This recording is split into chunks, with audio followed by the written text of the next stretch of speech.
Yeah, something.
Yeah.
Usually, yeah.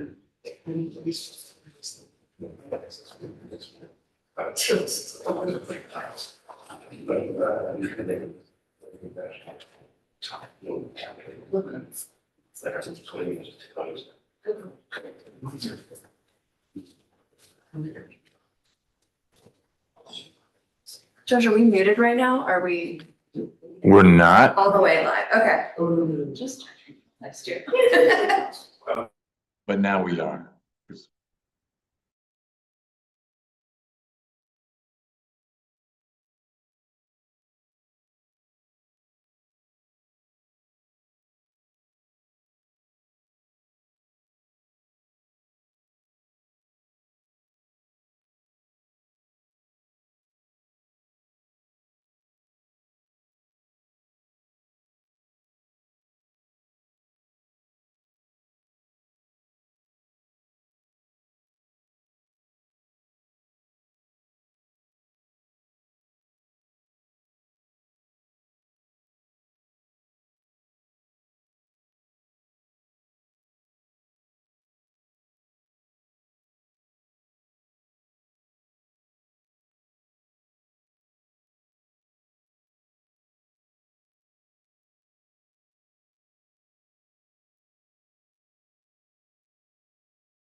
Yeah. No, I just. All right, Ms. Rivers, are you ready? Great. We're going to get on the record in State versus Mosley. We have a couple things we can talk about before our final juror gets here. So it is Tuesday, a little after 10 o'clock. Mr. Mosley is here in court wearing street clothes with his lawyers. We have a slightly different lineup on the defense side today. Rios has been traded out for Primovic.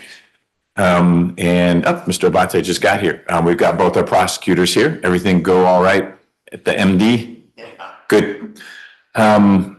So I wanted to talk about what I say to the jury that's in the indictment. And so I'm going to put up on the screen in a minute some proposed redactions, but not physical redaction, just what I'm not going to read to the jury in the counts about felon in possession of a firearm. And then we can talk about anything else you all want to. We have 13 of our 14 jurors. Ms. Washington, I think, was the one who works for Clear, is on her way, but her bus was late, and so I think she's like getting on the shuttle now or something. So we will start at some point this morning, but we can at least knock out that discussion about the indictment and then anything else the two sides want to discuss. So let me put on the screen what I'm talking about, and we'll go from there.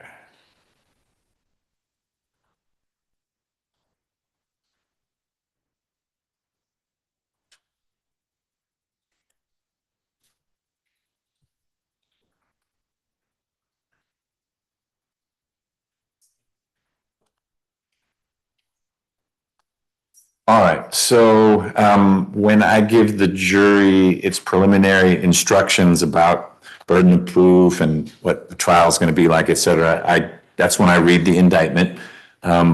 If we scroll through this, no changes to counts 1 through 6. Those are all either the substantive offenses or there's possession of a firearm during commission of a felony. When we get to count 7, my proposal is to read what you see on the screen. So I put those redactions in. It's not in the original we're using. It just will guide me as to what I cut out. So it indicates that Mr. Mosley was convicted of a felony here in January of 2014. And again, the jurors aren't going to see these redactions right now. I'm just letting you know the words I propose to omit when I read to them count 7. If we move on to count 8,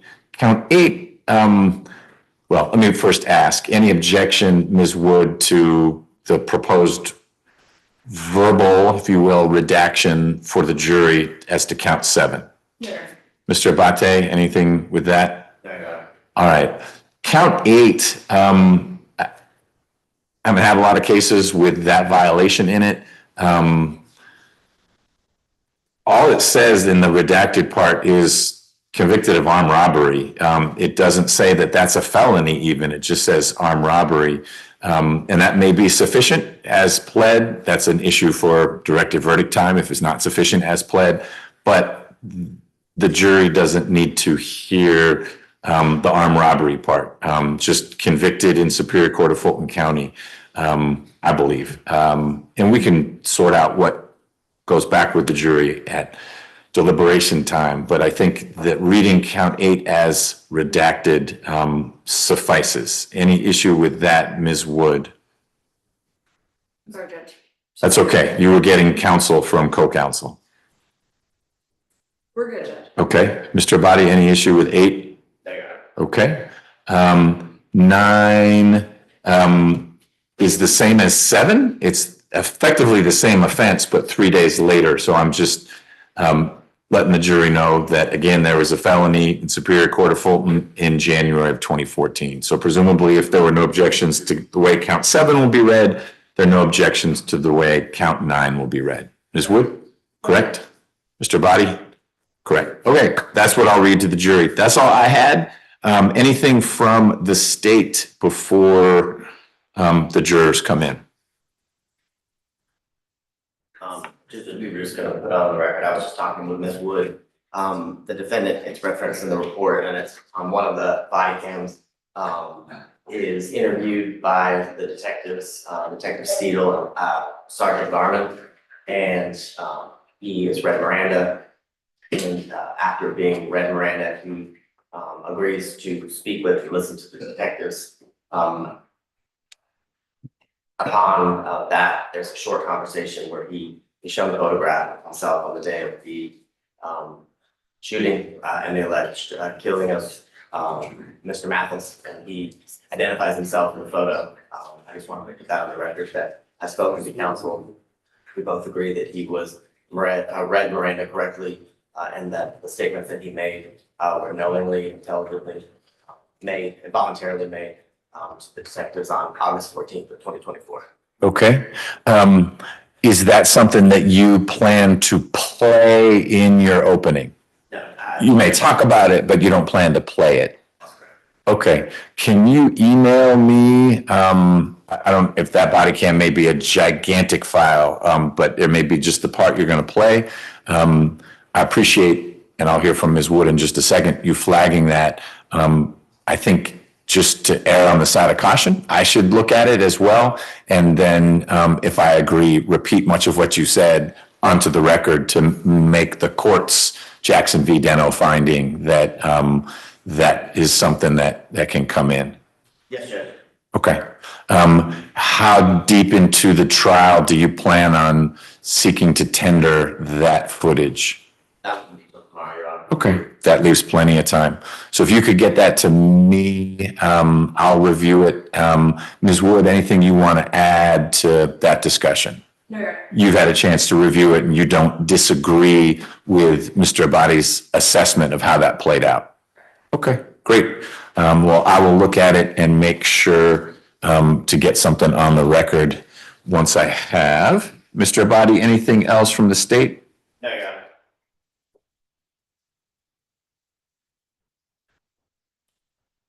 All right, Ms. Wood, anything on behalf of Mr. Mosley? Not. Okay.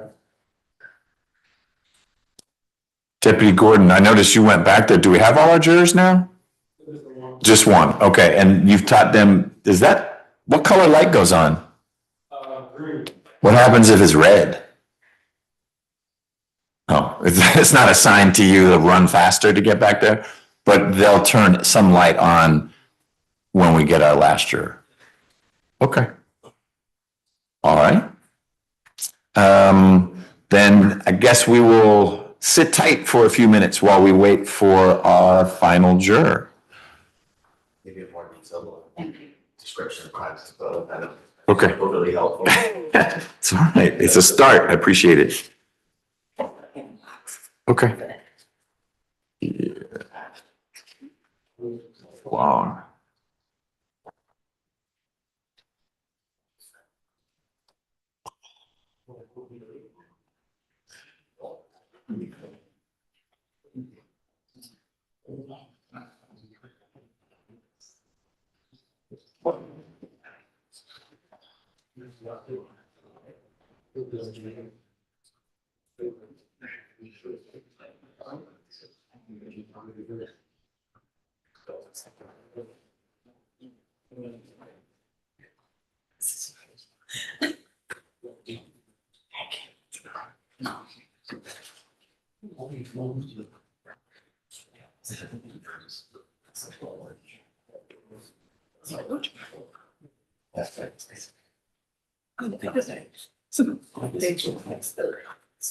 Also, what I said, thank you.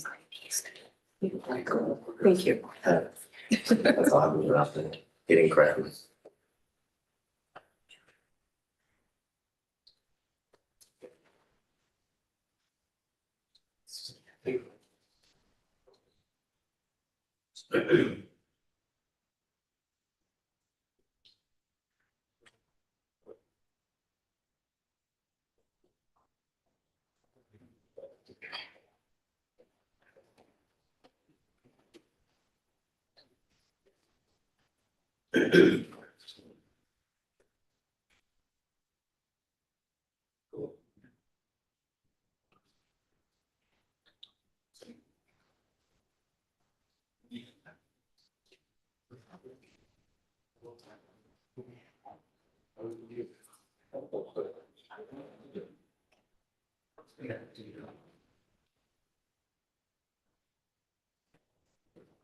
You all right?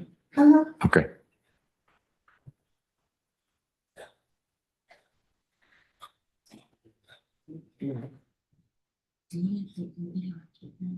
Yes, yeah, absolutely. Okay. Do we have an update from Ms. Cabrera? Just gonna try to see.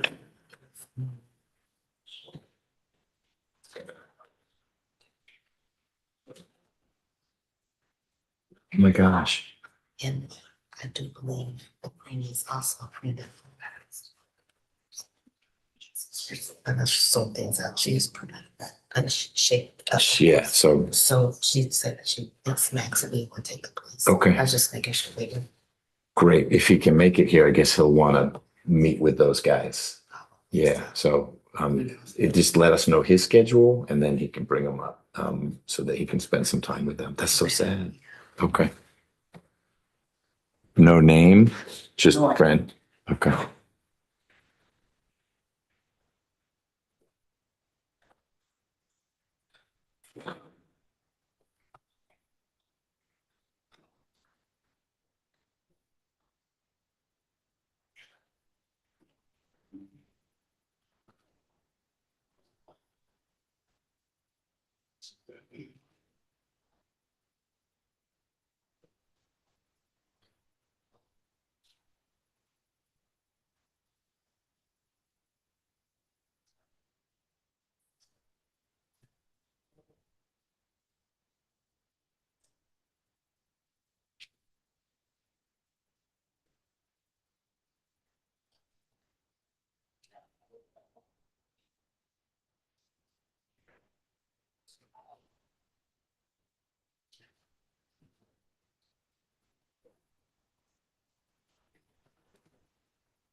If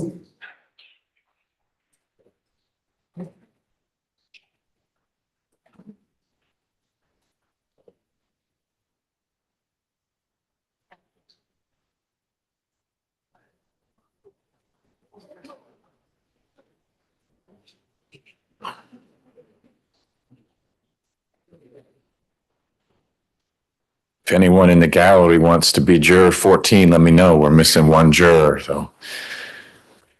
Otherwise, we're ready to start. Not doing anything. Of course. Perfect. Mr. Mosley's lawyer on the jury. State asleep at the wheel. I would take the room.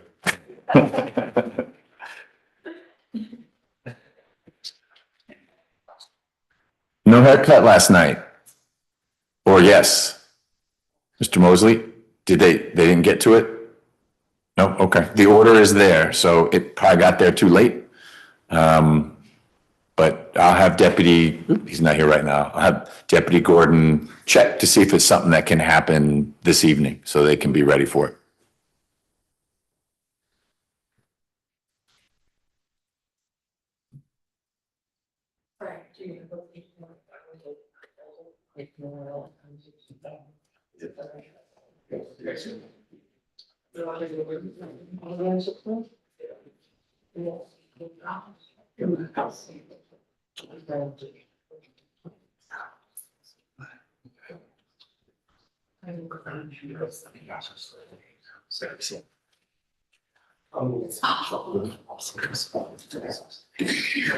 You just send me something?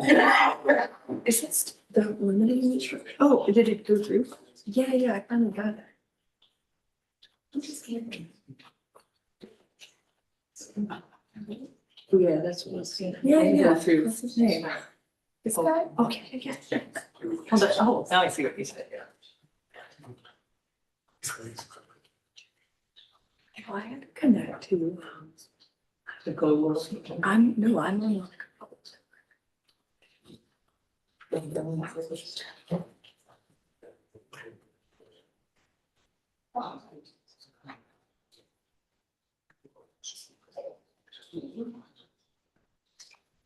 We're here now.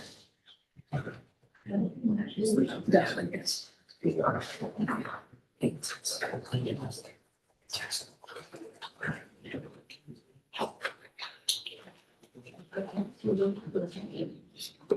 And once you come up here, we will talk about this, so I can bend your ear about this project while we're waiting on the jury. If that's all right. Not to single you out. Let me mute this.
Oh, yeah.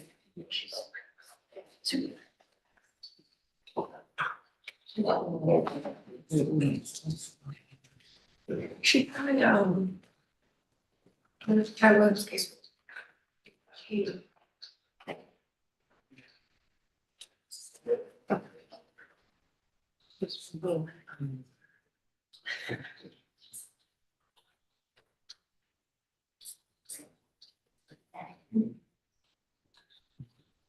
I was.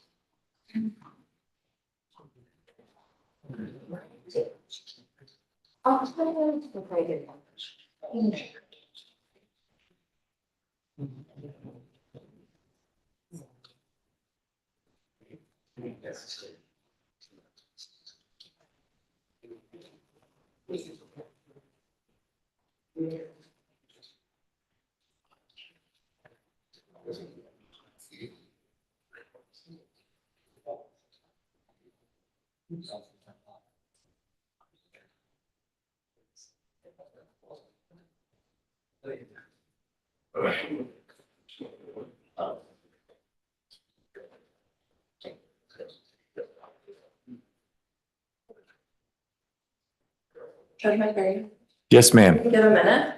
We have a couple of interns from our office that are joining us, and I see a lot of other guests as well. So I just wanted to let you know, we have Great. Hello, a interns. crowd. All three of you? Excellent.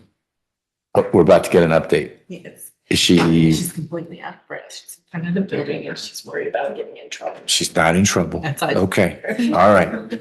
Our juror is in front of the building, worried that she's going to jail. She's not going to jail. Interns, from the PD's office, how are you guys doing? When did you start your internship? Okay, you speak in unison. That's pretty impressive. Do you guys move in a line too? Are you college, high school, law school, already lawyers? What's your background? Just graduated high school? I think senior. In high school or college? High school. Okay, and from what high school did you graduate? Farrell High, all right. Heritage High School. Heritage High School, and you're almost done, one more year at Hillgrove. Where's that? Marietta, okay. We have a SLIP intern, which is another program for recent high school graduates, in the blue shirt right there. Just graduated from Alpharetta High School. So that's for just graduated or almost graduated. You guys are welcome to be here. We're about to start the trial. We picked a jury yesterday. We're waiting on one of the jurors that we selected, although she's probably on an elevator now. We'll bring the jury out in a little bit. I have to give them some basic instructions on how jury trials work, and the state's burden of proof, et cetera. And then we'll get opening statements from the lawyers. You'll get to see it from the very beginning. The lawyers will summarize what they think the case is or isn't. It's a good overview, so you know what to expect. And then the state will start calling its first witnesses. So I'm glad you all could be here. We also have some visiting judges from Japan. So we've got an exciting group, public defender interns, SLIP interns, Judge Krause's intern, 1 year in at Mercer, and maybe other interns too. All sorts of interns, acres of interns. Oh, that's right, the two in the way back, you were here yesterday. Are you with Judge, I saw you go that way, are you with Judge Edwards or Judge Glanville? Judge Glanville? All right, General G, glad you could be here. Just scared me and these intern models. Oh, we even have a professional intern working at an office. Good you could be here. Where are you in the educational realm? It's here in college. Where? Like the James JMU, University. all right. How'd you meet Mr. Smith? Through my father. Okay, all right, great. Well, everyone here is welcome to observe. If for some reason you want to keep watching but can't be here, this is also live streamed. And so you can go to the court's website and then find McBurney. And there is a live feed of all the proceedings if you want to catch up tomorrow or the next day.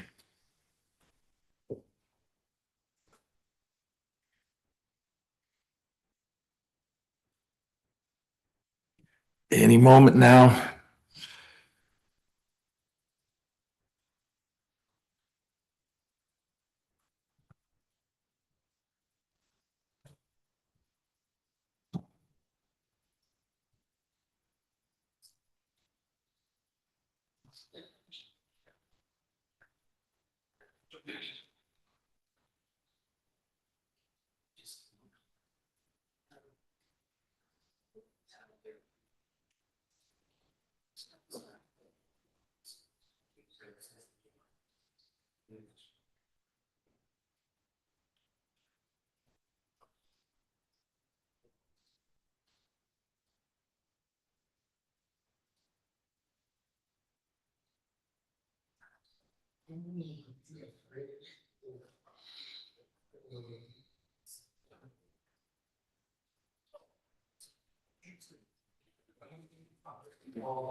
Great questions.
Excellent.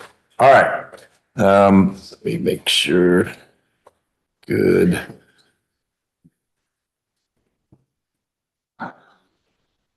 Mr. Body, ready for the jury? Yes, Your Honor. Ms. Wood, Yes, Judge. let's bring our jurors out, please. You'll remember to send me the body cam footage? Yes, Your Honor. Okay.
Yeah,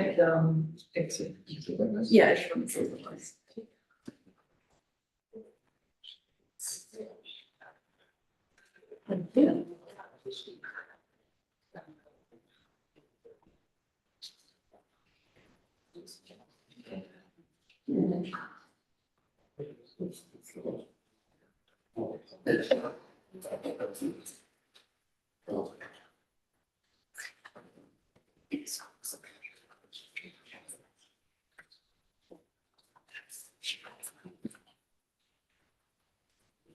It's a long walk.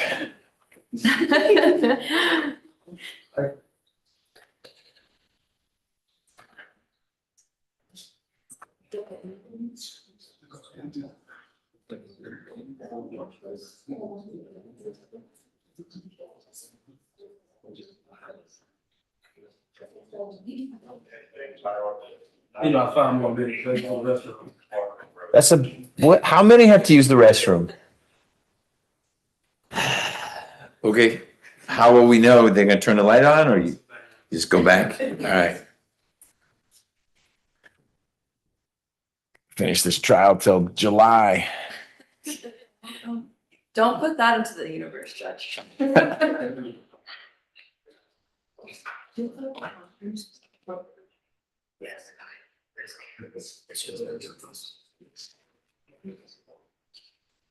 Sorry. No, you're fine.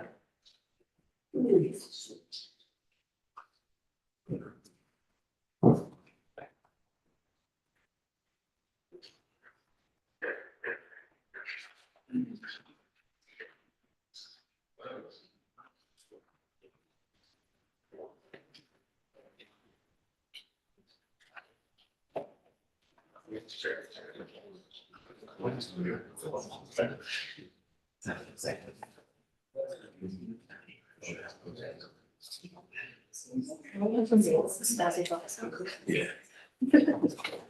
I like them. That is not. How's your dog doing, by the way? I'm still very alive. Sending good vibes.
All right, observe.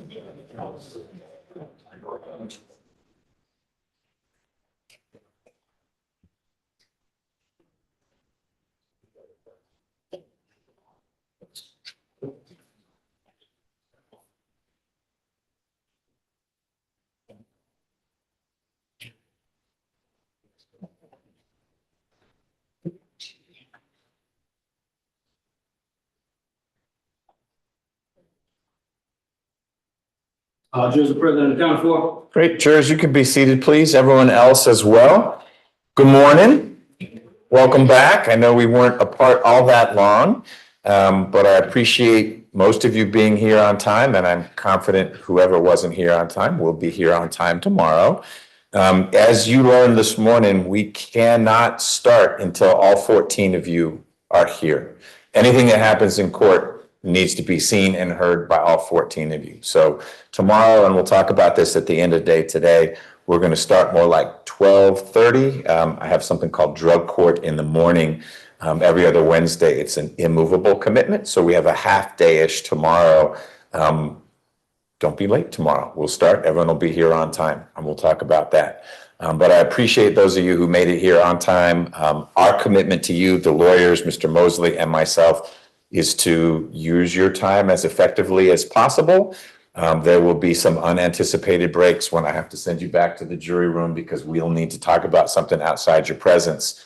But for the most part, I try to get the lawyers to take that up before you get here or after you leave or during your lunch break. So we're ready at 10, but we're going to get started now. I need to give you some basic legal instructions before we can dive into the state's presentation of its case. But before any of that, I need to administer a different oath. Yesterday, you took the voir dire oath that made you officially a potential juror, but now you are the actual jurors, and you need to take the juror oath. So if you would all please stand and raise your right hand. Do you swear or affirm that you shall fairly try the issue that is formed by the indictment in this case, the issue between the state of Georgia and Xavier Mosley, who is charged with murder, felony murder, aggravated assault, and firearms offenses, and deliver a true verdict according to the evidence? Please say yes if you so swear or affirm. Yes. Does anyone not so swear or affirm? Okay, thank you. Please be seated. So we are underway. I'm going to give you first some logistical instructions. One is there are no assigned seats. So you should sit where you are most comfortable in the jury box, unless you need to be at one end of the box or the other for need to stretch your legs or hearing purposes. Oh, is that not on? Thanks. I encourage you to rotate seats, you will literally get a different perspective during the trial, depending on where you sit. The witnesses who testify are going to be immediately to my left. And if you're in this first 6 seats, you have a bird's eye view. If you're way back there, you'll see and hear the witness. They'll be on the screens and you're not all that far away. But you literally are experiencing it slightly differently. So don't grab a seat and say that's mine, unless for whatever reason it needs to be. Move around, different rows, different seats. From here on out, when you are coming and going, it is through the jury room. So when you take a lunch break, you can leave the building. You don't have to stay in the jury room, although you can be in there. But it's important that when you return to the courthouse, you go to the jury room and not come in here. Again, all 14 of you will be in here at the same time. I won't bring in 4 of you to see a little bit of the evidence and another 4 to see some other part of the evidence. It's important that you are all around. What's going on, Deputy Gordon? Still not working? No. Maybe it's not plugged in. We haven't had a trial in a few weeks, so anything could happen in here. I'm gonna press on. We will take breaks. Usually there's a mid-morning break, but we're starting sort of at the mid-morning break. There'll always be a lunch break, which will be about an hour, and then there'll be an afternoon break. We'll break any other time you need it.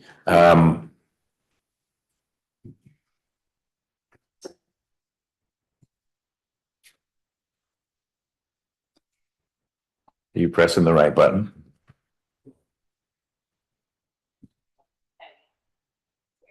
All right.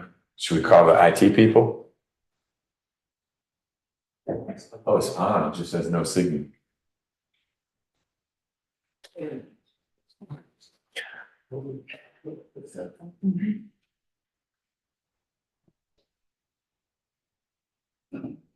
Oh, IT? All right. Ms. Nelson, can you please have IT come on down to the courtroom? Thank you. Breaks. We will also take a break anytime one of you needs a break. While Ms. Rivers is making a transcript of what's happening, it's not something that will be finalized in time for your deliberations. So if you are fading, not following what someone's saying, let me know. And if we need to take a quick break, we'll do that just so you can refocus. It can be a 2-minute break. But there's not a rewind button. You don't get to say, hey, could you bring that witness back? I was kind of sleepy when she testified. And as I said, there won't be a transcript for you at the end of the trial. Speaking of which, you all should have notepads and you are invited to take notes if you want to. It is not a requirement, but because you won't have a transcript of what witnesses said and what the lawyer said, you may want to write some things down. Do not try to write everything that everyone says.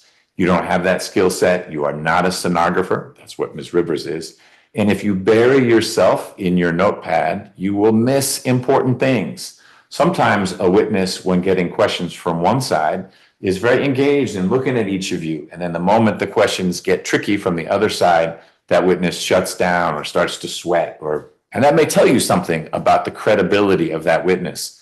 But if you're looking at your notes the whole time and not looking up, you'll miss those kinds of things that you're entitled to evaluate as you think about the believability or credibility of witnesses. So I encourage you to take notes if that's helpful for you in terms of recalling.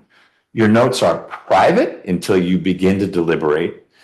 When you do deliberate, you're free to refer to your notes and to share with others. Hey, I wrote down X. And that's helping me remember that the witness said that the car was blue and not red. I know you're saying it was red, but my notes say the car was blue. Notes are only entitled to the weight you want to give them. And when the trial is over, we will shred the notes. They don't become part of the record. So if you write down, Judge McBurney's a jerk, I'll never see it. That doesn't go to any appellate court if this is a case that ever goes to an appellate court. So use notes as they are most helpful to you. If you run out of paper, let us know.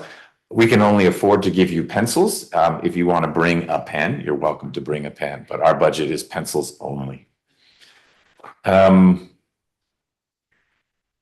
now going to talk to you a little bit legally about what to expect. Mr. Mosley is charged in this case with a series of crimes, meaning violations of the law of Georgia. And I'm going to read to you this indictment. I'm going to say it before I read it and again after. The indictment is proof of nothing. It is a procedural step that the state goes through.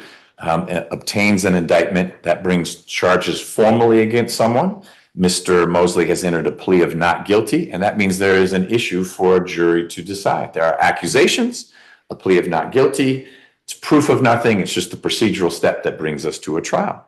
But it is alleged in this indictment in count 1, and there are 9 counts. I'll be reading all 9 to you. It's alleged in count 1 that Mr. Mosley did commit the offense of murder. And the allegation is that here in Fulton County on August 11th, 2024, let me pause, you will get this indictment during your deliberations. So feel free to write down what I'm reading to you. It's in legalese. It's kind of bumpy English, but there are certain ways the state is required to charge things because of the statutes.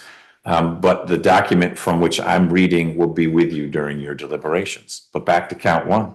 The allegation is that Mr. Mosley here in Fulton County on the 11th day of August 2024 did unlawfully and with malice aforethought cause the death of DeMarco Mathis, a human being, by shooting him with a firearm.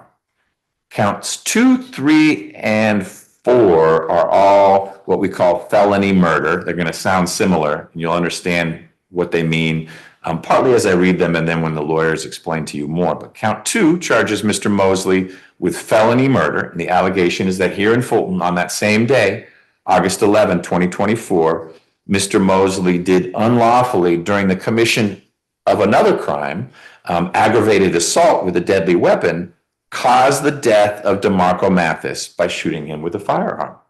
Count 3 charges Mr. Mosley with a different version of felony murder. The allegation is again here in Fulton County on that day of August 11, 2024, Mr. Mosley did unlawfully during the commission of a different crime, possession of a firearm by a convicted felon, as is alleged in count 7, caused the death of DeMarco Mathis by shooting him with a firearm. And then count 4, the third and final felony murder count, charges that Mr. Mosley here in Fulton on August 11th, 2024, did unlawfully during the commission of a different felony, possession of a firearm by a convicted felon as alleged in count 8, so not count 7, count 8. Again, you'll have all this in front of you in the jury room. Caused the death of DeMarco Mathis, a human being, by shooting him with a firearm. Count 5 charges Mr. Mosley with aggravated assault. And the claim is that here in Fulton on August 11, 2024, Mr. Mosley did unlawfully commit an assault on the person of DeMarco Mathis by shooting him with a firearm, that being a deadly weapon. Count 6 charges Mr. Mosley with possession of a firearm during commission of a felony. The allegation is that here in Fulton, again on August 11, 2024, Mr. Mosley did unlawfully have a firearm on and within his arm's reach, so on his person or within his arm's reach during the commission of at least, he unlawfully had a firearm on his person or within arm's reach during the commission of at least one of the following felonies: murder, felony murder, aggravated assault. Count 7 alleges possession of a firearm by a convicted felon. And the allegation is that here in Fulton on August 11th, 2024, Mr. Mosley did knowingly and without lawful authority possess a firearm after having been convicted of a felony here in Fulton County in January of 2014. Count 8 charges Mr. Mosley with a separate version of possession of a firearm by a convicted felon. And the allegation is that here in Fulton on August 11th, 2024, Mr. Mosley did have a firearm on and within his reach during the commission of a felony against and involving the person of another, with Mr. Mosley having been convicted of a felony here in Fulton County in January of 2014. And finally, count 9 charges Mr. Mosley with possession of a firearm by a convicted felon on a different date. The allegation is that on August 14th, so 3 days later, of 2024, Mr. Mosley did knowingly and without lawful authority have a firearm after having been convicted of a felony here in Fulton in January of 2014. Ladies and gentlemen, those 9 allegations are just that. They are not proof of anything. They are allegations, claims that the state is bringing. Mr. Mosley sits before you with the presumption of innocence in his favor. That presumption remains with him unless and until the state proves beyond a reasonable doubt one or more of the charges in the indictment. A defendant should not be convicted of any crime unless and until each element of that crime, and at the end of the trial, I'll be giving you the elements of murder and felony murder, the firearms offenses, etc. Unless each element of the crime charged is proven beyond a reasonable doubt. This burden of proof, beyond a reasonable doubt, stays with the state throughout the trial. There is not a point where a red light goes off and we say, all right, state's done enough, now the defense needs to do something. There is zero burden on a criminal defendant in Georgia. This does not mean, however, that the state is required to prove Mr. Mosley's guilt beyond all doubt or to some mathematical certainty. There is not a formula that you can apply. The state's burden is simply to prove the defendant's guilt beyond a reasonable doubt. And that phrase means just what it says. It's a doubt based on common sense and reason. It is not a vague, arbitrary, or speculative doubt. It's a doubt for which you can give a reason, and that reason arises from your careful consideration of the evidence, conflicts in the evidence, or lack of evidence. If, after giving careful consideration to all the evidence that you see and hear in the case, you find that your mind is wavering, unsettled, or unsatisfied, that is a doubt of the law and you must acquit. But if no reasonable doubt exists, you would be authorized to convict the defendant. The basic structure of a criminal trial is that in a moment, I will be quiet and the lawyers will be given an opportunity to give what we call an opening statement. This is a preview of what the two sides think this case is about. They may tell you you're going to hear from this witness and that witness and see this evidence and hear this evidence. Or if Mr. Mosley's lawyer decides to give an opening, and remember, he has no burden, and so the defense may not, but they have an absolute right to give an opening. If they do, you may hear, this is what the evidence won't show, and here's what you won't hear, and here's a lack or a shortcoming in the state's case. So it's a forecast or a preview of what these lawyers believe the evidence will be. When those opening statements are done, I will turn to the prosecutors and say, call your first witness. They'll call John Doe, Jane Smith. That witness will come up, will be sworn in by a deputy, and will answer the first question. When that witness says that first thing, that's the beginning of evidence in this case. The evidence in this case will come primarily in two forms. One is what witnesses say under oath. In other words, testimony. Not the questions, but what the witness says in response. The other primary form will be exhibits. It could be a photograph. It could be an article of clothing. It's pieces of evidence that you'll have with you during your deliberation. So there's testimony that you will recall or you'll write down, and then there are the physical exhibits that will go with you to consider during your deliberations. So the state will call its first witness. I will continue to ask the prosecutors to call their next witness after each witness is done. At some point, one of the two prosecutors will say, Judge, the state rests. At that point, you know the state will have presented the evidence in their case in chief. And that could be the end of the evidence. There is no burden on the defendant to present any evidence at all, but he has an absolute right to present evidence. So once the state rests, we actually have to take a break because there's some legal things we work through. But at some point, I will turn to Ms. Wood and say, Ms. Wood, call your first witness. And she may. She could call witnesses, but she may just simply say, the defense rests. And at some point, you will hear that, the defense rests. That means the evidence is closed. Unless the state has any rebuttal, usually they don't. They have an opportunity to, but usually once the defense rests, then all the evidence is in. You're done receiving evidence. The lawyers get a chance then to argue the case to you. They give what we call closing statements or summations.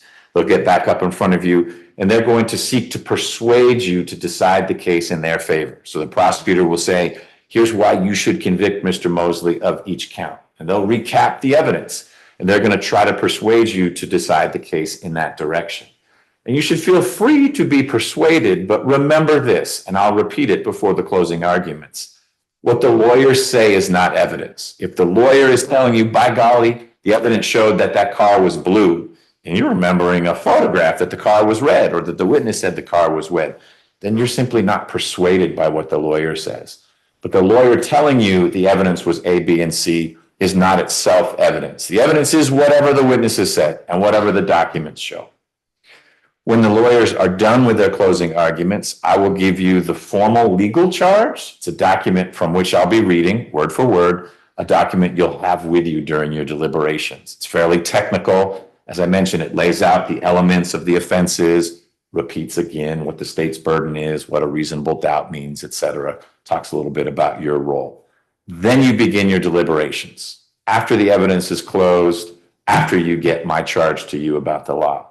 What that means is between now and then, it's not appropriate for you all to talk about how you think the case is going. You should not, after the first witness testifies, if we take a break, go back there and say, hey, let's talk. What do you think about this case already? You can be thinking about that internally, but as a group, you do not deliberate until you have everything. Inappropriate for at least two reasons. One, you've only heard one witness or 5 witnesses, but only the state side of the case.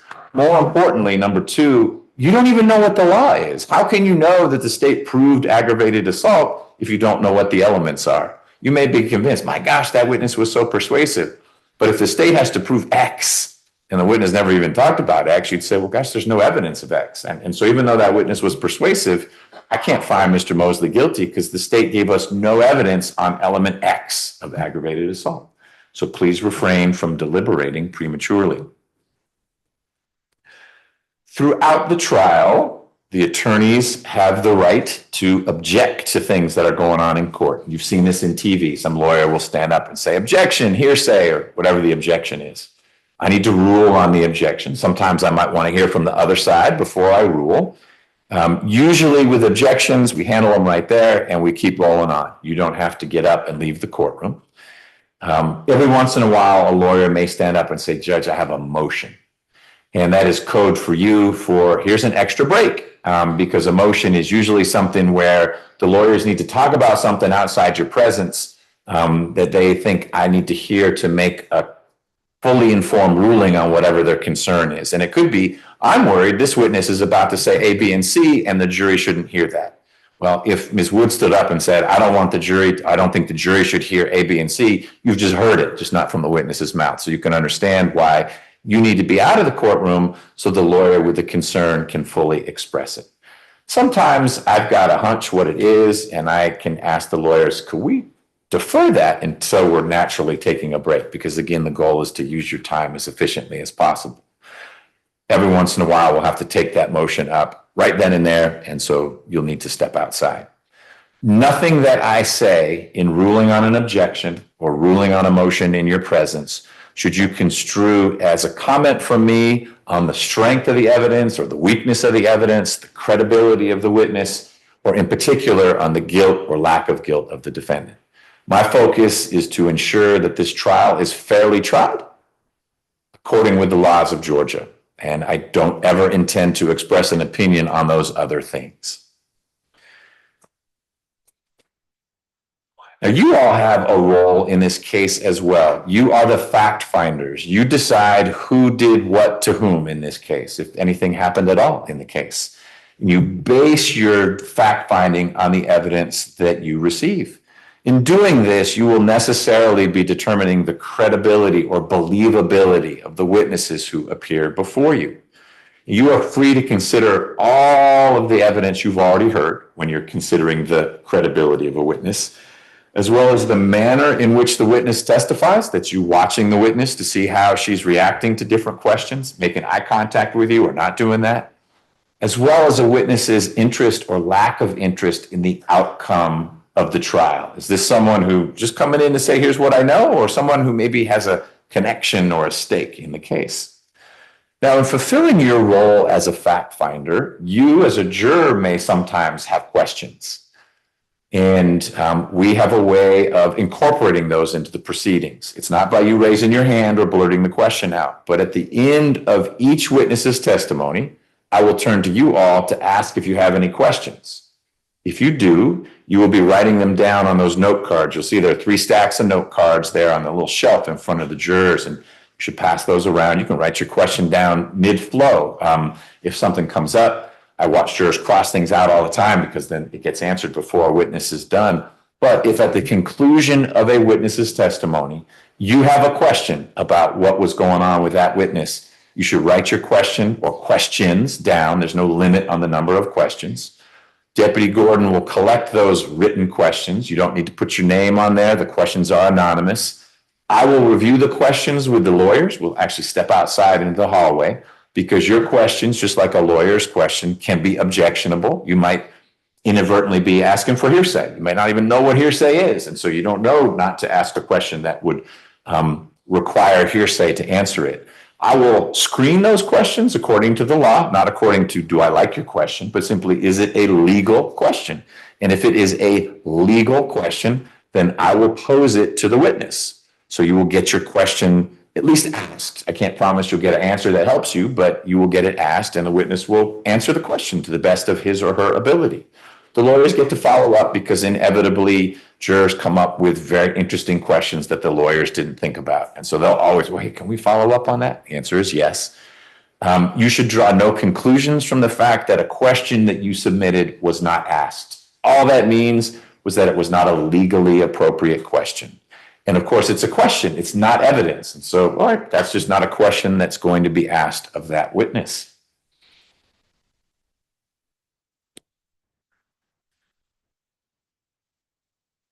It's important, as I mentioned, that you pay close attention to the evidence as it's being presented. We don't recall witnesses because you forgot what they said. So, like I said, if you're fading, you need a break, a witness is going on too long, let me know and we'll pause then and there so that you can refresh.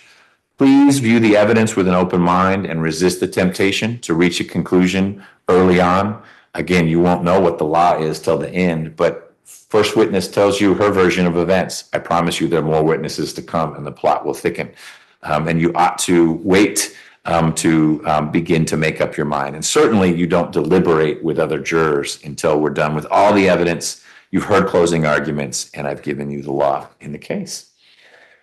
One of the reasons that I allow you to write these questions is that it is absolutely prohibited. It is a violation of my instruction. It's inconsistent with the way jury trials are to work for you to do any outside research. Outside research is getting on your phone and looking up, well, what does the Art Center station look like? Aerial view. Like, I don't understand where this bus loop is. If it's important, either these lawyers are going to get in front of you or you're going to write it down on a card and ask that question. You may not conduct outside research. You cannot go home at the end of the day to say, I didn't know what that word, that witness used a complicated word. I'm going to look it up. Let's say that word was sanction. Sanction can mean to forbid. Sanction can mean to authorize. You might decide it meant to forbid something, and then you're running in the wrong direction when that witness meant, no, I authorized it. Please don't conduct outside research. If it is brought to my attention that one of you conducted outside research, you will be in contempt of court. That ends poorly every time for you. It will also end the trial. If the jury is considering evidence that wasn't presented here in court, that both sides have a chance to react to, we have to start the trial over. So you will have wasted 51 people's day yesterday, your day today, and onward. It is something that needs to not happen. So if you're confused by witness testimony, you've got a question, do it that way. A corollary of this prohibition means that when you go home tonight, you need to be very circumspect about how you interact with others. People are going to want to know, how'd your day go? The answer is it was great. I love Judge McBurney. Don't go beyond that. People are going to want to say, let me tell you when I was a juror. Oh my gosh, I remember when this happened. When that lawyer does that, that's what it means. And that's not what it means. That's what it meant in their case. And their case was different. Different time, different lawyer, different facts. This case is unique. So be boring with the people who are asking you what's going on. I'm in trial. I can't talk about it. I promise you, when we're done, your role here is not confidential. Your deliberations, when you're done, are not confidential. You can talk to anyone about anything. If you want to write a book about your experience as a juror on this case, you are free to do that once the trial is over. But between now and then, you need to be very boring about it. And you give one word answers. Is good. That's how my kids answer all my questions. I'm good. You're good until the trial is over. And then you can wax poetic, complain, whatever you want to do about the case.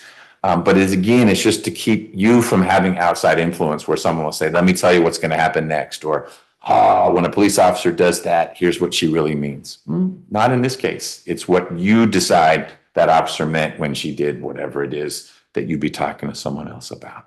Okay? That concludes my initial instructions to you all. I appreciate you listening. I'm going to turn to Mr. Abadi to see if he is ready with his opening statement.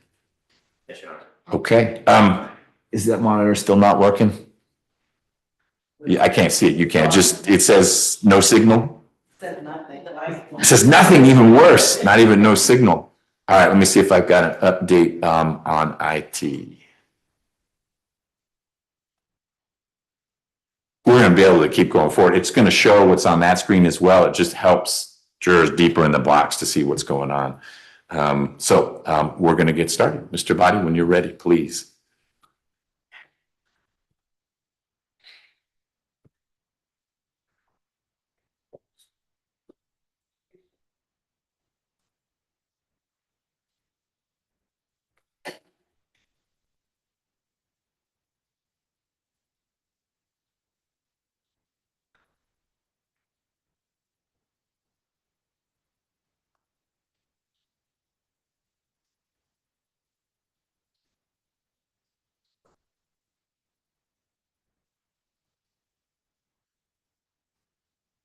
One thing that you're gonna see that's consistent during the next couple of days of this trial is that we're all gonna have a little trouble with technology. It never seems to work the way it's supposed to, and we ask you to bear with us, and we apologize for any time that appears to be wasted because we're tinkering with the technology, or Mr. Rao's running around trying to get the Zoom to share. So I want to thank you in advance for your time and your patience. Another theme that's going to be consistent with this trial is that this defendant's actions, Xavier Mosley, on August 11th, 2024, acted consciously, deliberately, and intentionally. He used a firearm deliberately, intentionally, and consciously. He made a decision to shoot and kill Mr. DeMarco Mathis, who was just seated on the bench. What the evidence is going to show, what you heard about yesterday, is that on August 11th, 2024, the defendant and DeMarco Mathis were at the Miranda Arts Center Station, or transit station, which is located at 1255 West Peachtree Street here in Atlanta and Fulton County. And what the evidence is going to show is that Mr. Mosley and Mr. Mathis, they came to the bus loop area that we talked about yesterday, sat down on a bench around 8:27 p.m. and talked for about 30 minutes. And then around 8:57, 8:58 p.m., you'll see the defendant stand up, brandish a firearm, and while Mr. Mathis is seated, as he had been for the last 31 minutes, next to the defendant, he points and he pulls the trigger twice. And you'll see Mr. Mathis roll off that bench in pain and agony. Now, what the evidence is going to show or consist of during the investigation, the detectives are able to gather video surveillance. There's search of the defendant's homes and items where the defendant's clothes, which we'll talk about here in a second, is why his clothing is important. You'll hear during the course of this trial about forensic evidence, specifically ballistics evidence, firearms, handguns, and as well as bullets and projectiles and shell casings. You will learn in the course of this trial, you guys will become experts yourself about all of those items and the analysis that is done in order to get to conclusions that you'll hear about during the course of this trial. Again, you will hear about the physical evidence that's collected at the scene at the Miranda Arts Center Station at 1255 West Peachtree Street, as well as other evidence that's collected throughout the investigation. by members of the Miranda Police Department. Now, I want to talk to you a little bit about the people you're going to hear about during the course of this trial and how they're related. You're going to meet through witnesses and through the investigation, Mr. DeMarco Mathis, who the defendant caused his demise, like I said, on August 11, 2024. And you're going to hear that DeMarco Mathis and Xavier Mosley, the defendant, worked at the same chicken plant, that's what I'll call it. And it's called Tip Top Poultry, and it's located not far from here in Marietta, Cobb County. And that they work together in the sanitation department. And you will learn through the course of this trial, when you are hearing about the investigation, they worked on the same shift. And you're going to hear from the detectives and members of Tip Top Poultry that there was no conflict that had been reported, no conflict that had been found. The defendant just decided to shoot and kill Mr. Mathis as he sat there on August 11th of 2024. Now, you're going to see a lot of photographs, you're going to see video and body cam of the incident location, where this murder occurred, where this defendant committed the callous acts that he did when he pointed and fired his firearm at Mr. Mathis twice, killing him August 11th, 2024. And you're going to see a lot of photos and video related to the Art Center transit station. And you're going to see photographs and video of the area that we specifically talked about yesterday when we asked you if you were familiar not only with the location, but the the bus loop area where buses from different places, whether it be the Cobb County Transit, MARTA, things of that nature, arrive so passengers can get on and get off of those specific buses. And you're also going to see a variety of video surveillance. You're going to see video surveillance that captures the area of the bus loop. You're going to see video surveillance that captures the area of where MARTA passengers, when they enter into the Art Center station, don't have to swipe your card or get your fare, pay for your fare, and then swipe your card.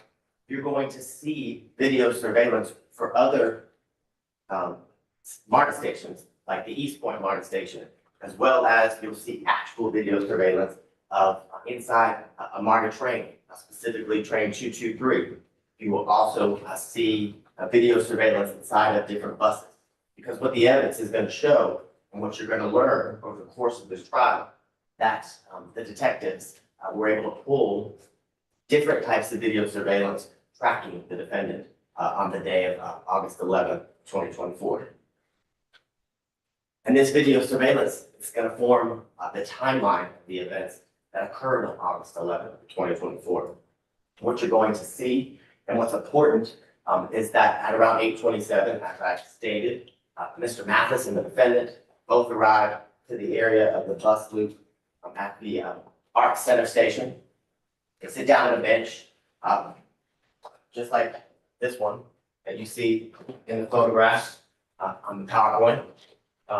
And you're going to know through the investigation and from the video surveillance evidence, they didn't sit there for approximately 30 minutes, both seated, talking. Their behaviors as you watch the video surveillance is cordial, as if there's no issue. And then around 8:58 p.m., you will see the defendant rise while Mr. Mathis remains seated. You'll see the defendant brandish a firearm, and you will see him point and shoot twice. And you will see Mr. Mathis fall or slide from the bench he had been sitting at for the last 31 minutes, talking to the defendant, roll on the ground, pain and agony. You'll see the defendant then grabs his black book bag, which will become important as we move through the trial and through the investigation. And we'll talk about that here in a second.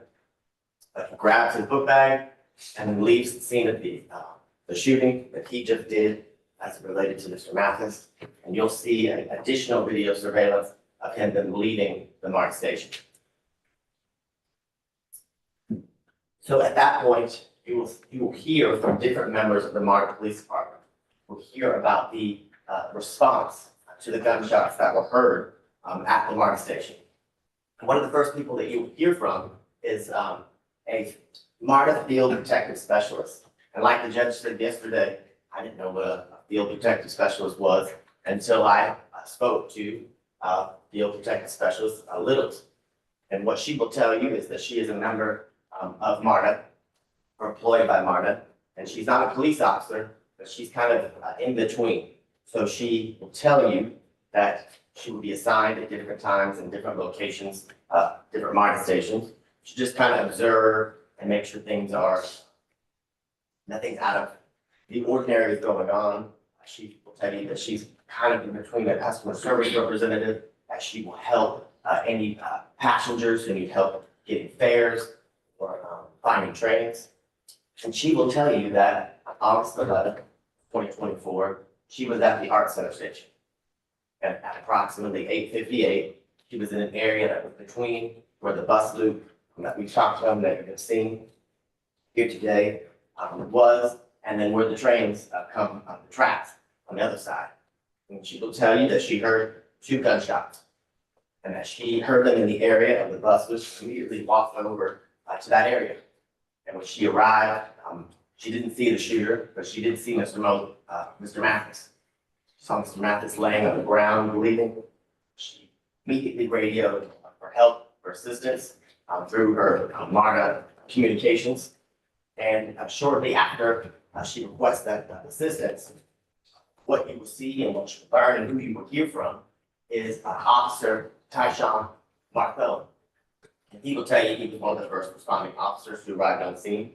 And he arrived very quickly after field protective specialist Little radioed for help. That upon his arrival, he immediately began to attempt life-saving measures. You will see that he attempted to do CPR. He attempted to get the IED in order to pump the defendant's chest. And he'll tell you that he stopped the measures or the things that he was trying to do to save Mr. Mathis's life because a medical professional actually arrived from Grady. And they attempted to save the life of Mr. Mathis. But ultimately, all of the life-saving measures that were taken, attempted, failed. That his injuries were too severe from the 2 gunshot wounds that he received from this defendant. And what Officer Martho will tell you is that after Grady transports the victim, Mr. Mathis, away from the scene in an attempt to save his life at Grady Hospital, he then attempts to secure the scene. He'll tell you that means putting up, we've all seen on TV, the yellow tape, and things of that nature, trying to contain people from entering the crime scene. And he'll tell you what he observed as it relates to projectiles or shell casings found on the scene. He was able to talk with any individuals on the scene, and as a result of talking to them, what he was able to do. What Officer Marco will tell you is there was one witness he was able to locate and speak with. And this was a Cobb County Transit bus driver who was what he would refer to as on standby, waiting for his route to begin and all the passengers to load onto his bus. And that he was standing outside of his bus, not too far from where the defendant and Mr. Mathis were seated right before the defendant shot and killed Mr. Mathis. And he'll tell you that at approximately 8:57 p.m. that he heard gunshots and immediately turned and saw the second shot that was being shot at Mr. Mathis.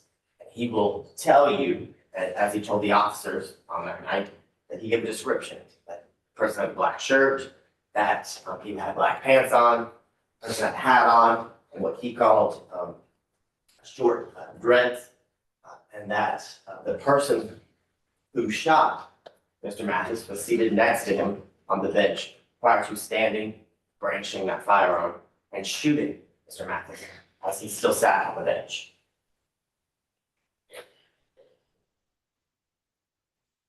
Now, after the response from Officer Marthone, a homicide investigation began.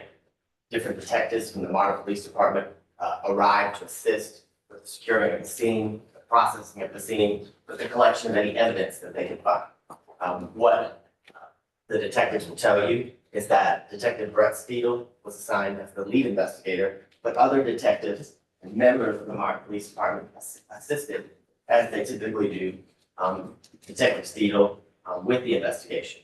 You'll hear from other detectives that canvassed the Martin Arts Center station in order to, an attempt to locate the person who had shot and fired the bullets that ultimately killed Mr. Mathis at the bus loop area of the Martin station. And what Detective Steele and the other detectives will describe to you is that based on knowing the approximate time of when the shooting occurred, a description of the shooter, they were able to begin reviewing video surveillance of that specific area of the bus loop, Martin Center Station video surveillance, and then kind of work backwards with what the detectives will tell you. And what the timeline that Detective Steele will explain when he testifies is that on August 11th, 2024, he was able to successfully backtrack the travel of the journey of the defendant to 1255 West Peachtree Street, the Arts Center Station.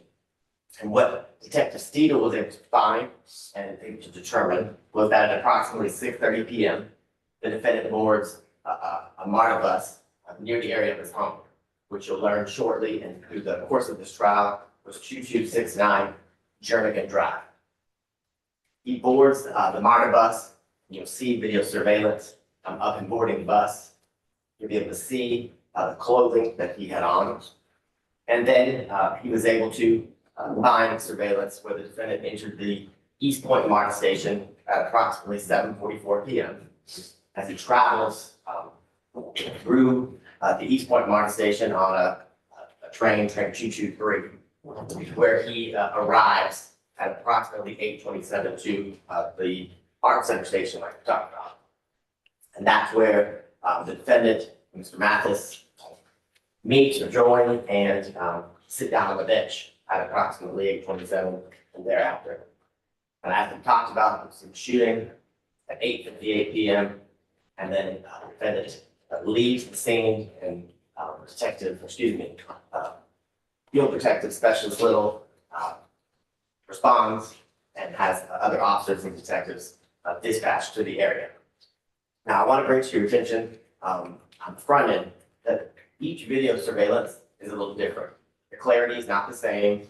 It's not like what you see on CSI or on TV. It's 4K, whatever, 1080p, whatever they call it, where you can see every aspect of everything as clear as can be. So different video surveillance that is used and captures the defendant's clothing and items that he had on. It's going to vary, but that's why the detectives, in this case, backtrack the journey of travel of the defendant in order to get the different various cameras, where some are very clear and others are not. But ultimately, once you review and see all the video surveillance, it'll be clear that the person who brandished that firearm as Mr. Mathis sat on the bench was this defendant. It was Xavier Mosley. That he stood up and the trigger twice. And what you'll see is some of the images that I just talked about. This is the defendant entering the MARTA bus as he began his travel. This is the defendant in his Stockings cap, as you saw earlier, his black hat with some white writing on the front of his shirt. And you'll see later, as you watch the video surveillance, that the back of his shirt has some distinctive designs on it. You'll see the white sneakers, and you will see the backpack, the details of the backpack that the defendant is carrying in this photograph.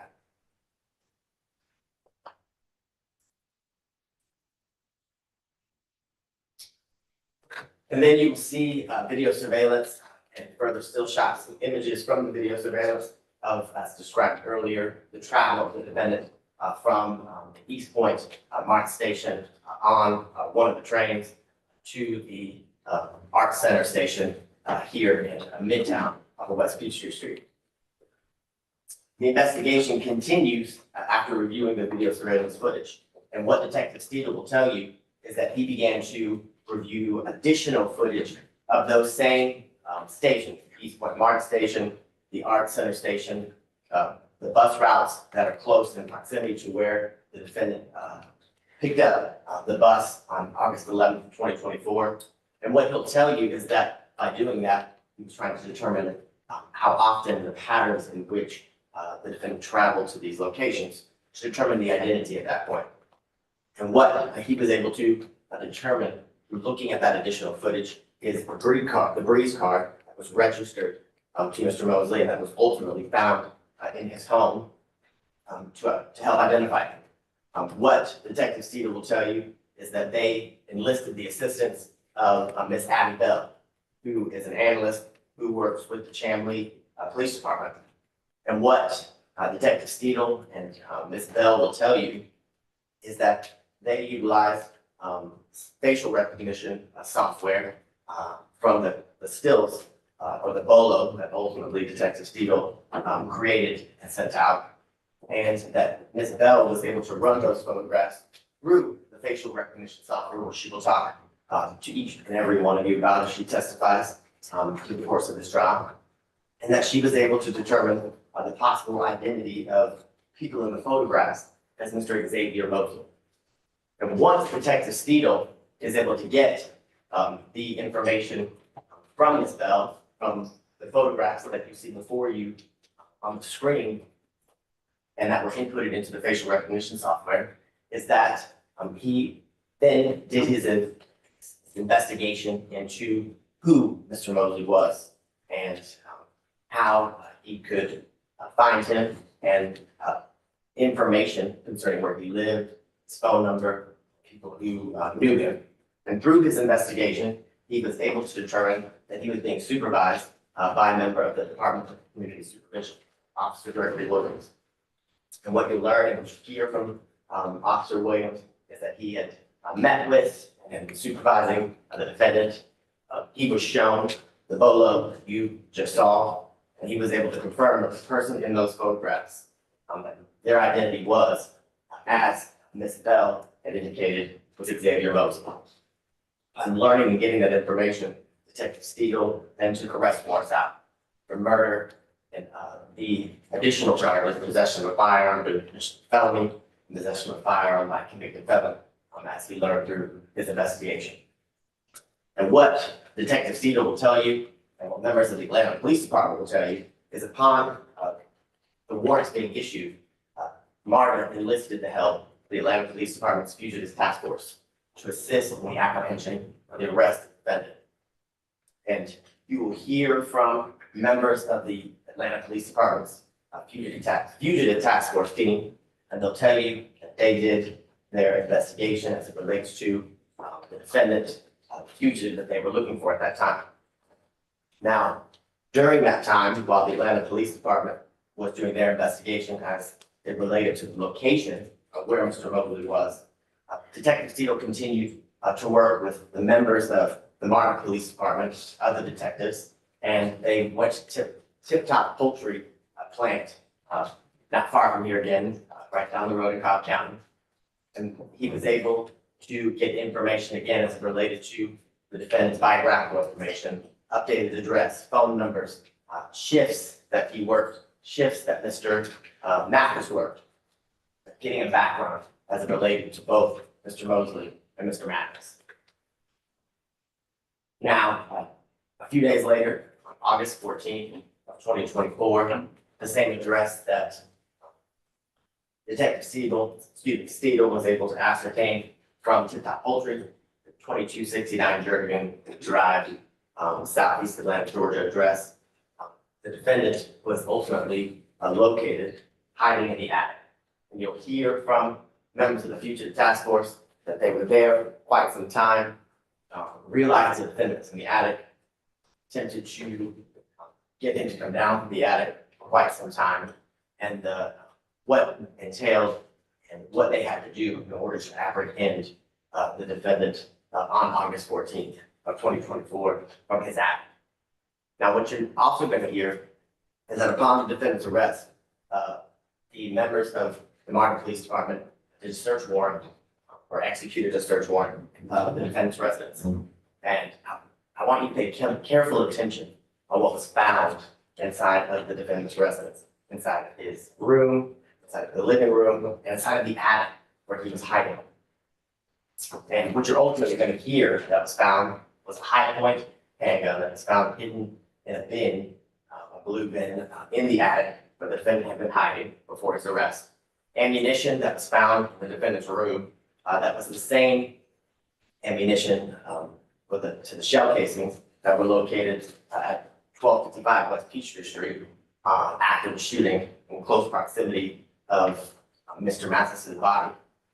The clothing that was located and ultimately collected, and the book bag that was found and collected. And what you will learn and what you see before you, this was the handgun that was located in the attic. This is a picture of the ammunition that matched the ammunition that was found at the scene. This is the shirt, one of the items of clothing that is found at the defendant's home. The front of the shirt being says investor on the front, top of the shirt, and then the design on the back as it relates to the shirt that the defendant was wearing on August 11th, 2024. Can be seen in the video surveillance where the Falcons cap, the white shoes that you can see at the bottom of the photograph here, and then above that, the black book bag. All that is important. Why it's collected, the importance of it being found is you can see in the video surveillance images from August 11th, 2024, not soon before the shooting occurred, the same Falcons cap, the same shirt, and the exact same book bag and shoes that were located in the defendant's home. But the investigation didn't stop there. Upon the defendant's arrest, he was interviewed and Mirandized and spoken to. And after he agreed to speak with the detectives, what you will learn from Detective Steele is that during the time in which they were speaking with him, they showed him one of the stills that you've seen here today. And he confirmed that was him in the photograph wearing the black and red Falcons cap, the black shirt with the investor writing on the left-hand side, front of the shirt, and then the interesting design on the back. And that was him with the book bag. Now, as the trial continues, you will hear from Dr. Karen Sullivan, who Mr. Mathis ultimately was transported to at the Fulton County Medical Examiner's office upon his end. And she will tell you that the next day, on August 12th, 2024, she did an autopsy of Mr. DeMarco Mathis. And as a result of the autopsy which she performed, she was able to conclude that Mr. Mathis' cause of death was a gunshot wound to the torso, and that he was also shot in his elbow. And she will tell you that the manner of death that she was able to determine upon the autopsy that she performed on Mr. Mathis was homicide. But the investigation doesn't stop there. Further, the firearm that was found in the attic where the defendant was hiding, the 2 shell casings that were located at the scene close in proximity to where Mr. Mathis was found and ultimately shot and killed, and then the projectiles, the actual bullets that were removed from Mr. Mathis's body during the autopsy were all sent to the Georgia Bureau of Investigations. And they were all sent to the firearms section or department of the GBI to be tested and compared to each other. And you will hear from the firearms examiner, Ms. Kelsey Nash, who received those items. She received the gun, she received the shell casings, and she received the projectiles that were taken from Mr. Mathis's body during the autopsy. And what she will tell you that during her comparison or analysis as she test fired the firearm, was able to use those test fires to compare the shell casings from the scene as well as the projectiles from Mr. Marco Matz's body. And she was able to determine that those projectiles collected from the scene, and excuse me, those shell casings collected from the scene and the projectiles removed from Mr. Matz's body were fired from the firearm that was found in the attic where the defendant was hiding when he was arrested. Now, the judge kind of talked to you a little bit about the process and the procedures of this trial, and I ask you again to bear with us during it. I know it looked like that we're novices to using technology. I promise we're not. It just at times doesn't want to cooperate, so we apologize. The judge reiterated or spoke to you about, I would like to reiterate the importance of your notes. Though Madam Court Reporter is taking everything we all say down and in her mind cursing us all out because we're all mumbling or not speaking loud enough. And as she takes it down, it's not where she's produced live. So when you go back to the deliberation room, you won't be able to access the transcripts that Madam Court Reporter is typing. Your notes are your transcripts. Your notes will be how you will work through the evidence and the testimony that is presented during this trial when you go back into the deliberation room. And what I want you to remember during the course of this trial is that Mr. Mathis, the witnesses, they're not on trial. The defendant is. And what the evidence will show is that there's absolutely no excuse or justification for the defendant's conduct on August 11th of 2024. And what the evidence will show is that he had absolutely no regard for human life. He had absolutely no concern for Mr. Mathis. His only concern was shooting him and then escaping responsibility. And what ultimately, after you hear all of the evidence over the next couple of days, you're going to know at the end of this trial, this case is about the defendant's conscious decisions that he made on August 11th of 2024 when he shot and killed Mr. Mathis. The evidence will be clear, ladies and gentlemen. And I ask you to follow the evidence, follow the facts, listen to the testimony, and at the end, apply the law to everything that you learn through the course of this trial. And if you do that, the evidence will be clear.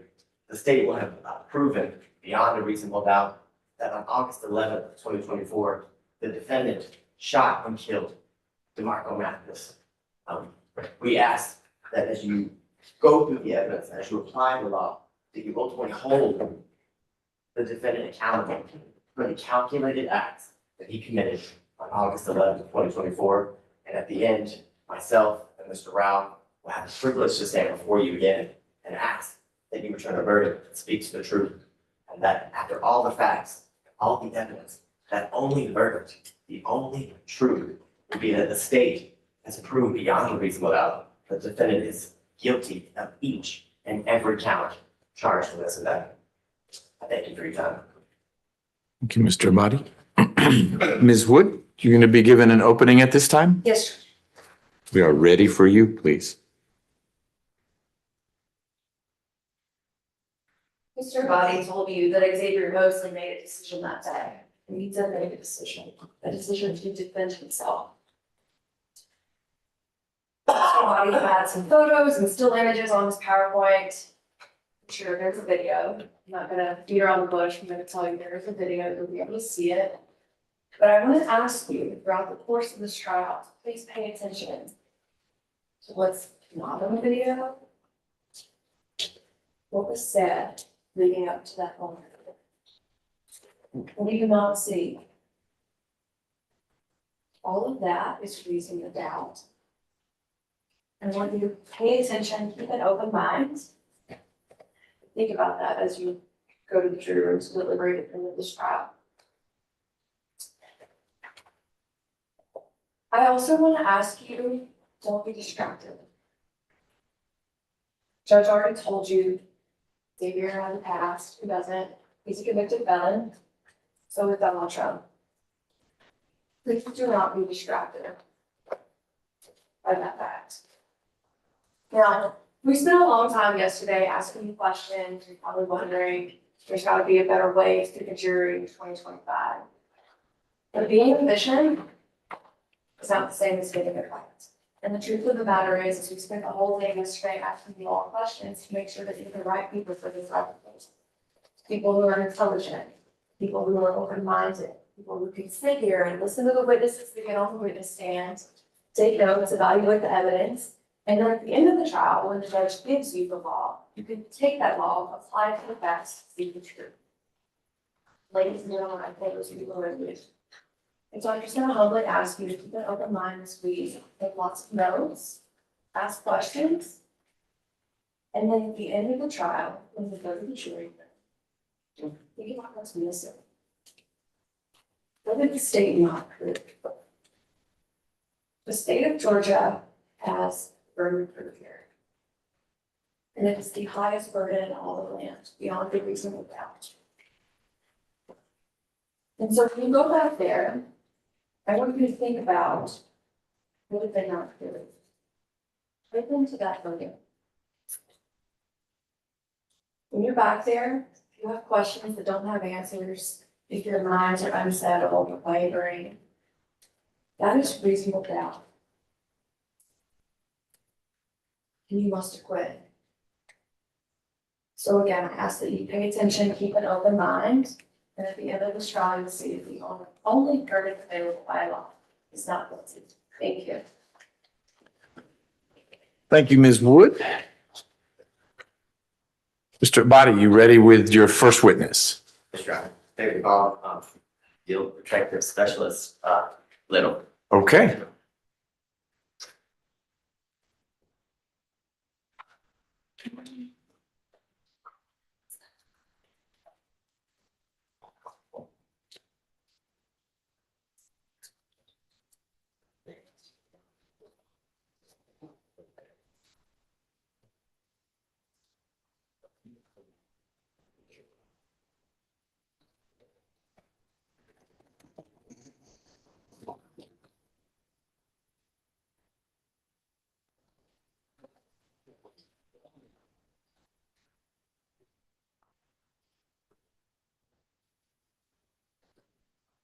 Good morning. Praise be. Raise your right hand before you sit. We swear affirm that the testimony will be able to be the truth, the whole truth, and nothing but the truth of God. Lord, have a seat. Can you state and spell your name for the record? My name is Cherie Littles. You say you want me to spell it? Yes, please. SHERIELITTLES. Ms. Littles, can you move the microphone so that it is closer to being in front of you? Great. Okay. And you can probably stay that far away, but if you're too quiet, we'll need to get you to lean in a little. Okay. Okay, thank you. Good morning. Good morning. Could you, tell the jurors, how you are currently employed? I'm a field protective specialist at the Marta Police Department. Okay. And, how long have you, worked with the Martin Police Department? 5 years. And, have you always worked, as a field protective specialist, in those 5 years employed with the Martin Police Department? Yes.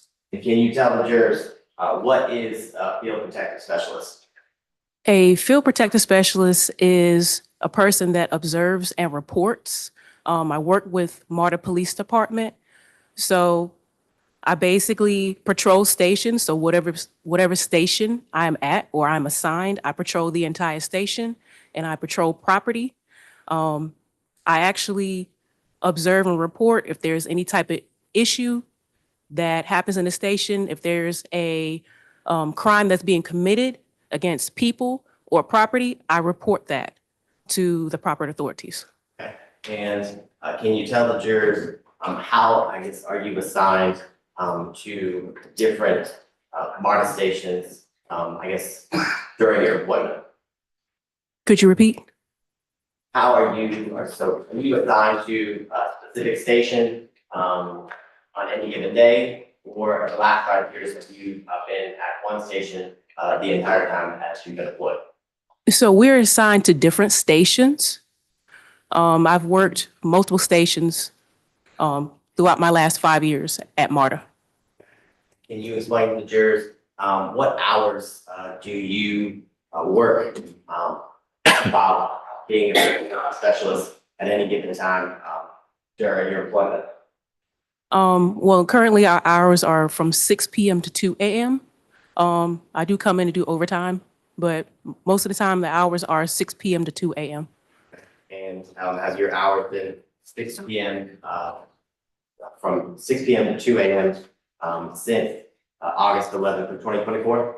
That's correct. Okay, and, can you tell the jurors, on August 11th of 2024, do you remember which MARTA station you were assigned, to kind of patrol and observe, anything going on? I was assigned to the Art Center station. Okay, and can you, tell the jurors, is the Art Center station, is it located at 1255, West Peachtree Street here in Atlanta? That's correct. And is that address, here, within, the bounds of Fulton County? Correct. Okay, and, can you tell the jurors, do you remember, did you start at 6 p.m.? I did start at 6 p.m. And, when you started, that day, I guess, can you tell the jurors how, I guess, your shift, gets started and what your first, I guess, steps or duties are, when you begin your shift? So when I first arrived at my station, I patrol all areas. So I will typically, I'll start in the bus loop. For instance, the Art Center station, there's a bus loop, there's a platform, there's a concourse, and there's multiple other areas that you can patrol on the property. So it just depends on wherever I choose to move, but I patrol all areas of the Art Center station. Okay, and, can you, I know you talked about it a little bit, but can you kind of explain to the jurors while you're patrolling and, while you're working, what are you, looking for, or how are you specifically, doing your job when you're on duty? I'm looking for suspicious activity, anything that seems off, anything that is out of the ordinary. We know that we have a lot of people coming through the stations, so it may be things that are not typical. If they typically happen, that is not, how do I say this? I'm looking for suspicious behavior. What That's kind the point of my job. of- You say suspicious behavior, what kind of behavior are you looking for? People loitering on the property, people not using the property for what it's intended for, if they're not catching a bus or a train, if they're not waiting for an Uber or a Lyft. Anything that's out of the ordinary, if anything that is going to be a hindrance to the business or to the safety of the people that use the system. Okay, and, now you work for the police department, but are you a police officer? No, I'm not. Okay, do you, carry a gun when you're on duty? No. Now, when you're on duty in uniform, I guess let's describe it to the jury, what does your uniform look like? It's blue and black. Okay, and, you have a radio or a way to keep in touch with, members of your team, with the field protective specialist team, as well as other members of the MARTA Police Department. That's correct. Okay, how do you, remain in contact, with the members of, MARTA and the MARTA Police Department? I do have a department issued radio, and I use that every day. That is basically my job, is to listen to the radio. If I get calls, if I get dispatched to a call, I will answer a call. And if there's something that happens at the station, I'm required to report what happens to the station through my radio. Explain to me, when you say, you're dispatched to a call, who would dispatch you to a call, and what kind of call would you go to or be dispatched to? That will be, if I receive a call, it will be through police communications. They will dispatch me. They will call my beat assignment, which is basically the station. They'll call me, and then I'll respond to that call. And then once the call is over, I'll just let my radio communications know that the call has been handled. And, for example, are some of the calls that you or receive or dispatch to, do they involve things that, are related to customer service, and things of that nature for people using MARTA? That's correct. Okay, can you tell the jurors a little bit about that? Okay, anytime I receive a call from police communications, It'll be a call dealing with opening the restrooms at the stations. If there's a patron that needs assistance with a breeze card or a breeze machine, anything like that. If they need an ambulance, just things like that, I'm there to help. Would you describe or say that your duties are to make sure the MARTA experience is good for all that ride or use it? That's correct. Now, can you explain to the jury if you see some criminal activity occurring, let's say drugs being used, what you suspect being drug sales occurring, what do you do in regards to observing and seeing those things? So once I have observed that particular activity, I will step back and relay that to the radio communications, and then they will dispatch a police officer that is in the area to my location, and they will handle the call from there. Okay. And once you have radioed to communications and officers are dispatched, do you assist in any way once the officers arrive? If need be. Once I've put that call on the radio, and the officer has showed up, my job is done. And prior to an officer of the MARTA Police Department showing up, if you radio to communications with that you either seeing drugs being used or drugs being sold, do you try to intervene yourself or stop the person you suspect of committing illegal activities? No. All right, can you explain to the jury why not? Because I'm not a uniformed officer. My job is to observe and report. Okay. And would you report things of, I guess, the last area that the individuals you suspected of doing illegal activity were and their path of travel and things of that nature? Yes. Okay. Now, let's talk about the Art Center transit station. Can you explain to the jurors, is it a large station? Is it a small station? Tell me about the Art Center. So the Art Center station is a pretty large station. There is the street level where there's the parking lot, and then you have the bus loop, and then you have the concourse area, and then underneath the concourse area is the platform. And when you say the platform, what do you mean? what is a platform? The platform is where the trains board, where you can catch a train. Okay. And Your Honor, at this time, the state is going to tender what's been marked as state's exhibits 3, 40, 41, 42, and 43 as business records under OCGA 24-8803 and 24-9902. And specifically, exhibit 3 is the CAD report. Exhibit 40 is the video surveillance for the Art Center station. Exhibit 41 is the MARTA train car 223 video surveillance. And then 42 is the video surveillance for the East Point station. And 43 is the MARTA video surveillance for bus 1830 from August 11th, 2024. So you're seeking to admit these 5 through a business record certification from a records custodian, not through Ms. Little's identification of those? That's correct, Your Honor. Okay, I think we talked about this already.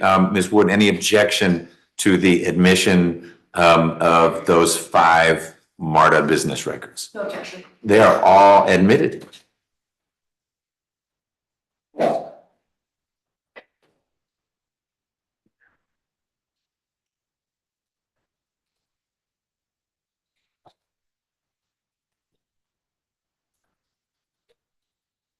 So I want to show you State's Exhibit 3 and an instrument evidence. Do you recognize that as a CAD report or a call detail report for dispatch with MARTA Communications? Yes. Okay, and is that State's Exhibit 3, that CAD report has been generated every time that you radio to communication things that you see that are suspicious or as it relates to customer service needing to be provided to customers? So I have seen a CAD report before, Yes. just maybe once, but that's not something, this is not something I would see. That's mostly for police officers to see. Let me ask you this question. Through the 5 years that you have been working at MARTA, do you, when you, it's radio into dispatcher to communication for dispatch, is that radio traffic then recorded in a report? Yes. Okay, like the one that you're looking at in States to the 3? Mm-hmm. Yes? Yes. Okay. Now, can you tell the jurors a little bit about what you know as it relates to the art centers, the different cameras? Are there cameras at the art center? Yes. Can you kind of explain to the jurors the areas that are captured by video surveillance, modern cameras? So I don't know where all the cameras are, but for the most part, there are cameras in the bus loop. There are basically cameras everywhere. There's cameras in the bus loop. There's cameras on the concourse, which is the main area. There's cameras on the platform. There's cameras on all areas of a MARTA property. I want to show you. Over this.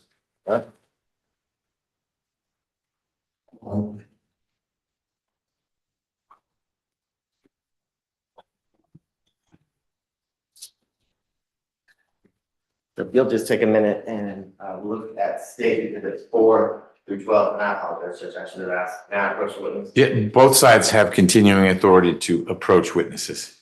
You will look through state exhibits 4 through 12, and after you're done, look at them, just look at.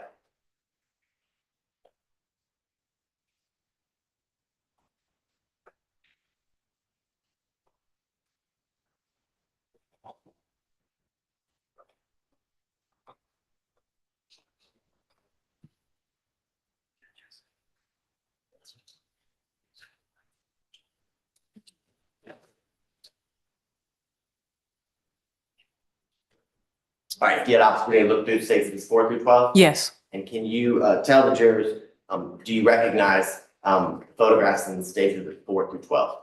I do. Okay, and can you tell the jurors how you recognize what's in state exhibits 4 through 12? That's the art center station.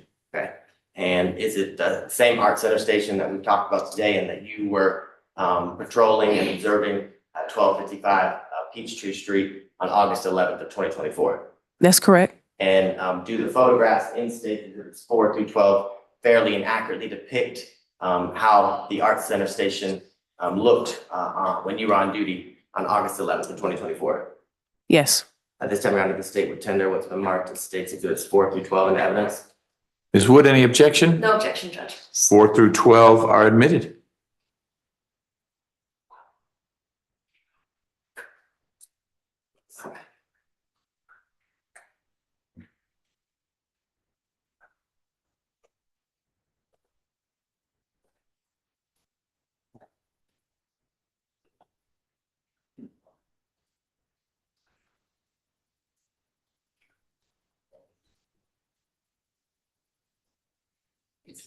All right, in state exhibit 4, and we'll see in 4, 5, and 6, can you tell the jurors what are we looking at here and where, as it relates to the art center station, is this?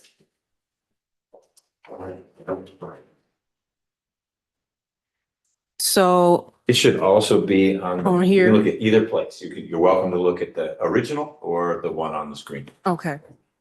So this sign, I don't know exactly where this is, but I know this is the art center station. And can you tell the jurors, is there an entrance way that you enter from the street into the art center station, whether it be to go to the platform or the bus loop? Yes, so you can enter on the art center wayside, which is on the street level by the parking lot. You can enter in on the 15th Street side, which is right in the middle of downtown. It's right across from a gym. And is that what we're looking at here, one of the entrances as it Yeah. relates to the art center? Yes. Now, I want to show you states exhibit 6.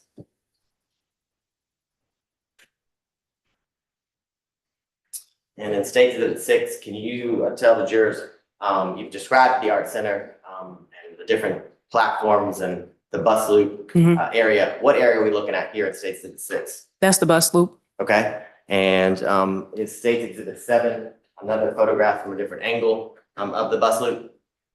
Yes. Okay, and can you explain to the jurors, based on the number of years that you've been working with MARTA, what, can you tell the jurors which buses come to the bus loop? Is it specifically just MARTA, or are there other buses from other counties? So it's other buses from different counties. It may be Gwinnett, well, apologize, Cobb County Link, the 103A, the Route 10, different buses come through besides MARTA buses.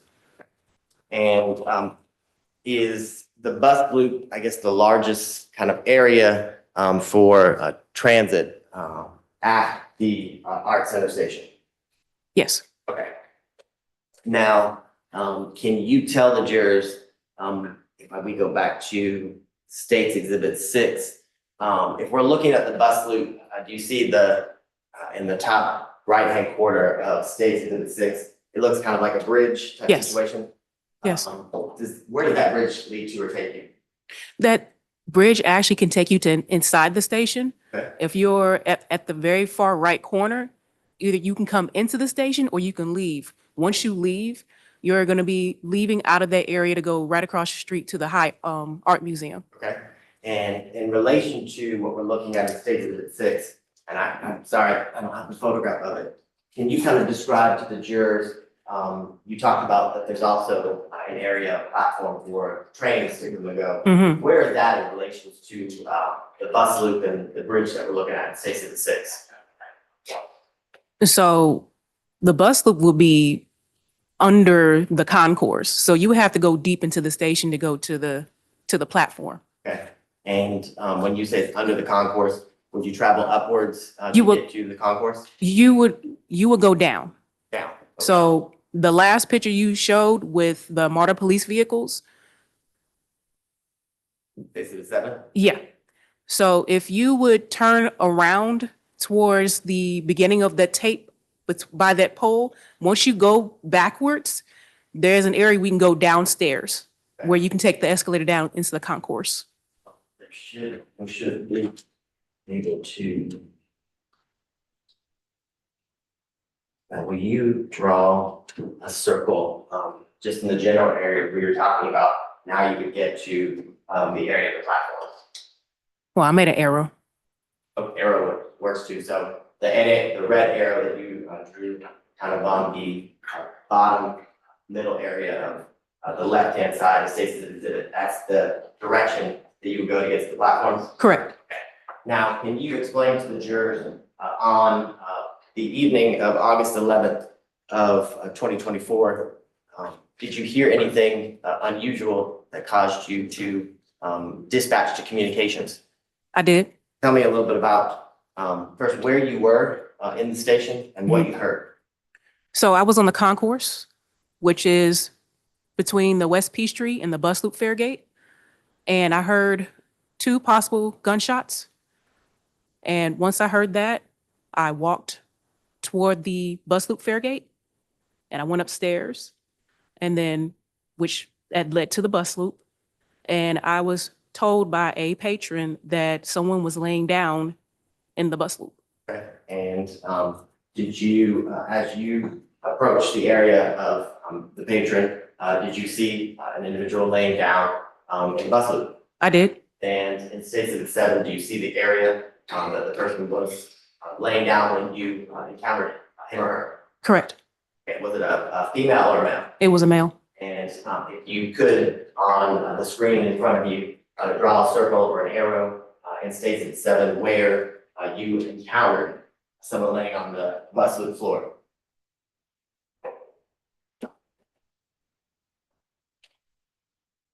Okay, so I'm looking at State Exhibit 7.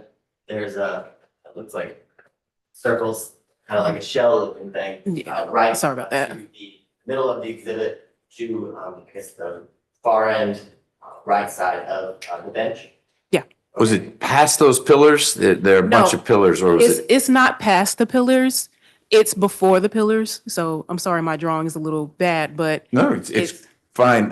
So it's on what looks like sidewalk area as opposed to what looks like street area where you Yeah, saw the person laying down? yes. Okay. And let me show you a different angle. It's David with H. Let me zoom in just a little bit. Do you see the bench that's contained within the crime to be taken in the middle of State Exhibit 8? Yes. Can you explain to the jurors, in this photograph, is that the area, that little gap between the column, the concrete pole, and in the bench in the middle of State Exhibit 8, where you saw the person laying in the butt loop? So on the other section, that's where it was, but it's not where you have it at right now. Okay, Where I had put that, let me go Yeah. to State Exhibit 9 for you. Well, I'm gonna skip to State Exhibit 11.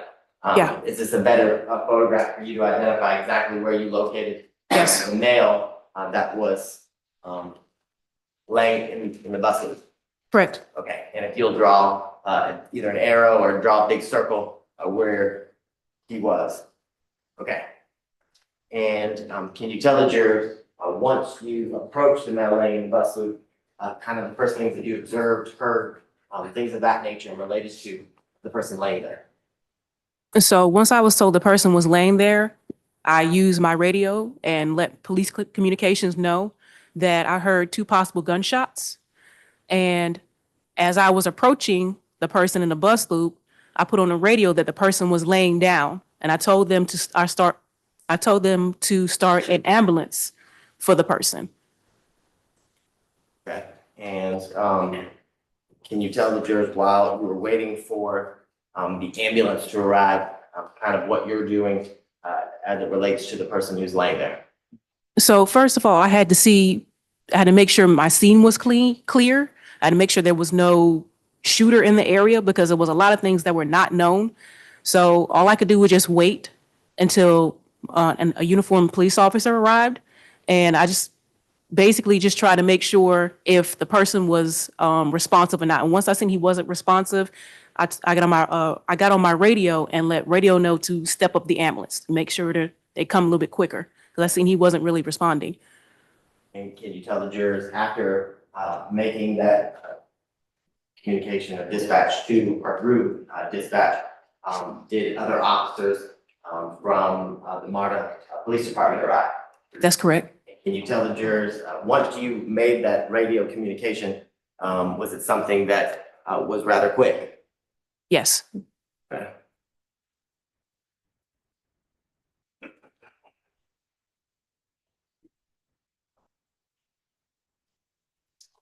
I want to show you real fast State Exhibit 40, which is the MARTA video surveillance or CCTV surveillance from the Art Center station real fast if I can get it to share correctly.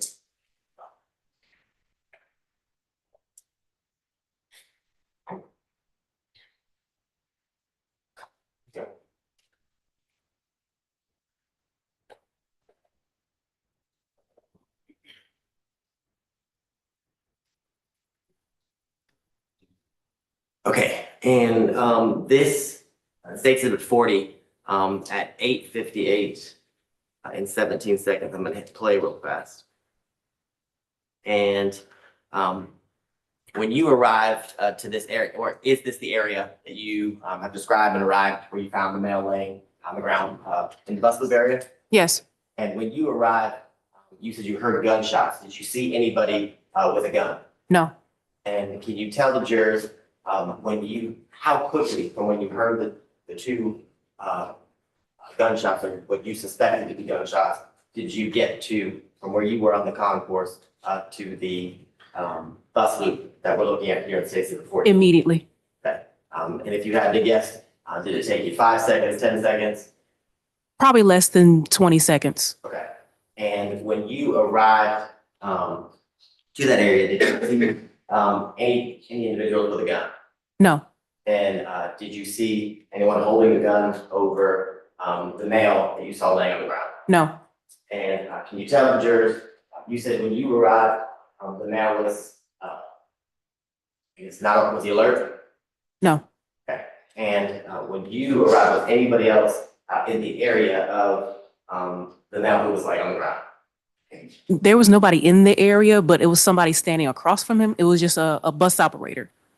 And you said that once you heard the shot, you got there pretty quickly. At any point, did you see any firearm or any weapon on the male who was laying on the ground unconscious? No, And did you take a firearm from the male's book bag, waistband, any part of his clothing on August 11th of 2024? no, Any point, once you responded, did you see any sort of weapon or firearm in the area at all? no. The video we just saw, Ms. Littles, the guy on the ground was writhing around a little bit. By the time you got there, he was not moving? Yeah. Okay, and we also saw someone walking towards the camera. Did you encounter that person? Mm-mm. No? No. Okay. Now, once officers arrived, did Officer McBurney, was he the first officer to respond to your dispatch? Yes. And can you tell the jury, once he arrived, kind of what happened and what your role was as it related to what occurred on August 11th of 2024? Well, once he arrived, he did CPR. My role was just to make sure the scene was clear and nobody else was coming to try to mess with the scene. So I kind of just did patrolling, just make sure everybody stayed out of the way. And at any point, while Officer McBurney was on scene, did you have to take any measures or life-saving measures related to the individual on the ground? Yes. So once he left to get the AED, I was told by a supervisor to go and start CPR, and that's what I did. What is, you said it's an AED, what is that? Basically, it's the defibrillator, just trying to get the heart pumping. The things that you put the patches on the Yes. chest and you shot? Yes. And how long did you attempt to perform, or how long did you perform CPR in order to attempt to revive the man? I did it until the ambulance showed up. And once the medical professionals arrived, can you tell the jurors, did you go back to kind of making sure the scene was secure and things were not bothered or messed with? That's correct. How long did you remain at, I guess, the art center following the arrival of other detectives with Marta as well as additional medical professionals? I think I was probably there the whole night. Okay. Yeah. And was your entire shift, were you supposed to work 6 p.m. to 2 a.m. at the art center station? Yes. One second.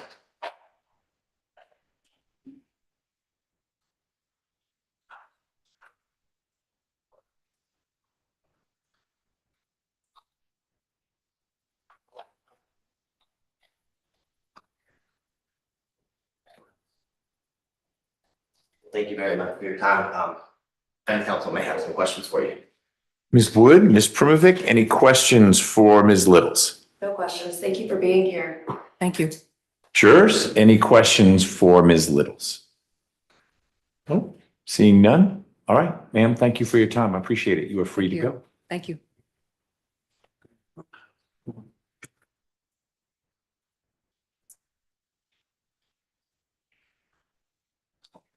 Ladies and gentlemen, we are going to break for lunch now. I know we haven't been going all that long, but it's long enough. If we had started at 9, we'd do our morning break now, but given where we are, it's the lunch break. I'd love to keep it as close to an hour as possible, but you need a chance to eat. So according to that clock, it's 12:23. I don't promise that's what it really is, but if we go by that, it would mean being back around 1:20. So if you could aim to be back in the jury room by 1:20, reminder, we can't start unless all 14 of you are here.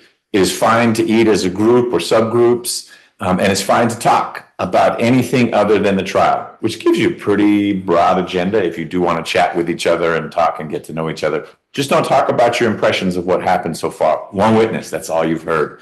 And no outside research. If you had questions for Ms. Littles, it was time to write them down and submit them, but you had none, which is fine.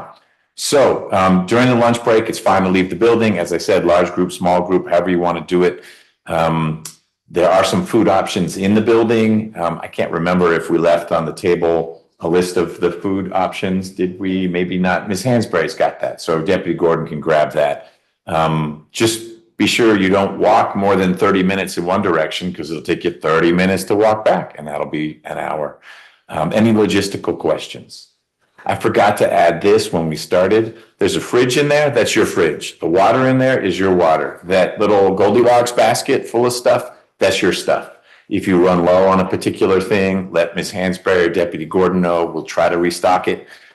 You can bring your own things and put them in the fridge or use the microwave. If you try to bring something in glass, if you try to bring in cutlery, you will not get through the guard security people. You'll get through, your stuff won't. So if you do choose to bring in your own food, it should be in plastic or something that isn't gonna break when you drop it, and no sharp objects. If there are no other questions, take your notepads with you. You can leave those in the jury room, and we'll see you as close to 1:20 as we can make it happen, okay? Thank you. You may have said this. Hold on one second. Don't go anywhere. Just so the jurors don't think that, counsel is being rude, that we can't interact with them if they.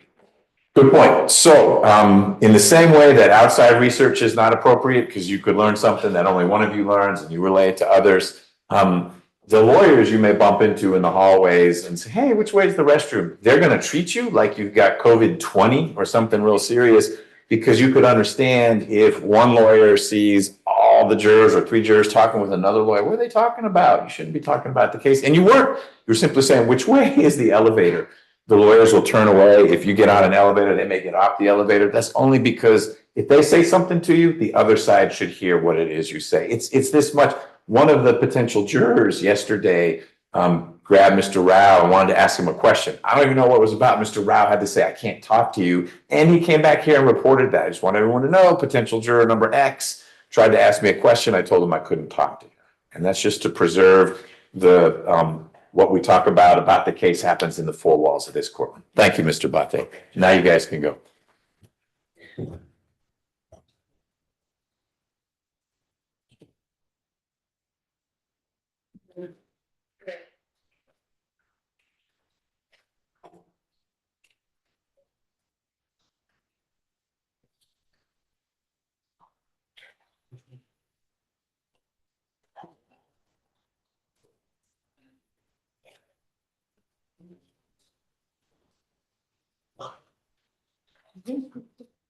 All right, everyone else can be seated.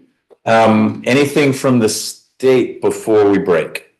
You're good for witnesses the rest of the afternoon? Yes, Your Honor. Excellent. Ms. Wood, anything from the defense? No, you're right. All right, Mr. Mosley, we'll get you back out here just around 1:20 before we bring the jurors in, okay? All right, thanks. I think I saw Ms. Davis at some point. We're going to take a couple pleas,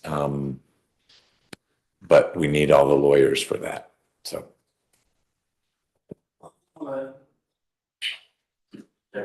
What time did you send me back?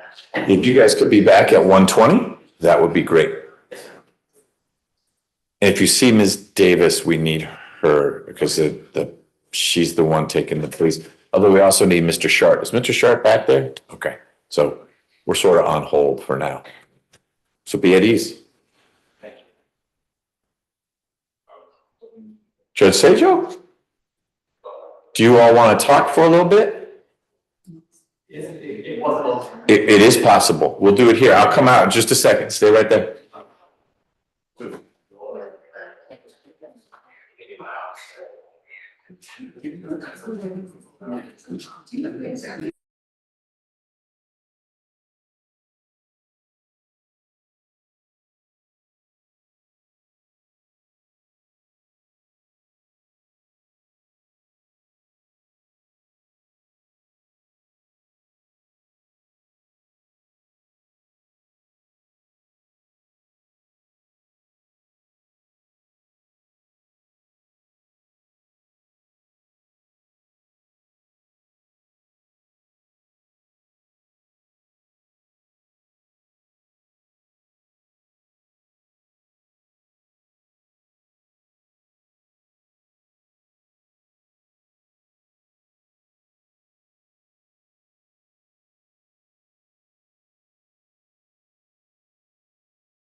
can't try, I don't have to try with this. When that inmate- All right, are you good to go if we bring him out? We're right. Okay, Deputy Gordon, you want Mr. Francis standing between the two of them? All right, so you have him set up however you want. In the middle, okay. How you doing today? What'd you say? Hey, good afternoon. I asked you how you were doing. Oh, Good.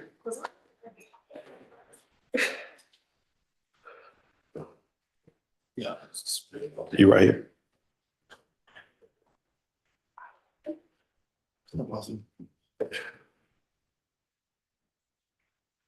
Let me do one more thing and we will get rolling. All right. Ms. Rivers, are you ready? We're talking about a different case right now. It's 25 SC 000816. It's State versus Mender and State versus Rogers. We have both young men out here with Mr. Francis on their behalf. We have Ms. Davis for the state.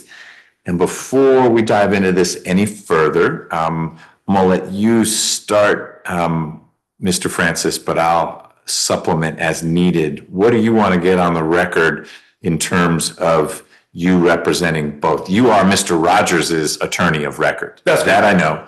And Mr. Mender had Ms. Cabrera, a colleague of yours, as his attorney. Ms. Cabrera can't be here today, but you're here. She had told me that she spoke with Mr. Mender and that she saw no issue, especially since the defenses are not antagonistic and everyone is interested in entering a plea. And as I see what the recommendations are, shouldn't be all that controversial, but we still need to make a record that Mr. Mender is comfortable with you handling his plea and that Mr. Rogers has no objection to that. Right, and you may recall, Your Honor, we put that on the record some time ago at a calendar call, that we were in a business relationship together. Yep. And that we didn't see any conflict. There's no defenses in opposition. No, I don't think there is in terms of you and Ms. Cabrera being counsel of record. I wasn't as clear as I should have been. It's the fact that Ms. Cabrera is not here today. Right, and I've explained that to Mr. Mender, and I believe he wants to go forward. Is that correct, Mr. Mender? You want to go forward with me standing in for your lawyer? Yes? Yes. Okay. And you're okay with that, Mr. Rogers? Yes, sir. Okay. Okay, great. Mr. Mender, if anything ever changes, let me know. But Mr. Francis is here as your advocate as well. And so if you have questions about what's going on or you're confused about something, you can certainly ask me. You should feel free to ask Mr. Francis as well. If at any point you start to feel like, well, wait, you're not advocating for me, let me know. I don't think that's going to be an issue based on how this is going to resolve and what I know about Mr. Francis's ability to articulate on behalf of both you and Mr. Rogers, okay? And Mr. Rogers, you have no concerns about Mr. Francis handling both pleas today? No? Okay, great. So to both of you, Mr. Mender and Mr. Rogers, I need you, when you're answering the questions, to make sure you answer verbally as well. You're welcome to shake your head or nod. Make sure you answer out loud and loudly so that Ms. Rivers can hear you. Ms. Davis is going to swear you both in a moment and ask you a bunch of questions. She'll ask each question just once. So she'll say, state your name. And then she'll say, Mr. Rogers and Mr. Mender. She'll go in the same order each time. And so when you hear your name, whatever your answer is to that question, yes, 19, 32, whatever it is, please share your answer. And then she'll turn to you, Mr. Mender, and not repeat the question. She'll just want your answer to what that question was. If you don't remember what the question was, let us know, and I'm sure she'll repeat it. Does that work for you, Mr. Rogers? Yes, sir. Does it work for you, Mr. Mender? Mhm. Okay, I need you to say yes or no, or I don't know, no mm-hms, okay? All right, good. Ms. Davis, when you are ready. Please raise your right hand. Both of you. Okay. Do you swear or affirm that the testimony you will provide today before the court will be the truth, the whole truth, and nothing but the truth? Yes, sir. Yes, ma'am. Okay, thank you. Mr. Rogers, please state your true and correct legal name. Monte Rogers. Can you, Monte Jamal Rogers. can you spell your first and middle name for the record? My first name, Jermonta. You spell my last name, Your middle name? Jamal. Okay, thank you. And you can put your hand down. Mr. Mender, please spell your, state your true and correct legal name and spell it for the court. QUANARDMENDER. Okay, and what's your name? Bernard Mender. Thank you. Are you at this time taking or under the influence of any alcohol, drugs, or medicine, Mr. Rogers? No, ma'am. Mr. Mender? No, ma'am. Is there any medication that you normally take that you have not been given today, Mr. Rogers? No, ma'am. Mr. Mender? No, ma'am. How old are you and how far have you gone in school, Mr. Rogers? I'm 14, and I'm in high school, 9th grade. Should be going to 10th grade. Mr. Mender? 15, and I'm in the 10th grade. Mr. Rogers, did you say you're going into the 10th grade or you said I should be in the 10th grade? Going to 10th grade. Okay. Mr. Rogers, what high school were you attending? Washington High School, Booker T. Washington. Mr. Mender? Going to Banneker. Say that one again. Banneker High. Banneker. Are you able to read, write, and understand the English language, Mr. Rogers? Mr. Mender? Yes, ma'am. Are you a United States citizen, Mr. Rogers? No. Yes, ma'am. Do you understand that you are charged with the following offenses for Mr. Rogers in 25 SC 000816? The state is moving to null pros or dismiss the armed robbery count, and we are proceeding on count 2, aggravated assault, and count 3, possession of a firearm during the commission of a felony. Do you understand that's what you're charged with, Mr. Rogers? Yes, ma'am. Mr. Mender, in 25 SC 00816, the state is moving to null pros the armed robbery count. The state is also reducing the aggravated assault count to reckless conduct. That is OCGA 16560, which is a misdemeanor. And the state is moving to null pros the third count, possession of a firearm during the commission of felony. Do you understand that? Yes, ma'am. Do you understand that you have the right to plead either guilty or not guilty to these charges? And if you plead not guilty or remain silent, you may receive a jury trial. Yes, ma'am. Yes, ma'am. Have you had enough time to speak with your attorney, Mr. Francis and Ms. Cabrera, about all the facts and circumstances known to you regarding the charges of this indictment, including any potential defenses? Yes. Yes, ma'am. Do you need more time to discuss this case with your attorney? No, ma'am. No, ma'am. Are you satisfied with his and her services? Yes, ma'am. Yes, ma'am. Attorney Francis, do you waive formal reading of the indictment and any and all defects therein for the purposes of this plea? Yes. Do you remember having been arrested on these charges? Yes, ma'am. Yes, ma'am. Judge, the state is unaware of any outstanding warrants related to these charges. Attorney Francis, are you aware of any outstanding warrants related to this matter? No, I'm not. Has your attorney advised you the minimum and maximum sentence for each charge to which you're pleading to today, Mr. Rogers? Yes, ma'am. The maximum, well, the sentence timeframe for aggravated assault is 1 year to 20 years. Possession of a firearm is 5 years consecutive. Mr. Mender, the sentence maximum is 12 months. Are you aware of that as well? Yes, ma'am. Do you understand that today you're entering a negotiated plea of guilty, which means the state will recommend a sentence to the court? Yes, ma'am. Yes, ma'am. Do you understand that the court is not required to accept the state's recommended sentence? Yes, ma'am. Yes, ma'am. Do you understand the court has a right to sentence you to the maximum possible sentence on each charge? Yes, ma'am. Yes, ma'am.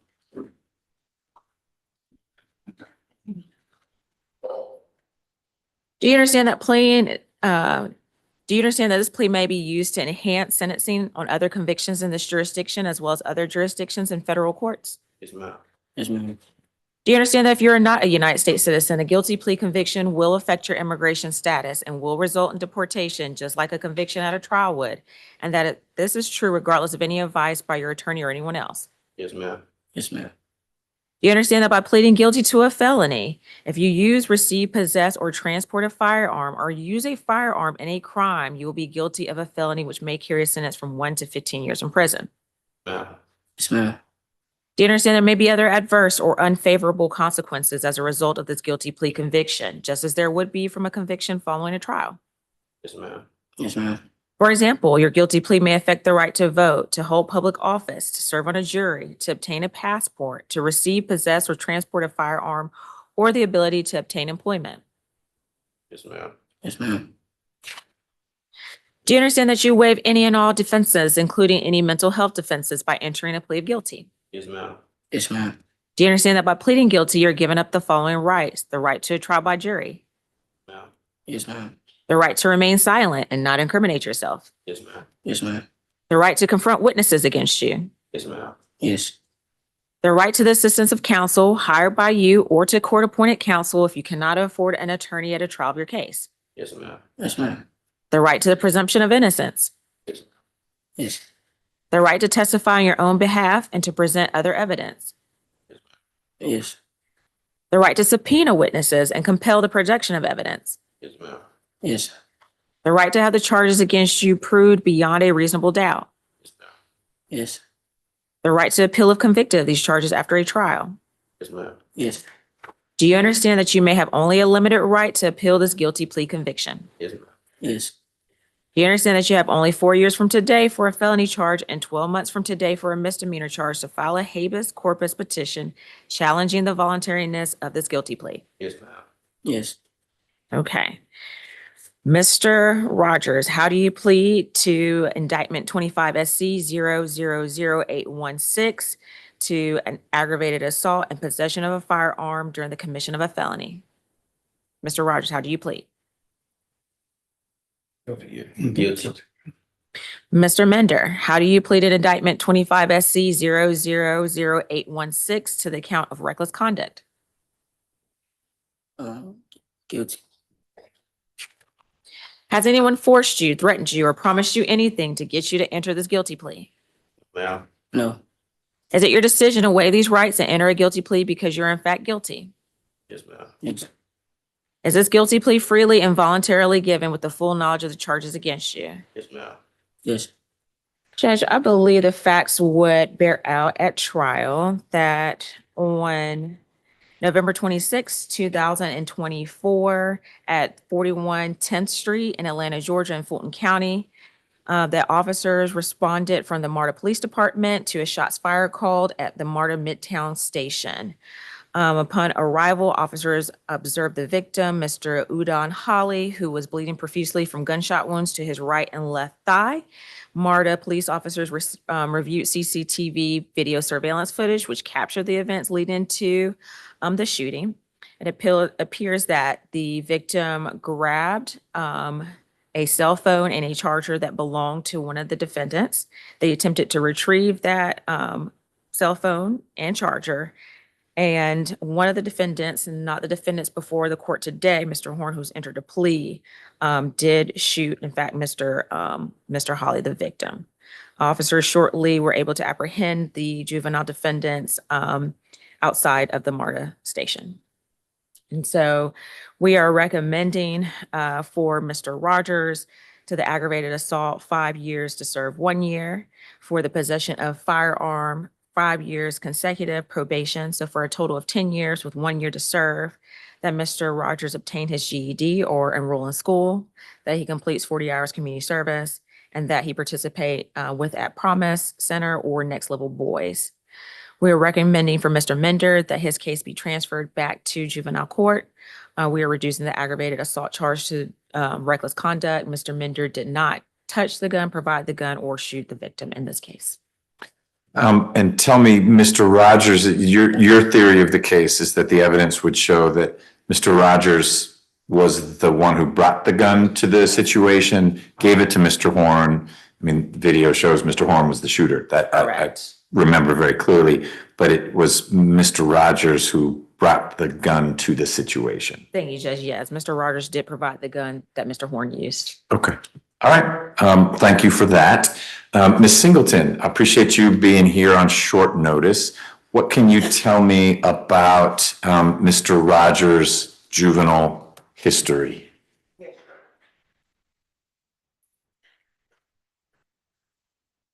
Mr. Rogers has 2 open cases. He has a loitering and prowling from April the 28th of 2024. That is the date the complaint was filed in the court. That case is still open.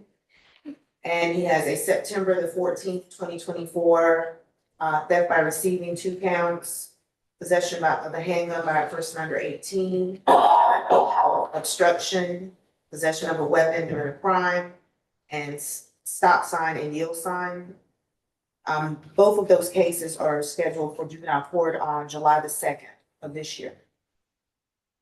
What, in your experience, typically happens with those kinds of cases in the face of today's likely outcome? I've been in contact with his juvenile court lawyer, Ms. Shimmer, and they were waiting to see what we were going to do here. So initially that was going to be a status date, but I suspect it'll be more of a disposition. Based on the my recent experience with juvenile court in a situation like this is based on the conditions that are being placed on the sentence, supervision by myself, the Promise Center and the services provided there, they're likely to just adopt the same conditions. Okay.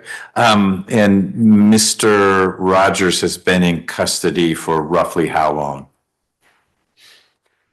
Do we, go ahead. I'm sorry, on November the 27th of 2024. Okay, so 7 months-ish we're coming up on. Right. Okay, Right. got it. And what about Mr. Mender's juvenile history? He has no history. Okay, got it. Mr. Francis, we can handle your clients in whatever order you'd like. Oh, Judge, well, we'll do Mr. Rogers first. We would ask that you accept the plea as negotiated. His mom is here. Stand up, Mom. And Judge, it is our understanding that since he will be in DJJ, he will serve day for day. So he will not be released until November.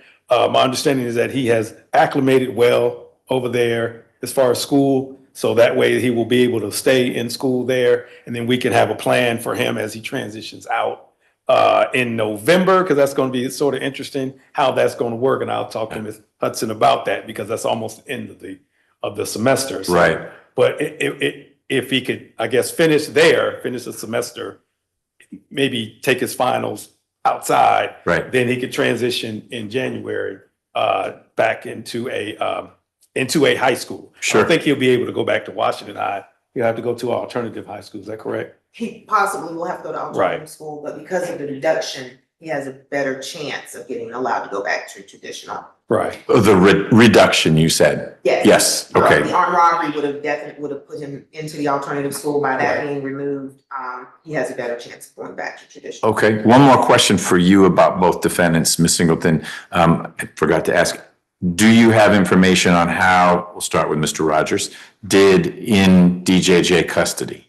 My understanding is that there was no problems with either party. Either one, okay, thank you. All right, back to you. That's my understanding as well. And so it actually can work out pretty well for him to continue to do well in school there and then transition back. And I've talked to him, when I first met him, he said, I had a gun because people do things to me. Yeah. So for protection. And unfortunately, he lives in that sort of environment. But I've tried to impress upon him that he cannot carry a weapon. And hopefully from this experience, he will be able to abstain from doing that. So we ask that you accept the plea as negotiated. Okay, thank you. And Mr. Mender? Same, Judge. We ask that you accept the plea as negotiated. You saw the videotape. Mr. Mender was just there. He didn't have a weapon, anything. He was just sort of there, and he got caught up in it. I don't think I'm not aware of Mr. Mender having any type of history. And I think to me, he appears to be a great kid. And I think this is probably the right resolution. And hopefully he won't be around any kids that have guns or anything. But and you got to remember, Judge, this sort of started out as a misunderstanding. It did, and it's come to light. I mean, it wasn't clear whose phone it was. Right. It has become clear whose phone it was. So, and even Mr. Horn benefited from the state's realization of how this played out. So it started as a misunderstanding. It ended with someone getting shot. That's true. That's true. And I think it was a little more to it, but I can't prove that. Yeah. But our victim was very interested in this case. I mean, he had a previous case of his own down here in Fulton County. And when I first met my client, he indicated that the victim had said some things of a sexual nature to the kids. And so I can't prove that. That's not on video. Right. So, or it's not on audio. I think it's right. It's not on audio. I think it's an unfortunate situation. I hope Mr. Rogers learns that He's got to learn to work with his hands, Yep. you know. Baseball bat, something. Something. Yeah. Well, maybe not baseball bat. Okay. Well, not a gun. Yeah, not a gun. That's the key part. Just hands. Yeah. And hopefully, we can keep him safe. He's a bigger kid, you know, at 14, and sometimes bigger kids get preyed upon. Just that simple. I worry about Mr. Mender. He's a smaller kid. And so these guys have to, they have to take the right steps to protect themselves. So I think these are the right resolutions, and I think the state for that. Okay. Is there anyone here for Mr. Mender? I'm sorry. Okay. I recognize, it's okay. I know you're filling in, but his mom has been very interested and active in the case as well. So I appreciate you being here again. All right, Mr. Rogers, anything you want to add? You don't have to say anything at all, but it's your plea, not mine. And so if there are things you want me to know about you, about this situation, anything else, now's the time. Sir. Okay, same for you, Mr. Mender. Anything you want to share? No, sir. Okay. Ms. Singleton, how will it work for Mr. Mender's plea is one of, it sounded like what was handed to me was 2 years probation. I was confused by that, but things work differently in juvenile court because he's pleading to a misdemeanor, which of course has at most 12 months, but maybe if it's a delinquency finding or whatever is processed down in juvenile court, it can be a longer sentence than that. Yeah. I want to know what I'm pronouncing today for two reasons. I don't want to say something on the record that makes it difficult for juvenile court to do what everyone has been discussing. Two, just as important, it seems like Mr. Mender ought to get out right away based on this disposition because the state's asking for a probated or supervisory sentence. And so I don't want Mr. Mender stuck because I articulate things the wrong way today. So what's gonna happen to Mr. Mender's case, Your Honor, is that once the paperwork is filed into the clerk, I'll send it down to juvenile court. He'll be placed on a detention hearing calendar, probably within about 5 days. At that time, they'll decide whether or not to release him. Okay. As far as the conditions that are listed in what would be considered an agreement suggestion by juvenile court, they will do their own screening and make a decision as whether to accept those conditions or do something less. So this is sort of like me telling something to the Department of Corrections. They'll say that's interesting, but we'll figure out from our broader experience with participants like this, what's in the best interest of the child. That's correct. Okay. And I think, Ms. Davis, you submitted a proposed order. I have, Judge. I will amend it though to 1 year though, since it is a misdemeanor. Okay, that's fine.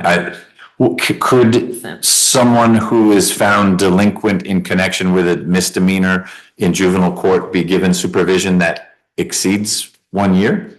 Not likely. Okay, But all right. they have the ability to supervise. Their supervision decisions are not just based on the charge, it's also based on the background. Sure. Which sounds like is favorable to Mr. Mender, given that he has no background and a mom who's active in his life, which is good. Okay. And then for Mr. Rogers, in pronouncing his sentence, and that's going to go on a standard adult disposition, so I'm familiar with that.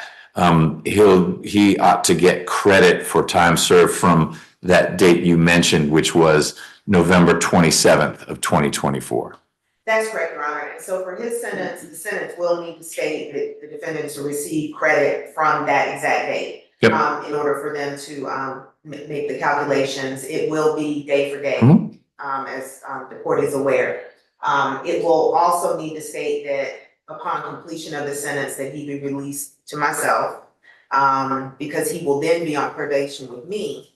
As the court is aware, the courtesy supervision until he is 17. Right. And it still lasts that long. And because he will not be in custody, do we still have a hearing at age 17 to see what comes next? Or that's only if someone's in custody that there's I'm turning 17, what's next? Only very good. Okay, all right. But I forgot to mention first offender. He's first offender eligible. Okay, he is. Have you talked to Mr. Rogers about first offender?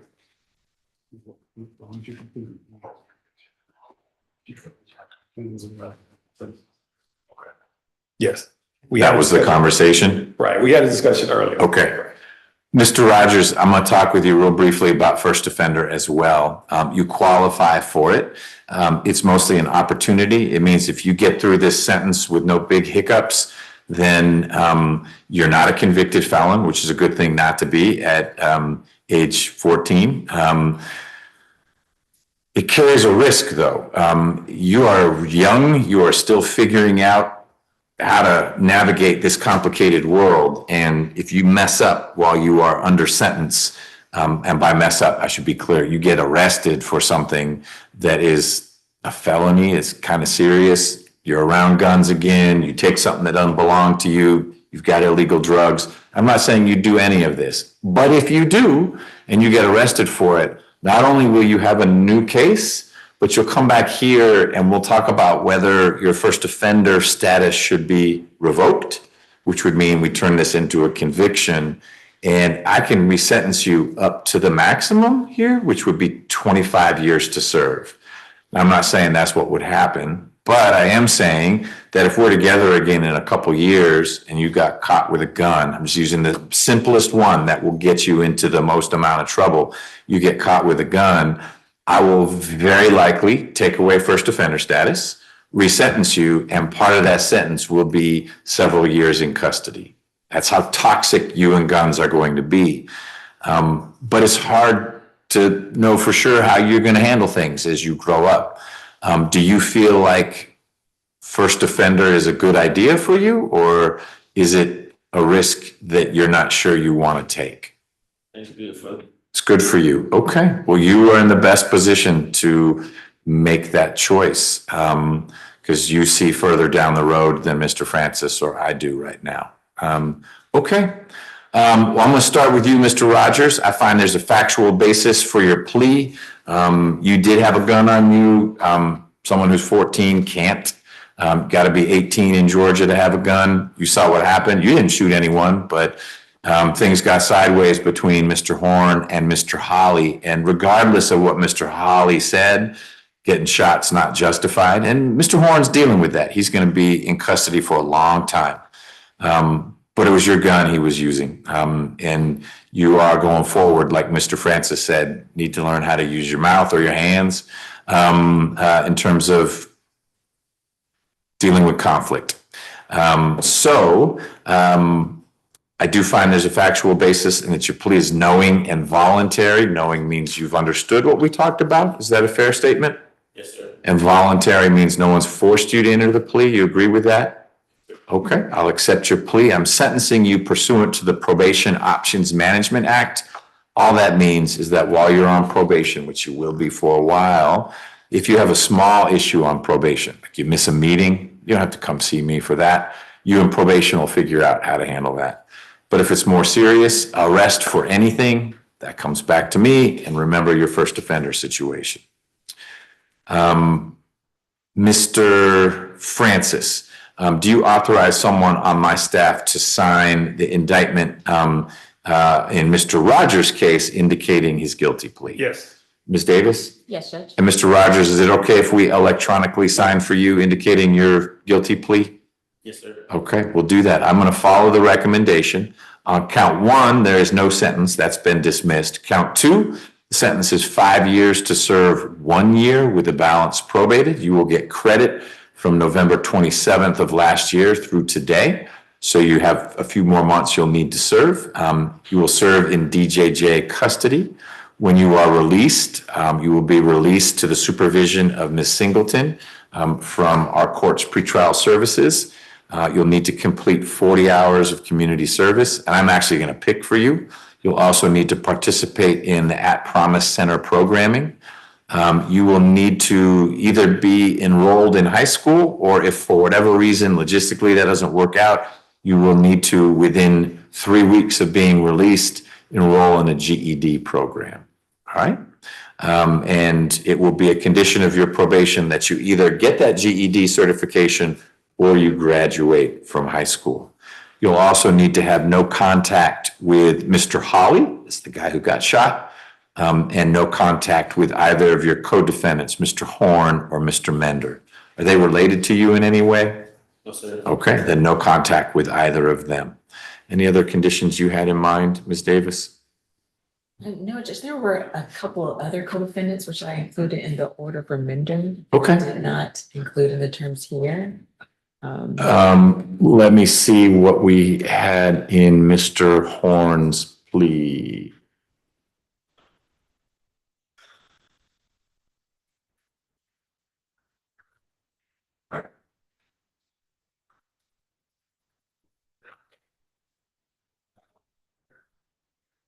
I didn't make it in. There are going to be two other names that you'll need to stay away from. Two other young men you were with that day. Were you related to either of them? No, sir. Okay, so staying away from them should not be an issue. I'll get those names out of the other order. Mr. Francis, anything else on behalf of, oh, then there's count 3. That has to be 5 years. It has to be consecutive. But I will probate that. So your total sentence, Mr. Rogers, as negotiated by your lawyer, is 10 years to serve 1 year with the balance probated. That's a lot of probation, but I will tell you this, if you are doing well on probation, probation's going to come to me to say, could we first make it unsupervised? So that would be after a few years of things going well. And then eventually they may say, could we close this case out early? And I'm always open to that because that's a sign that you're doing exactly what you told us you're going to do, which is make better decisions as you go forward. Mr. Francis, anything else on behalf of Mr. Rogers? No, Your Honor. Ms. Singleton, I don't know that I've said all the things I need to say in terms of special conditions. Will you coordinate with Ms. Nelson to make sure we've got the right language in the final disposition so that it's as seamless as possible? You providing courtesy supervision while Mr. Rogers is under 17? Yes, Your Honor. Okay. The only thing I wanted to make sure that was on the record was that he would receive credit towards his probated sentence with the supervision that I provide. Yes. I believe he put on there, Your Honor. Okay. And the second thing was that he will be supervised by me, but released to his mother. The 27th is actually Thanksgiving Day. Oh, So wow. it would be better that he be released to his mother. on that. Sure. Her name, Sharika Lockhart. Okay. Ms. Lockhart, you still here? You're going to be free on Thanksgiving to pick your young man up? Good. That'll be a good Thanksgiving thing for the family. Be the best meal you've had in a while, Mr. Rogers. So released to her supervisor. Yes. So physically released to your mother, Ms. Lockhart, but you'll be supervised by Ms. Singleton, and we'll make sure it's reflected on the final disposition, but it'll be on the record now. All the time you are under the supervision of Ms. Singleton is credited towards those 9 years of probation. So I don't know if the math will be exactly right, but you'll basically start at 15. You'll have about 2 years of supervision under Ms. Singleton. That would leave 7 years remaining for adult probation. And Ms. Singleton will help with that transition, and then you'll be supervised by an adult felony probation officer.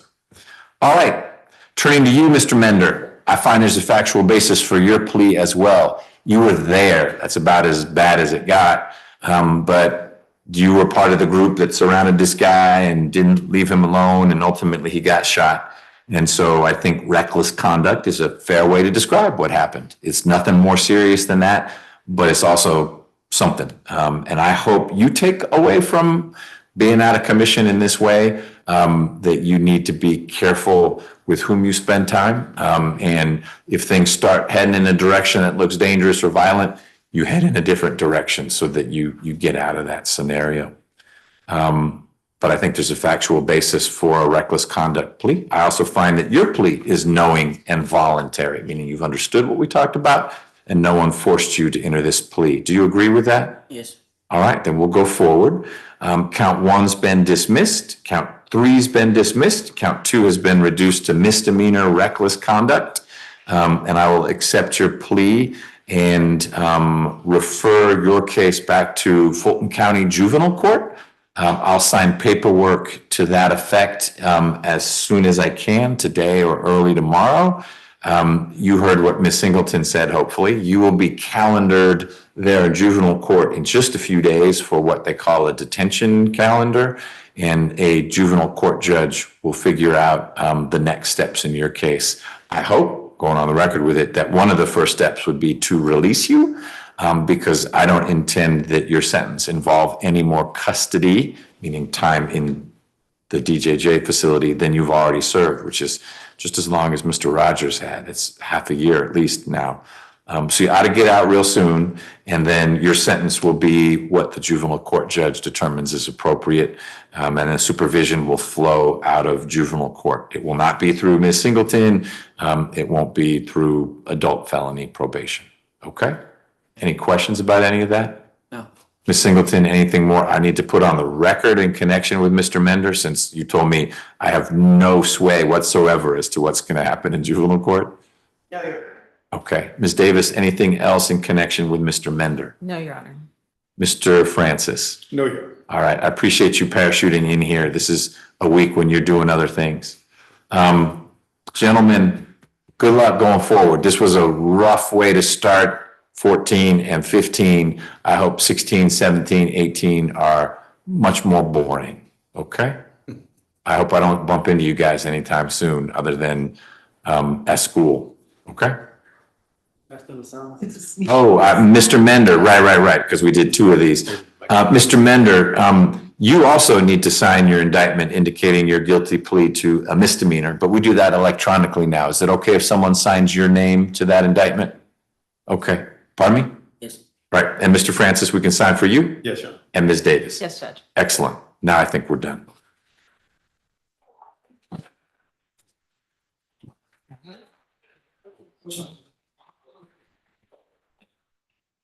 Hey, Ms. Simpson. We're in the middle of trial. Well, we're still going. No, day one. Oh, Are you only? So that. Great. Okay. I figured that there was a natural handoff when Ms. Singleton's in the mix. Okay, good. Thanks, guys. Appreciate it. Glad we fit this one in. Yes.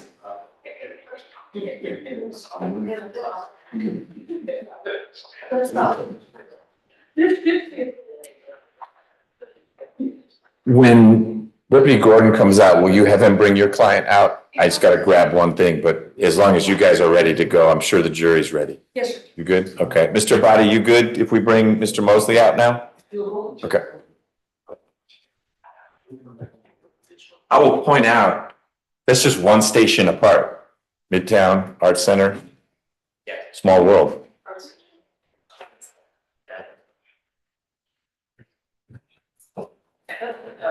Is this still on? Shut up, okay. Yeah. You're right. See, there goes. Area of what you probably. I told them when you came out to say, hey, I Okay. TikTok? Yes. CCTV. You just thought. Yeah. Okay. That's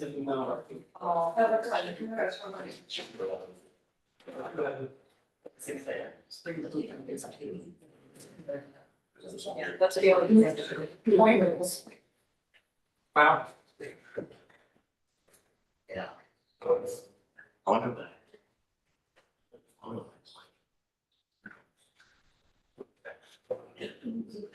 I'm always curious.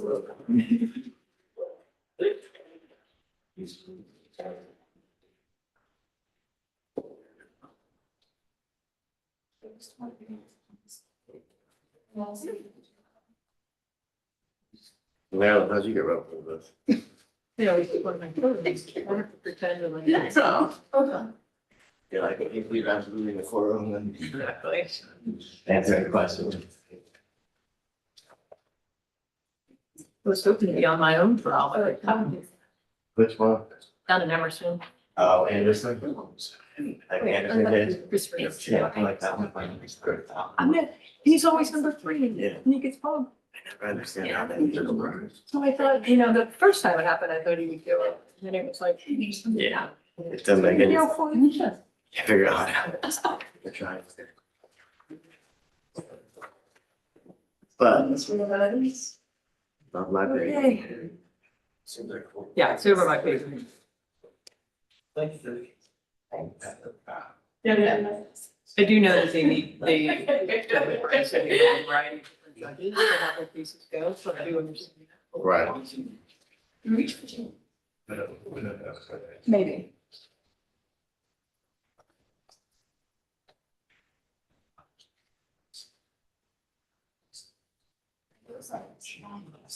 I know. Oh, well, they had to go all the way down. Yeah. Use this for. Adam, I just don't know what to use this for. I'm just gonna look at it. It's so beautiful. I mean, there's a lot more. You just use it. Where's your lab? Go out. Exactly. Love. Yeah. Not My favorite place. Oh, yeah, yeah.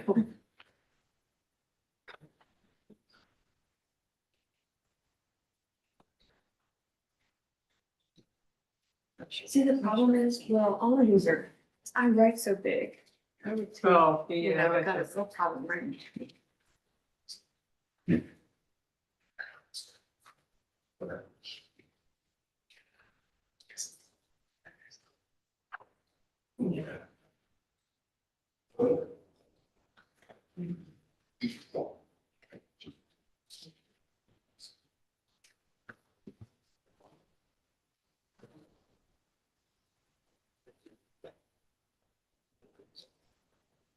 We don't have any with closing, Alpharetta annexing, there were Closed. that they went to. Oh. There's not enough people to.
This could be the first time in my life.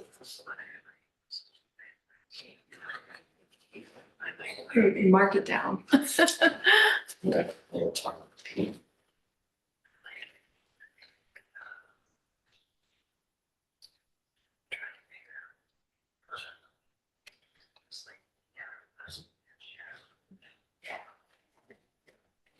Oh, That sounds.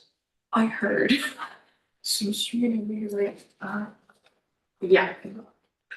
I heard. Right. What brother you were doing? They put the one with surgery or it was Mosley County. Oh.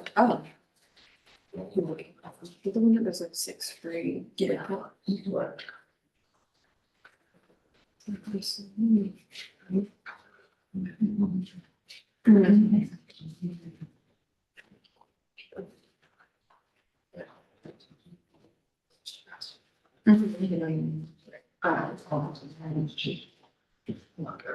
Yes, information, what's how, correct.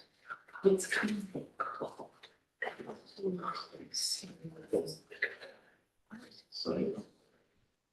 Yeah, right.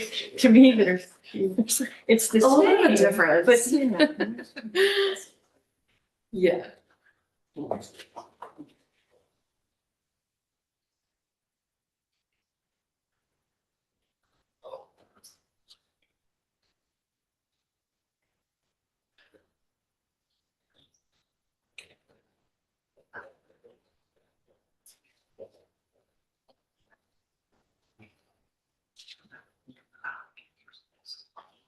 Did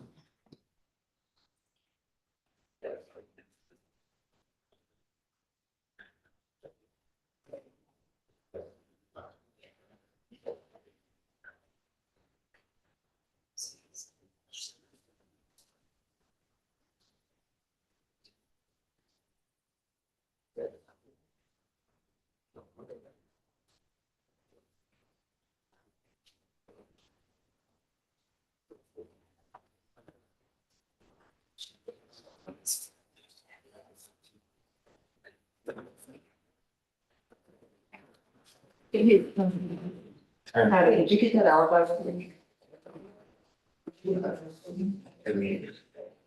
It's like, no. You did fairly well for that for the second. I was like, I looked into it. I'm like, the email system never works. How about the birth certificate of his twin? That would be helpful. I just tried to pull that. Who did? Max Short. I love it. It's like, get at me. You're a little white out and Right. goes a long way. Oh,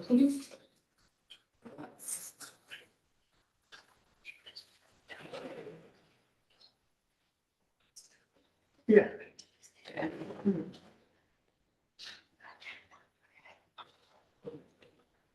Do you have a back? No, no. Very multiple times.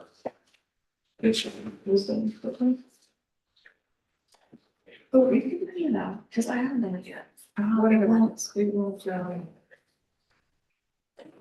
one, that's the one. Okay, it could be just not secure. Got that. They send away, and then they're telling me it's not secure.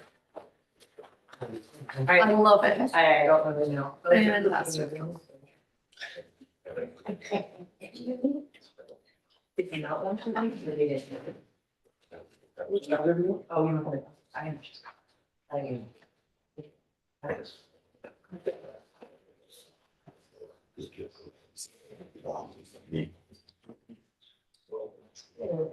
We didn't want to, I mean, we can't. I understand.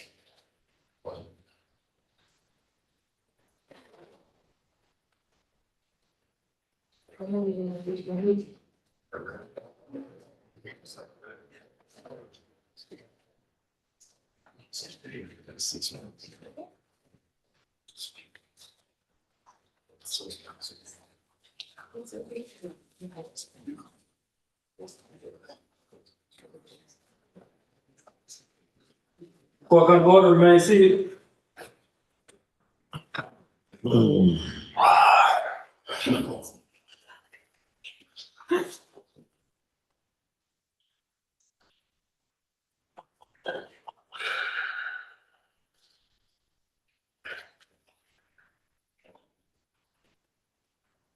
Ms. Rivers, did you get enough of a break?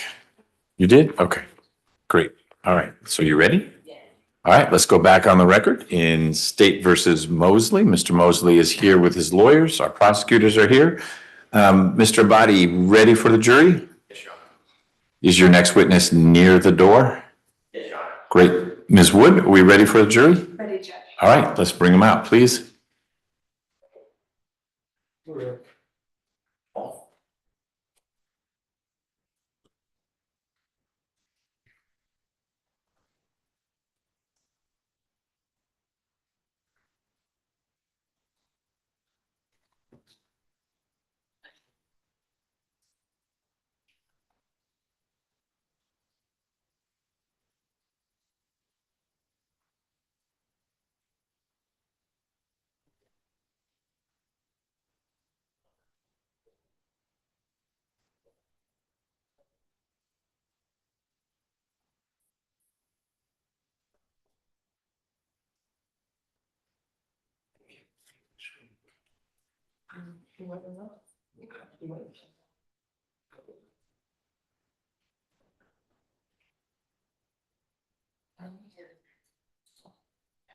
Who is your next witness, just so you can take the suspense?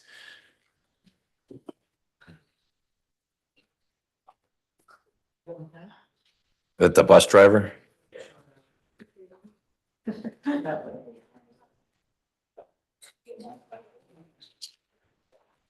But here you want to turn the other way.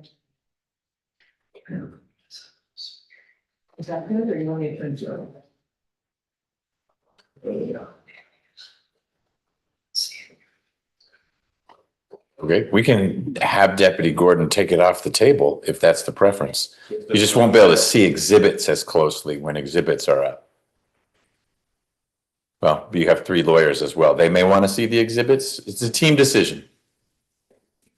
And then if we, we'll pull it back. Yeah. Okay.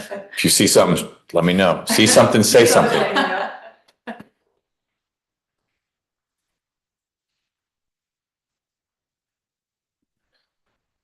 We give the jurors an extra 30 minutes and they're not ready.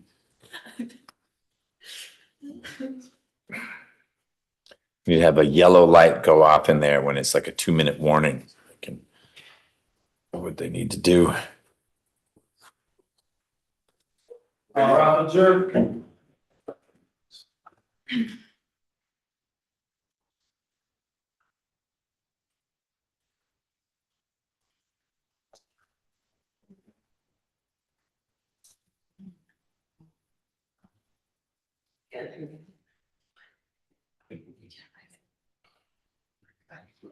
You all can sit as you come in. So you come, you take your seat, and we stand for you. You sit for us.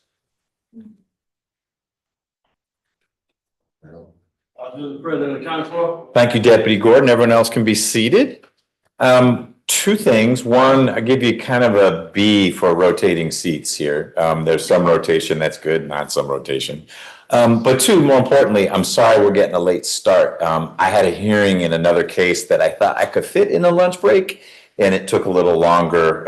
It was 2 defendants instead of 1, and so that ate into our time, and I apologize. It gives you more time to digest. We'll try to keep it, actually tomorrow you don't get a lunch break because you're showing up having already eaten lunch, but we'll talk about that at the end of the day. We're going to press on with the state's case. We had 1 witness so far, and I'll ask Mr. Rao or Mr. Abate to call the state's next witness. State call, Michael Thomas.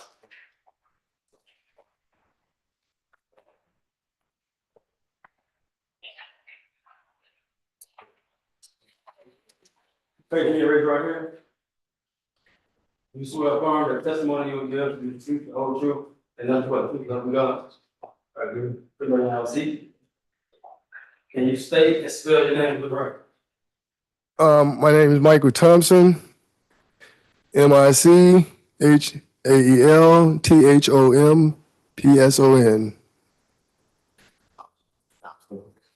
Then you're staring at your name and I mispronounced. Not how I work. How are you today? Fine. And can you tell the jurors, sir, how are you currently employed? I work for Cobb County Transit Authority.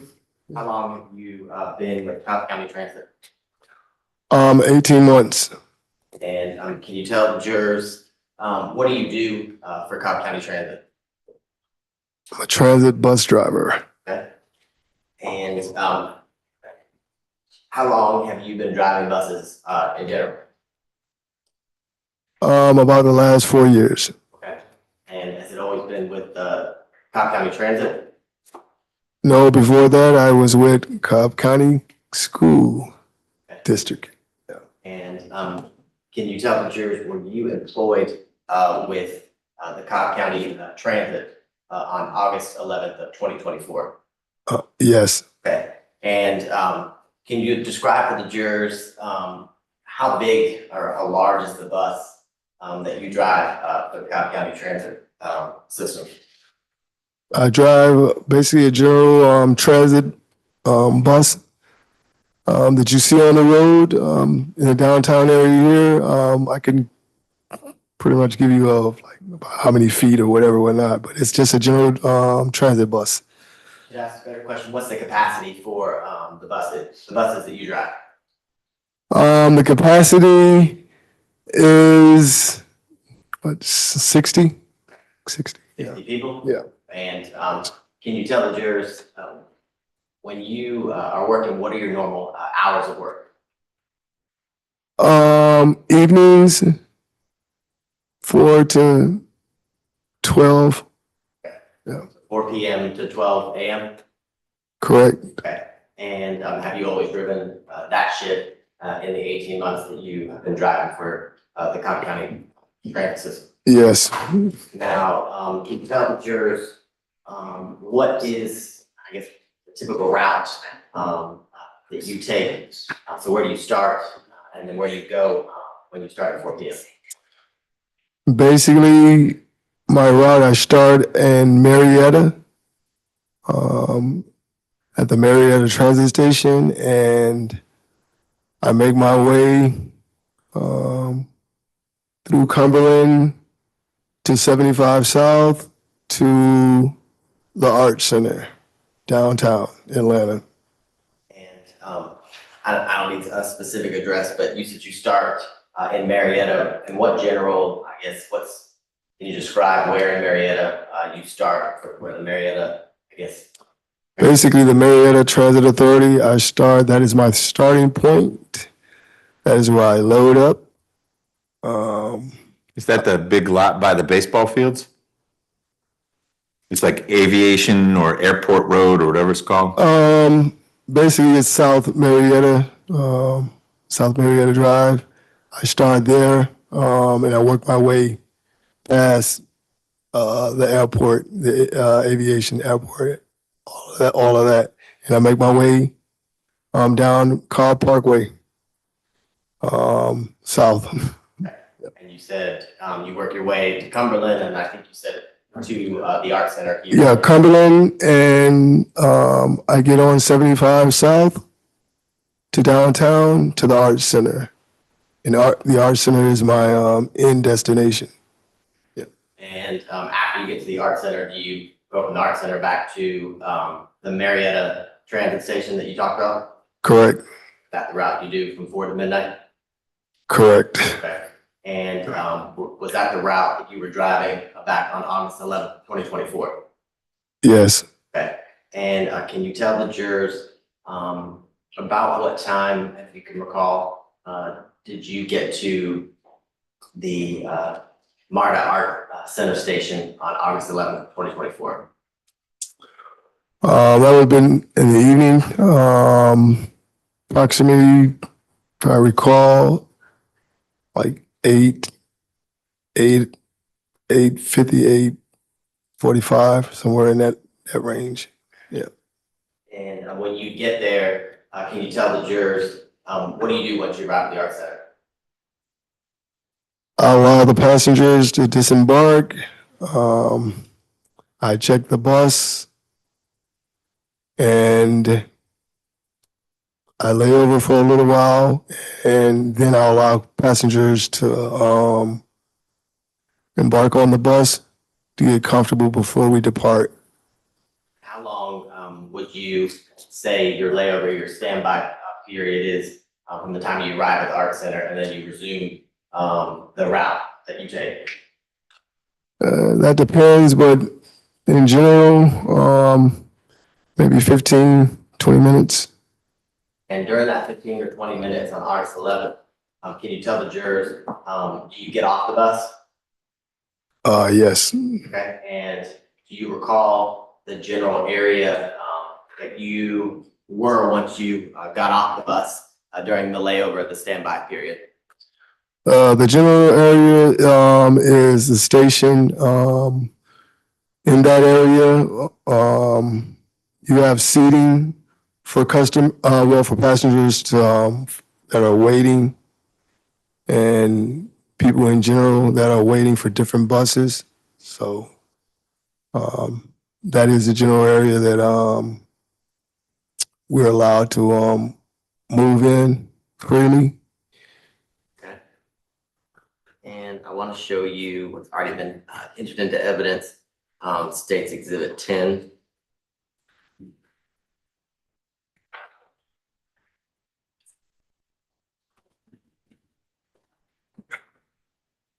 Mr. Thompson, if you'll hit the button that says stay muted, that'll get out of the way and then you can see what he's asking you about. Thank you. Thank you. All right, can you see on the screen in front of you, State's Exhibit 10? Yes. black box will go away here in a second. But can you describe for the jurors, when you arrive, or do you recognize, where we are in State Exhibit 10? Yes. What is State Exhibit 10 a photograph of? The Art Center, bus terminal. Okay.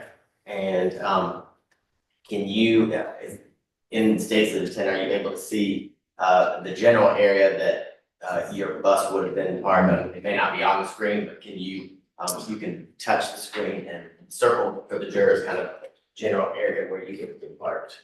Um, There you go. okay. Yeah. There we go. Okay.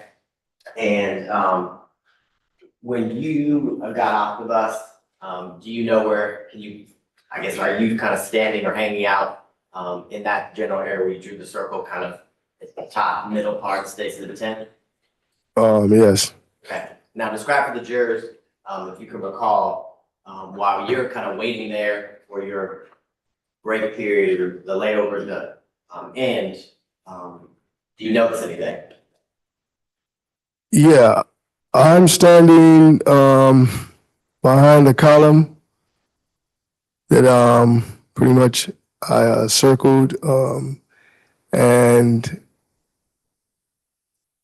I'm mindful of movement, people that are around, and I noticed two gentlemen seated on the bench to my right, the far bench to my right, and I noticed they were, sitting, talking, and I didn't make anything of it. I figured it was just two gentlemen talking, waiting on another bus to come in, or just sitting because you have homeless people in the area as well, sitting and talking.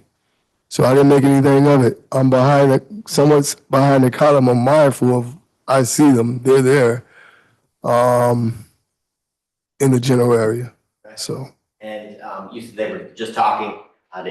You said it didn't seem out of the ordinary. Yeah. Attention. Did you hear raised voices or yelling? No. And can you tell the jurors what do you remember happening next? I remember hearing gunshots. And immediately I turned around and I noticed one gentleman, he falls off of the bench, and I noticed another gentleman, a younger gentleman, standing over him, and he lets off a final round, and You said the person, so you saw one person that was on the bench. I saw an older gentleman on the bench, and I saw a younger gentleman shoot him, but in the process, the older gentleman, he fell off the bench, fell on the ground, and shot him again. So. What happened after you heard the next gunshot? I was in shock. I was in shock. The person you described as the older gentleman, you said he was on the bench. Does he stay on the floor? He's on the floor. Yeah, he's on the floor. The person who shot him, he stood there for a couple of seconds, like he was in shock as well, and just quietly proceeded to walk away toward the escalators.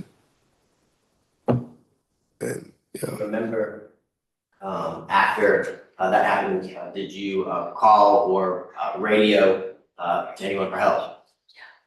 Yes, but before I did that, I went over to where the gentleman was on the ground, and I tried to ascertain what to keep him talking. The thing is, all he said was, he kept saying was a why. And I tried to, comfort him, stabilize him, and get some assistance. And I tried to stabilize him, but he expired. While you were trying to stabilize him, did, anyone eventually come up to help? Yeah, I notified MARTA Transit Authority, and they eventually came. I notified my dispatch, and they came and they sealed off the area. Rescue came, but by the time they got there, like I said, the gentleman had expired. And do you remember talking to members of the Martin Police Department after they showed up and giving a description? Yeah, I gave a description of the individual to my best ability, because I was a distance, but I did give a general description of what he was wearing. What he was wearing and what you told the officer? He was wearing black shirt, basically black long pants, shoes. He had a hat. He had a hat on, but I could clearly tell he had an afro. I gave a general description because I was some distance away, but I gave a general description. Black male, young looking, just a general description. When you first approached the male on the ground who'd been shot, did you ever see him with a firearm? No. Ever see him with any kind of weapon? No. And you said while you were trying to comfort him and give him aid, he kept saying, why? Yeah, because like I said, when I initially saw them, they were conversating, and it was just, it seemed like a general conversation, nothing, no indication that, that anything was wrong. Now, I want to show you what has been marked and already admitted into evidence as State's Exhibit 40.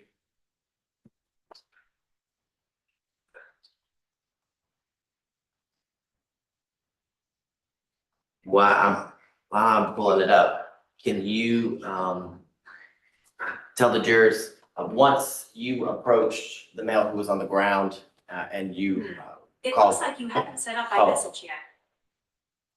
Sometimes technology really works for you. So, Ordering dinner? Yeah, I wasn't messing him. ordering dinner, you got order. Yeah, 14 jurors. Now, when you first approached the male who was on the ground, and you said you were trying to comfort him, and then you radioed for help, would you, I guess, qualify or categorize that members of MARTA, whether it be field protective specialists or the police, arrived fairly quickly?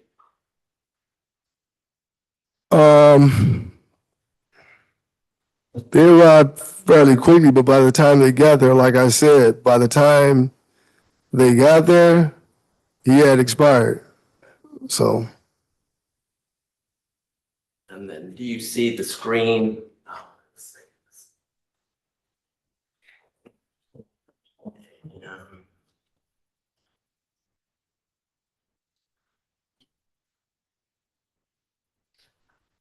And for the record, I'm starting State's Exhibit 40 of the video surveillance for the MARTA Art Station for August 11th, 2024 at 8:58:05.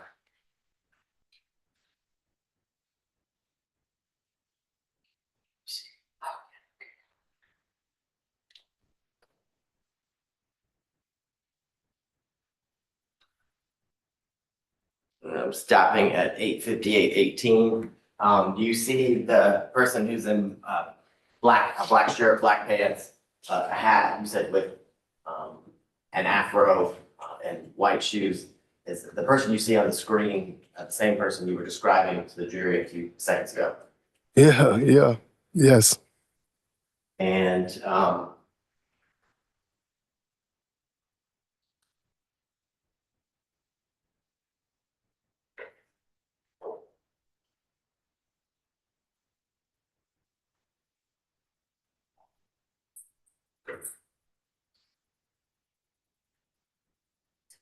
at 8:58:35, do you see at the top left-hand side of the screen where the video is? Do you see that?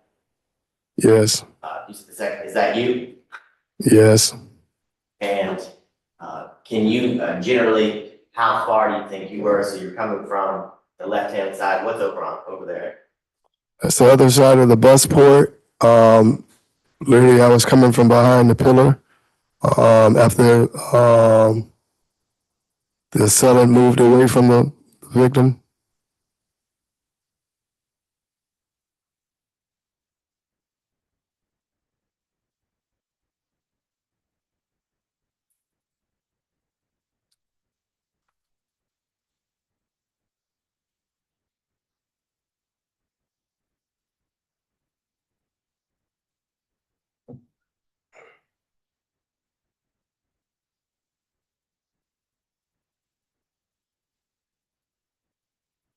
Now, you described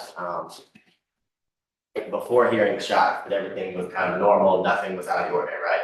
Once you heard the shots and saw the shooting, can you kind of describe to the jurors what was going through your head, your reaction? Were you shocked? I was in shock because I had just observed both of them and they were just talking. It's, I was in shock of the fact that that it even happened. I was like, Would you consider this a pretty traumatic experience in your life? Yeah.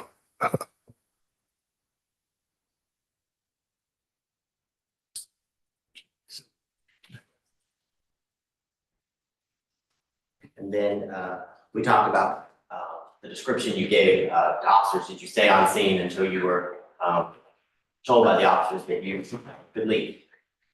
Yes. And once you were able to leave, did you go about the route that you were referring to earlier, where you would proceed back to the Marietta Transit station? No, I didn't. I waited for my supervisor to come on scene, and basically my shift ended there. I recorded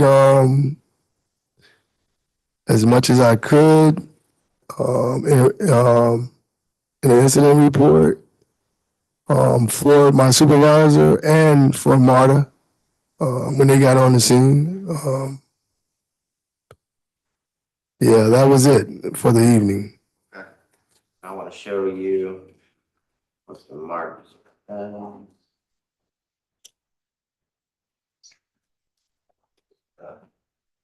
That states that 1:36, and take a look at that. What else you recognize?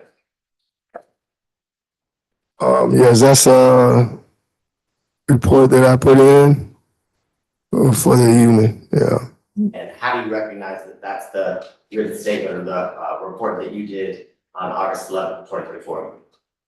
It's my handwriting. Okay. Is your signature at the bottom? Correct. And does it fairly and accurately depict the copy of the statement that you did on August 11th, 2024?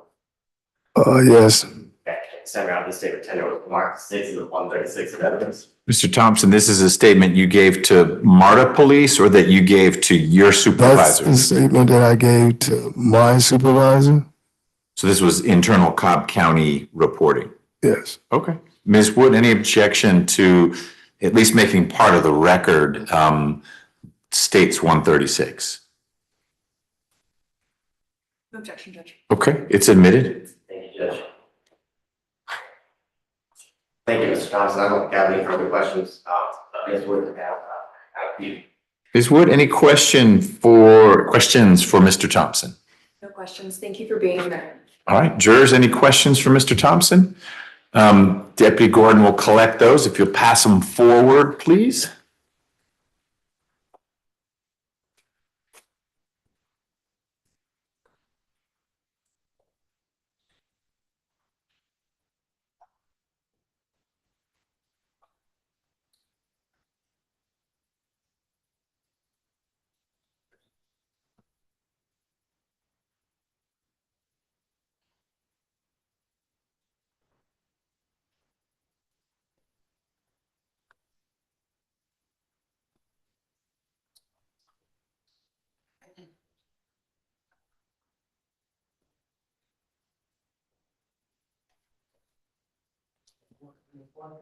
The music stopped. They had to hand them in. All right.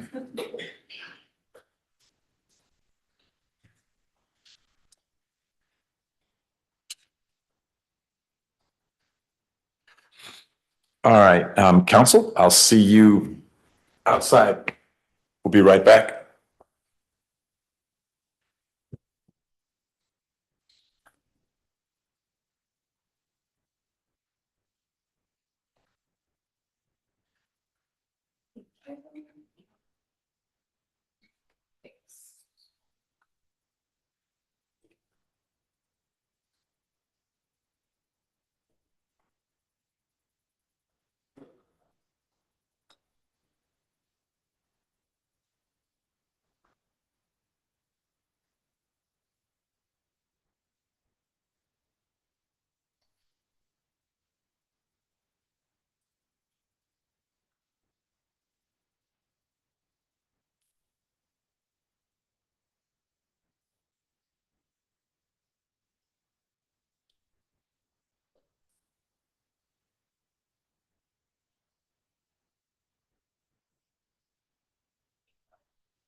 Push the little black button.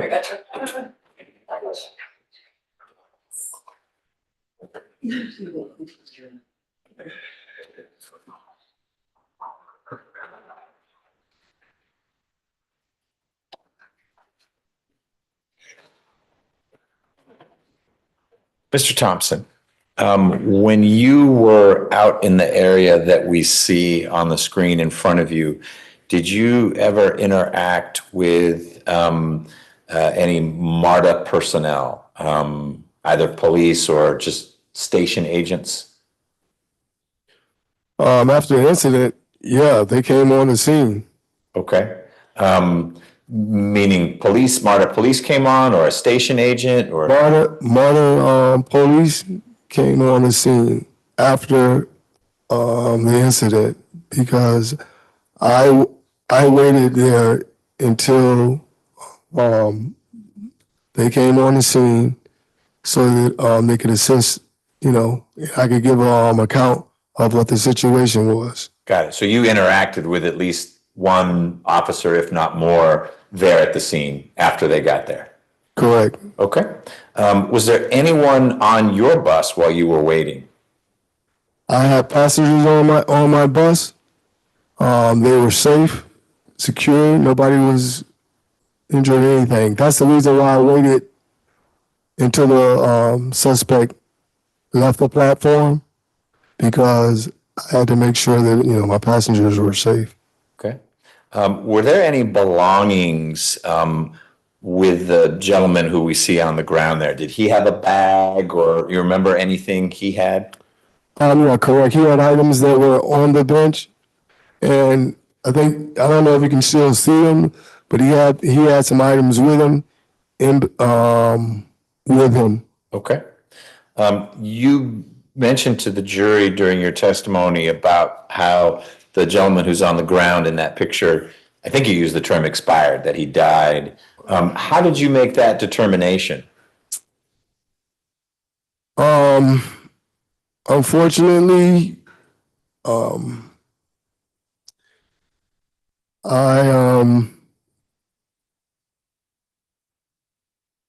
he just stopped breathing, and his eyes they glazed over. So you were close enough. I was close enough. Got it. To see him expire. Yes. Okay. Did you engage in any life-saving measures? Give him CPR or no, pressure on a wound or anything? No, like that? I did not. I did not. Was there someone from MARTA who was doing that while you were there? No. Like I said, by the time that they got there, he was gone. Okay. It was immediate. He was gone. Did you see where his injuries were? Where on his body? No, I didn't see them. I did not see them. Thank you. Mr. Abadi, any follow-up with Mr. Thompson based on those questions? Very quickly. Mr. Thompson, so after the shooting, but prior to any members of MARTA and MARTA police arriving, were you the only person who interacted with the victim, the male on the ground? Correct. And while you were interacting with the victim, did anyone take anything off of his body or from his belongings? No.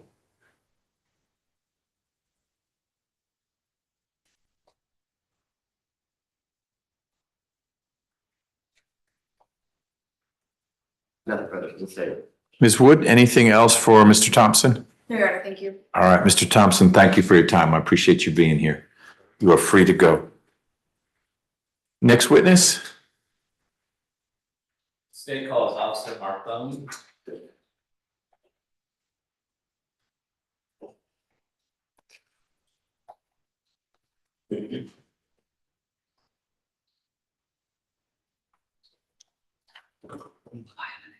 First, me raise your right hand.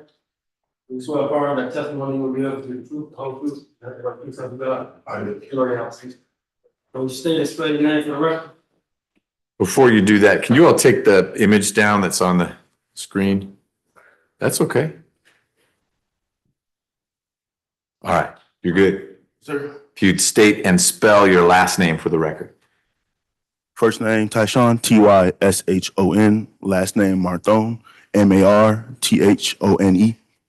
You're welcome to sit.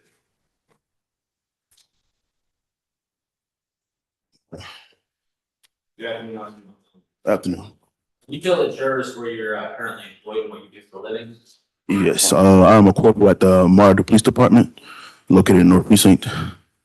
How long have you been employed with the MARTA Police Department? Going on 2 years now.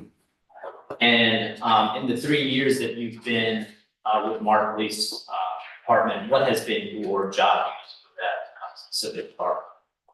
Mainly field operations patrol. What specifically do you do on a day-to-day basis with field operations and patrol? Well, conduct station checks, buses, respond to calls within the system.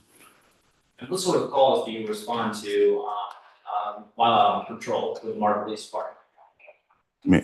Mainly anything they give us, from disputes, complaints, disorderly conduct, anything on the system that requires police presence. And in the instances where you respond to scenes such as violent activity or homicides, what is typically the function that you perform as a responding officer? Depending on the severity of the call, we'll initiate blue lights and respond as quickly and promptly as possible. And when you respond, are you typically dispatched through radio? Yes. And if you are actually on scene while the incident is taking place, do you just immediately respond? Yes. Now, in a situation where you're called to a scene where there's a shooting that's occurred, what is typically the protocol, especially if there is a victim on scene? Well, depending on what you just said, yes. We respond quickly and promptly. We'll give radio as much information as possible, responding to and on scene. We'll secure the scene as well as all officers arriving. Depending on severity, again, perform life-saving measures or basically, again, secure the scene. And in between performing life-saving measures and securing the scene, do you attempt to collect witness statements or attempt to ascertain if there were any witnesses to the scene? On arrival, yes, but mainly just to assess the victim or patron that needs to be assessed. And in instances where you do have opportunities to interact with eyewitnesses or people who may have relevant information on the scene, do you collect written statements or do you attempt to speak to them in an effort to ascertain what they may have seen or heard? Both. As a responding officer, is it your duty or job function at any scene that you respond to in essence, investigate the case, or do you turn that over to the Criminal Investigations Division? That'll be turned to the Criminal Investigations Division. So I apologize, cut you off. So your job as a responding officer is to respond to the scene, secure the scene, and turn over the scene over to crime scene or to the Criminal Investigation Division. Yes. So I'd like to turn your attention now to the evening of August 11th, 2024 at approximately 8:45 to 9 p.m. Do you remember that incident? Yes. Do you remember the location that you responded to at that particular time frame? Yes, the Art Center Martin session. And is that area within the jurisdiction of Fulton County? Yes. What was the reason that you were responding to that particular location? I responded based on our radio and our coworker saying there was shots fired. A person shot, I'm sorry, at the Art Center Martin station. Now, were you physically present in the immediate vicinity of where the shooting took place? And what I mean by that is, were you actually there to witness or hear the shooting? No. So when you were dispatched to that location, was that on radio? Yes. And did you have to get into a vehicle to get to the location? Yes. Did you do that? Yes. And did you drive to the incident location? Yes. And at the time, were you operating what's referred to as a body-worn camera? Yes. What's the reason that you are issued those body-worn cameras? Well, it's mandatory to collect what's going on around us. And on that particular night, were you operating your body-worn camera? Yes. Now, I'm gonna approach you with what's already been pre-marked for identification purposes as states 135. Do you have a chance to review the contents of what's on this disc and sign it? Yes. Is that your body camera footage of the events that transpired on August 11th, 2024, that specific time frame? Yes, it is. And is it a true and correct copy of the body worn camera that you had? And has it been altered or deleted in any way, shape, or form to your recollection? No, it hasn't been altered. Your Honor, at this time, the state would seek to admit states 135 into evidence. Ms. Wood, any objection to states 135? No objection. Admitted. Mission published. Yes, sir. So Officer Marthone, I'm going to show you the first 10 minutes of your body cam, or publish to the jury, the first 10 minutes of your body camera footage. Did this show the initial call or initial start of your response to the call that you received in reference to this case? Just for the record, could you give a verbal answer for the court? I'm sorry, yes. Fine.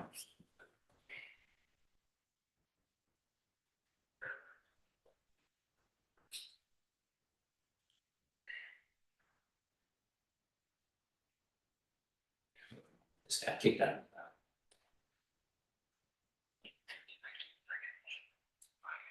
Just got kicked out.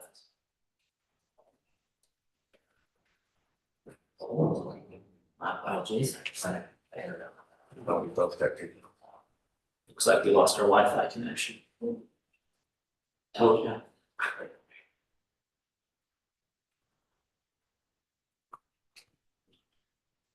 I don't see you connected. I see, unless you're using Mr. Abate's computer. I was connected, that unfortunately it just got kicked off because our Wi-Fi stopped working collectively.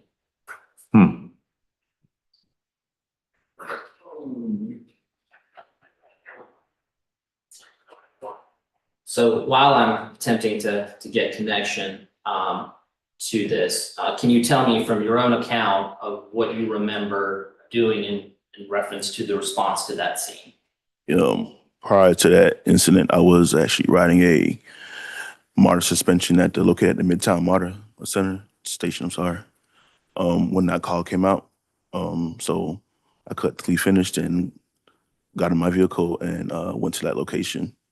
License sirens. Upon arrival, that's when I noticed a man on the ground, and he started asking questions while trying to get gloves on. Heard faint gasping by the time, still trying to collect what's going on, asking if he's all right, see if he can answer me. Then at that time, I just started giving compressions. Were there other people present prior to, or as, when you responded to that specific scene where the incident occurred, where you observed the victim? Were there other people surrounding the victim at that point in time? Yes. Was there a field specialist from MARTA that was also present at the time? Yes.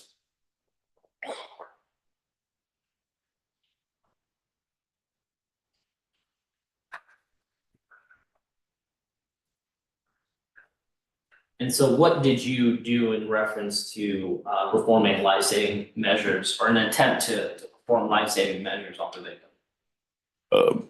I gave chest compressions and until I was able to switch out with littles, and as well as I went to go get an AED. What is an AED? I'm not gonna lie, I can't remember it verbatim, but it's a system we attach to your chest in order to give shocks to you. Were you successful in an attempt to revive? Were you successful in an attempt to revive the victim? Well, honestly, by the time I was able to run and find the Grady EMS showed up. After Grady EMS showed up, what was your function at that point in time to the scene, in relation to the scene? Help secure the scene, put up tape, try to get much information as possible to get to my supervisors and CIU. From the time that you responded to the scene to the time that you ultimately left the scene, did you see anyone tamper with or take anything away from the scene other than law enforcement? No.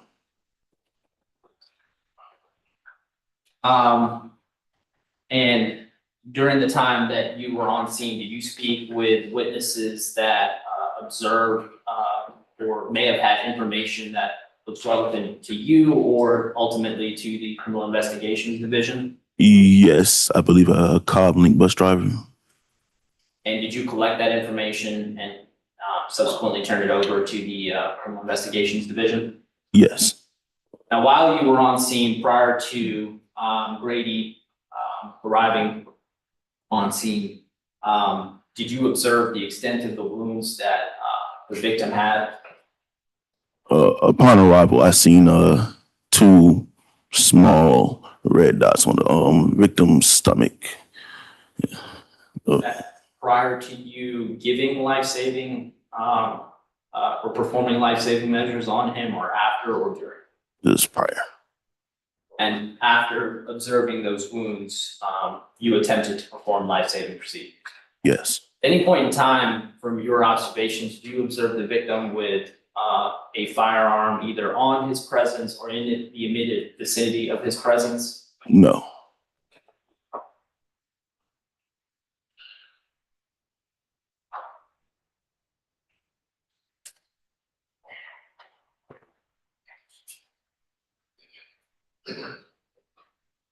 On set? You're not giving up, are you? Nope.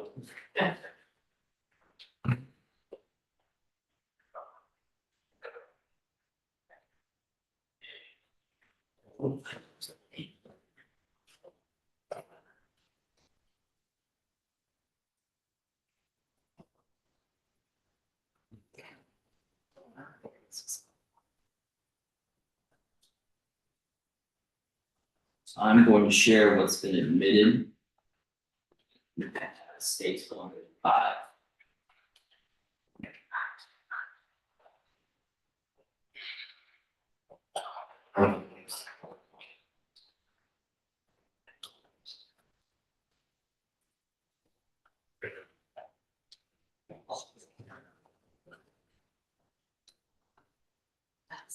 Officer Marthone, was this the body camera that you were operating on that particular night? Yes. I'm going to start pressing play. And between this frame.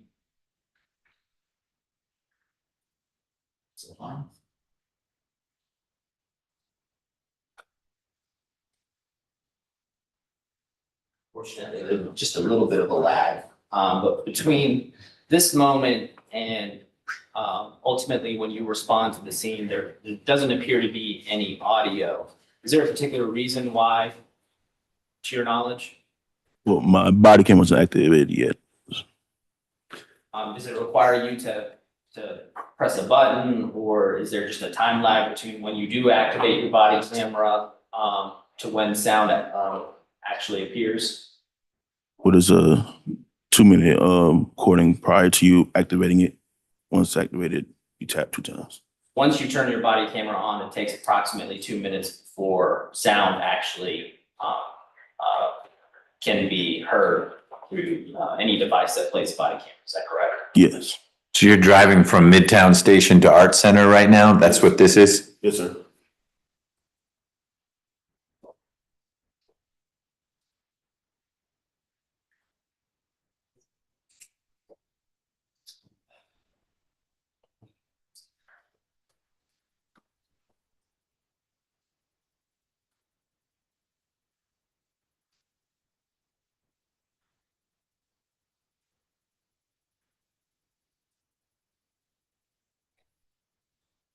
Kind of ignoring those red lights there.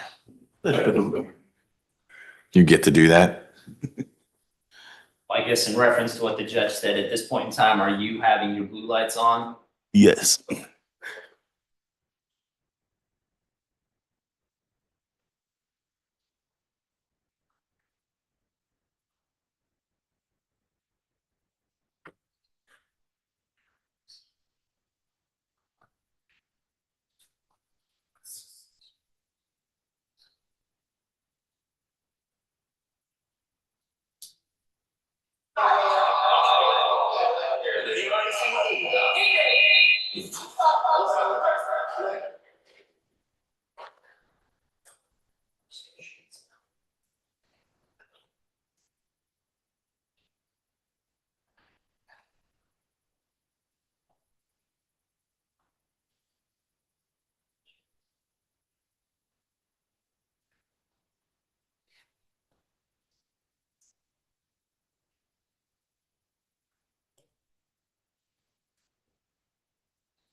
Anybody see who did it? He did it. What happened?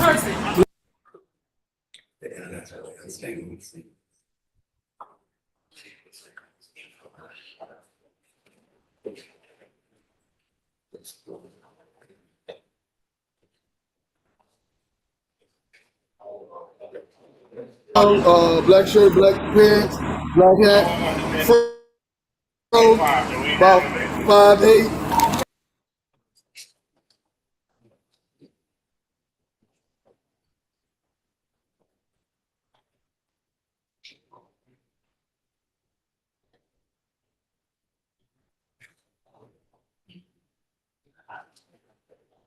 Fortunately, it's Wi-Fi is unstable or limited to how we can present our evidence. So unfortunately, it doesn't seem like the video is going to cooperate with us. But you respond to the scene, you perform, attempt to perform CPR on the victim. You take out a device that attempts to revive the victim, and you are unsuccessful in doing so. Is that fair to say as to what would have been represented in that video? Yes. And at that point in time, you receive a description of potential suspect in this particular case. Is that correct? Yes. Is anyone matching that description on scene at the time that you responded to that location at any point in time during your presence on scene? No. And upon responding to the scene and observing the victim and collecting witness statements and securing the scene so that it was not tampered with, did that conclude your involvement with respect to the response of the shooting incident that occurred on the night of August 11th, 2024? Yes.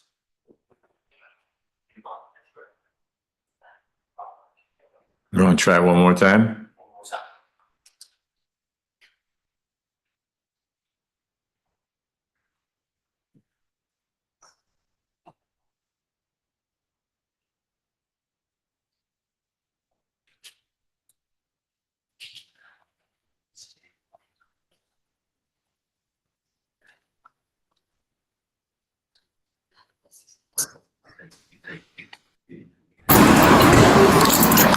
What you got? Huh? He got shot? He got shot. Did anybody see who did it? He did it. What happened? Black male, black shirt, black pants, black hat, fro, about 5'8". We went down those stairs right there. Sir, talk to me. What did he get shot at? Left side? Tony Radio, can you have Ford step it up? They pulled it up. What do you want me to do? Just give us, give radio description. He got it. They already got it? Yeah, we sent it. He got it. See if they got any nothing kids in the back of the car. Oh, what? Any kids in the back of the car? Hey, you got any kids in the back of the car? I'm gonna take it back, baby. We can check a bus too, I'll be. The female with the blue shirt, was that field specialist Little? Yes. Is that the person that you were working with to perform life-saving measures on the victim? Yes.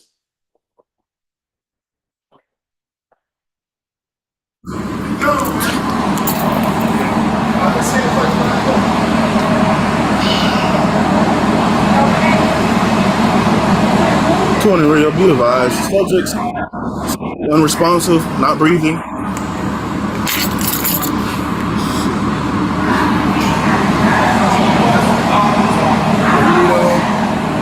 Just look for it anyway. Look for it anyway. I gotta start CPR.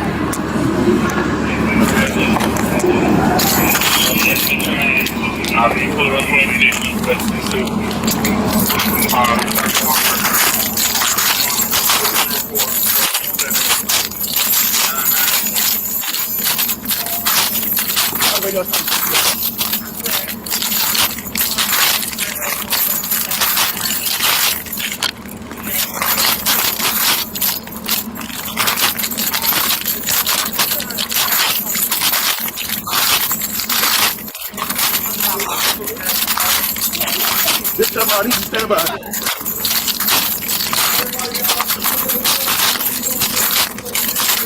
You can too. Scoot off everybody else and say. Okay.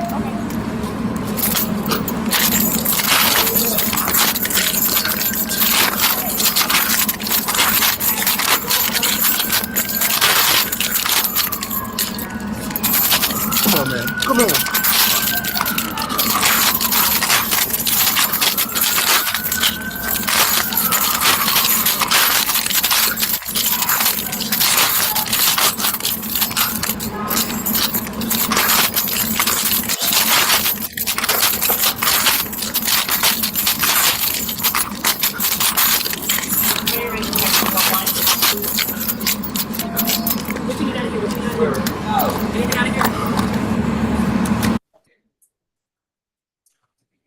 So, as you're performing chest compressions, that at some point in time, do you attempt to get the device that you previously referred to?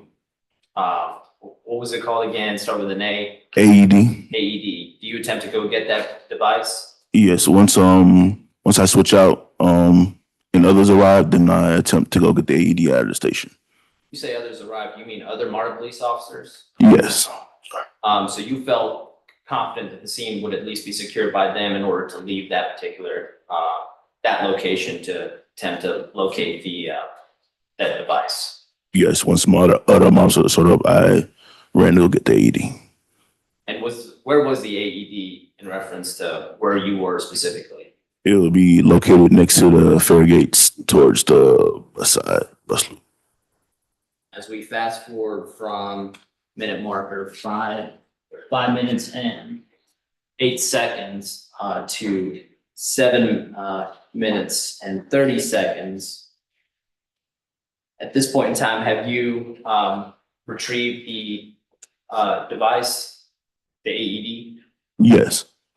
And after retrieving the AED, from what we see now on the body camera footage in states 135, are you attempting to go back to where the victim is located? Yes. And at this point in time, Grady Memorial, have they arrived yet? I believe so, yes. Well, let me ask you this question. Did you turn over the life-saving measures to Grady once they arrived?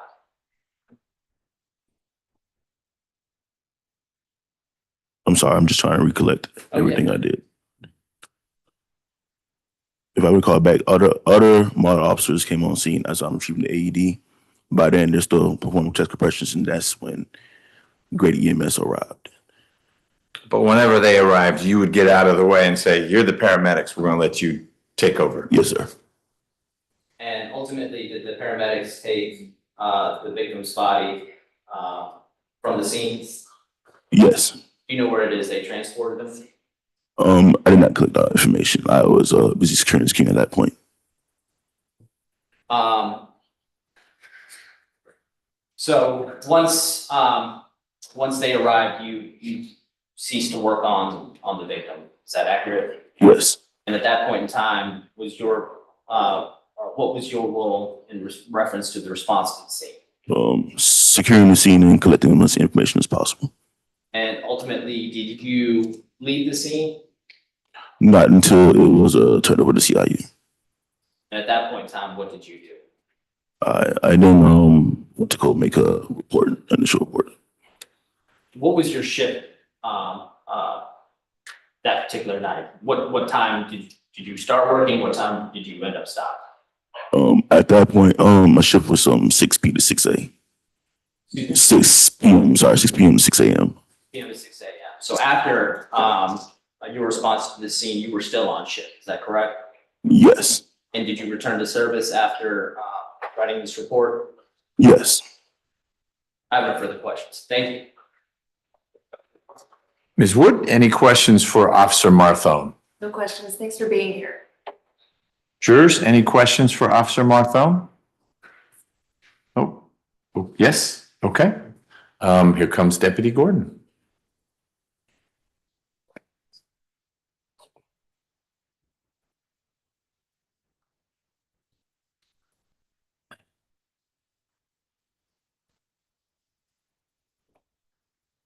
Thank you.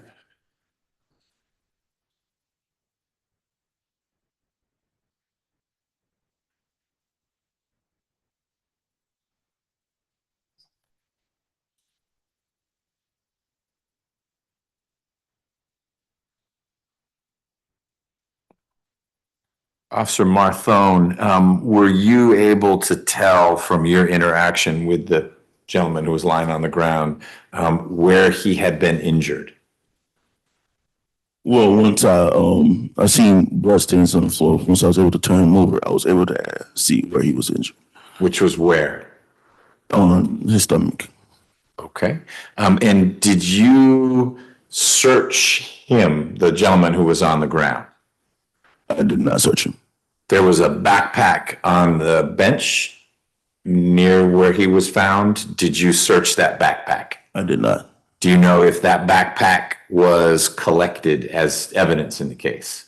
I believe that was collected by CIU. And CID, that would be some detective or investigator who showed up at the scene? Yes, sir. Okay. Mr. Abadi, Mr. Rao, any follow-up based on those questions? Ms. Wood? No, Judge. Thank you. Officer, thank you for your time.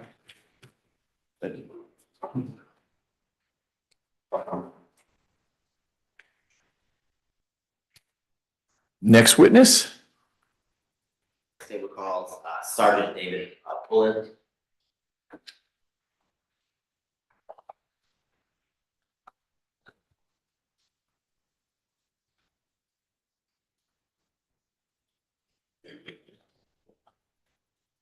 You please raise your right hand. That's it. You swear to affirm that the testimony you will give will be true, the whole truth, nothing but the truth of God. I do. You ready to speak? Thank you.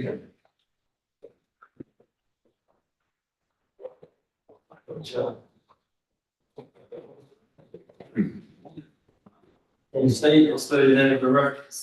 My name is Sergeant David Pullen. That's DAVID PULLIN. Good afternoon, Sergeant. Can you tell the jurors how you are currently employed? I'm employed with the Marta Police Department. And how long have you been employed or worked with the Martin Police Department? I've been with Marta Police Department for 21 years. Okay. And can you explain to the jurors through your tenure, your 21 years with the Martin Police Department, the areas in which you have worked or been assigned? It's going to be kind of long. I started off in the 5 Points area. I worked downtown 5 Points, not too far from here. I've done that detail for about 15 years. Then I worked as a detective for a year and a half. And then after that, I got promoted to sergeant, where I'm a supervisor on the North Line. And I'm now currently assigned to our training department. And back on August 11th, 2024, would you have been a supervisor of the North Line? Yes, I was. Point to the jurors, what do you mean by, or what is encapsulated in the North Line?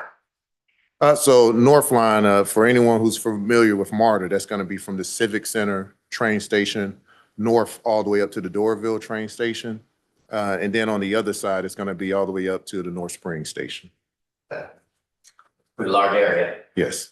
And can you explain to the jurors, I guess as a supervisor of the North Line, if a call comes in and you respond, what your roles and duties are as a responding supervisor?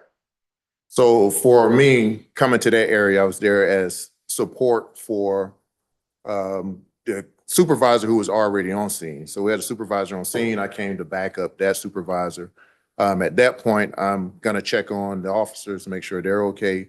And then I'm going to do whatever it is that I can to assist. And on August 11th, 2024, did you respond to the MARTA Art Center station? I did. And was it approximately 9 p.m. On August 11th? Yes, it was. And the Art Center station, is that here within City of Atlanta, Fulton County? Yes, it is. And when you arrived on scene, you said that you were there as backing up other officers and supervisors. Do you recall kind of the first thing that you did as backup when you arrived? So once I got there, we already had a clothing description and we had a description of the person.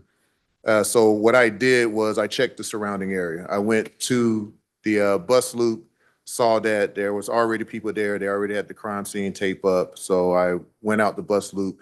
And the next thing that I want to do is check for areas that the suspect may be in. There was a parking deck right to the south of that bus loop. So the first thing I did was I and another officer, I grabbed the officer and we went to that parking deck and we want to check all the areas that a suspect could be hiding in. And then from there, we checked some of the areas of the streets. We drove around the streets. We went, for anyone who's familiar with the area, from the Art Center station to the Midtown station, which is south. So once we get to the Midtown station, we check the Midtown platform and some of the surrounding streets of that area. But we were unable to find anyone who matched the clothing description or the physical description given. And do you recall what the clothing and the physical description was of the individual? I do not from that far back. Okay. And can you explain to the jurors, is the Art Center one of the larger MARTA properties on the North Line? It's up there. There are some larger. Lindbergh is larger, Sandy Springs, North Springs, but it is a pretty large station. It is one of the larger ones. Okay. And I want to show you what's been previously admitted into evidence. It states it at 136. And if you will review statements at 136, and after reviewing it, will you let me know if your recollection is refreshed as it relates to the description of the individual that you were canvassing for, searching for?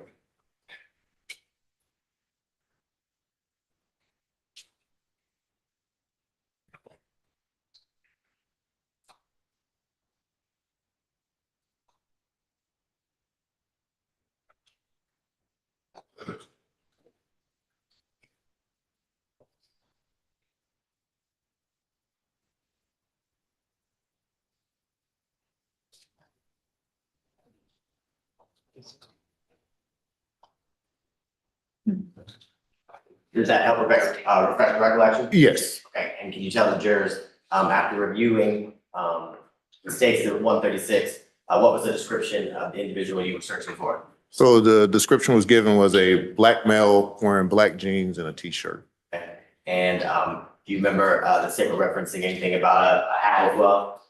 I have to get it. I believe that is hat. I didn't see the A, so it looked like hot, but yes. And now you indicated that you and a fellow MARTA officer searched the area of the parking garage did you search other areas, of, the actual, MARTA, Arts Station Center, as well, in addition to the parking garage? So I checked the immediate bus loop area. I did a quick loop around the bus loop area, try to make sure no one's hiding behind dumpsters or other buses or the wood line, anything like that. And then beyond that, the parking deck. We did have other units on scene that checked the platform. Okay, so it's fair to say that yourself, and then other units were kind of working together to fully search the structure of the property, of the art center there. Yes, sir. And I believe you said you and a fellow officer then, I guess, drove the surrounding streets and areas up until the Midtown station? Yes, that's correct. Can you explain to the jurors approximately how far is the Midtown station from Art Center station? Well, from Art Center to Midtown is going to be roughly just short, little over a mile, right about a mile from one station to the next. Okay. And were you successful in locating someone matching the description that you described here today as you searched the streets and the surrounding area between the Art Center and Midtown Station? No, nobody that matched the total description. And when you arrived on scene, just to back up a little bit, when you arrived at the Art Center station, was the victim still present on the ground? I really can't say for sure. My main goal was looking for the suspect. I knew that we already had people on the scene who was rendering aid and taking care of the victim. My goal at that point was to check the surrounding areas.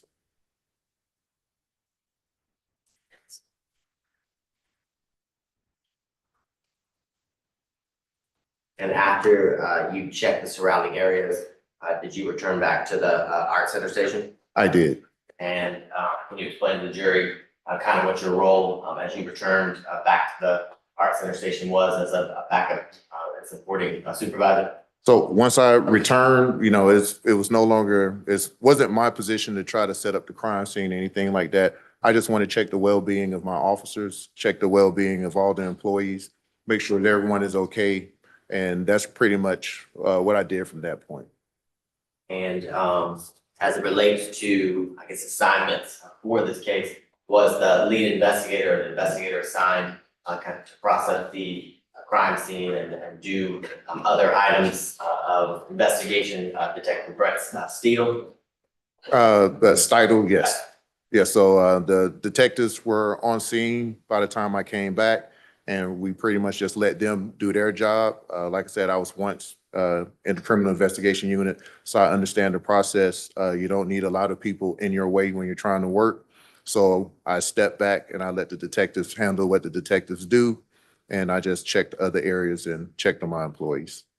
And did that kind of complete your part or role as it relates to this investigation for the shooting on August 11th at the Art Center Station? Yes, that's pretty much all I did on scene.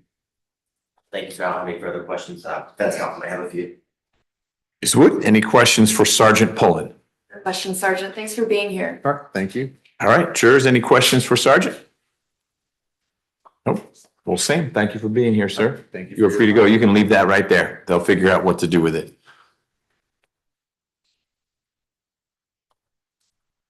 Next witness is longer or shorter? How would you characterize the next witness? Medium. Medium, somewhere in the middle. We'll take a break after the next witness. Let's try to get through the next witness, please. Then call Officer Williams.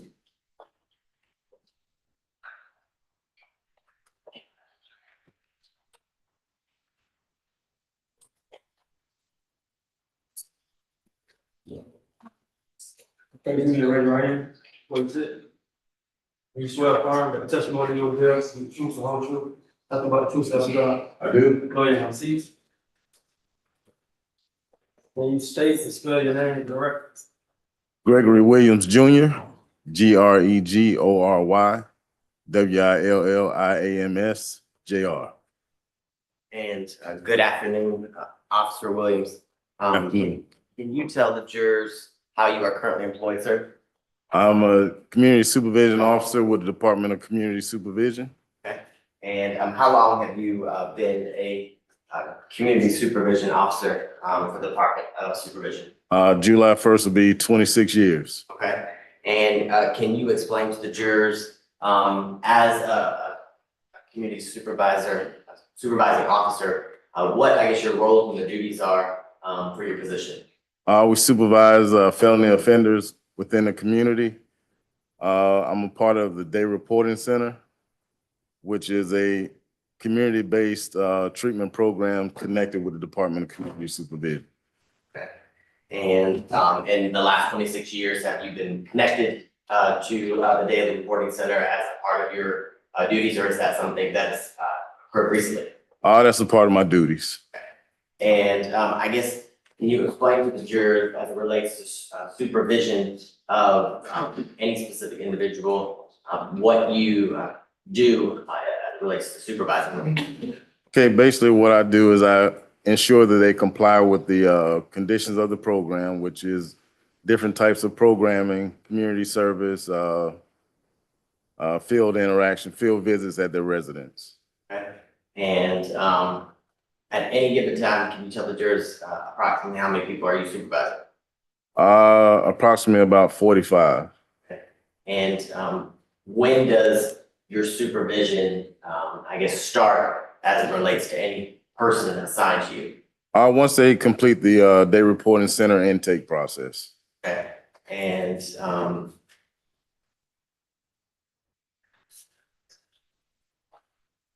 how often, once an individual is assigned under your supervision, do you interact or meet with any individual person? They come to the program daily, and I will see them at the residence once or twice a month. Once at the residence, and then one time either by video or at place of employment. Okay. And you said they come to where daily? The Day Reporting Center, which is the probation office. Okay. And do you see them each time that they come in daily? I may not see them every day because I may not necessarily be there, but for the most part, yes. And can you tell the jurors, as a part of your supervision, were you assigned to supervise somebody by the name of Xavier Mosley? Yes. And do you recall when your supervision began of Xavier Mosley? Yes, I do. Tell the jurors when that began. June 2023. And in June of 2023,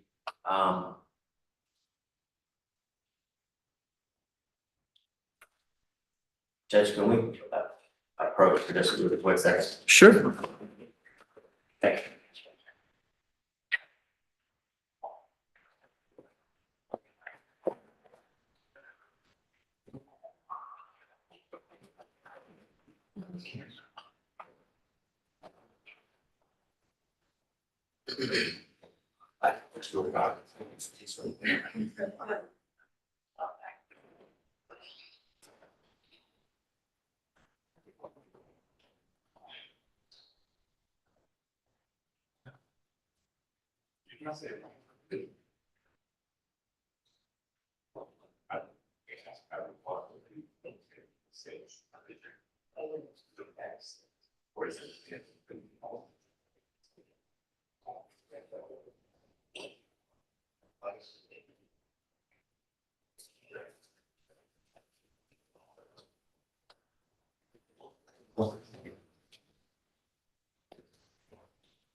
Sorry about that. You said your supervision began, I think you said July of 2023? June 2023. June 2023.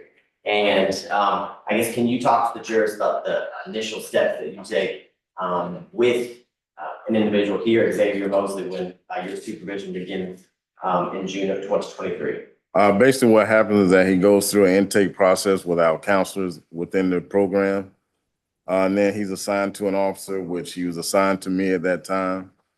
While in the program, he's required to complete 5 drug screens per month, 80 hours of community service, abide by 7 p.m. to 6 a.m., 7 p.m. to 7 a.m. curfew, and be seen at his residence twice a month, either once at his residence, like I said before, and one video interaction or another interaction at his place of employment. And is all that required as part of the return to the integration process back into the community? It is a part of the program, yes. And you said if your supervision began in June of 2023, can you approximate, we don't need an exact number, from June of 2023 and then August of 2024, approximately how many times have you interacted with Xavier Mosley? At least I know at a minimum twice a month, because I would see him at the residence or by video. I would also see Mr. Mosley when he would come report to the office when he did attend classes. 2 or more times a month for over a year? Yes. Okay. And in August of 2024, were you contacted by members of the Martin Police Department as it relates to your supervision and interactions with Xavier Mosley? Yes, I was. Okay. And can you, well, I'm going to show you what the mark is stated, Exhibit 57. And we'll take a look at the states of 57. Do you recognize states of 57? I do. And how do you recognize states 57, sir? I recognize Mr. Xavier Mosley because I've supervised him for a little over a year. Okay. And is states of 57 a photograph that was shown to you by the Martin Police detectives back in August of 2024? It is. Right. And it states Exhibit 57, a fair and accurate copy of photographs that you were shown by Detective Dido on August 12th of 2024. Yes, sir. This time around, the state would tender what's been marked as States Exhibit 57 into evidence. Ms. Wood, any objection to states 57? Objection. It is admitted.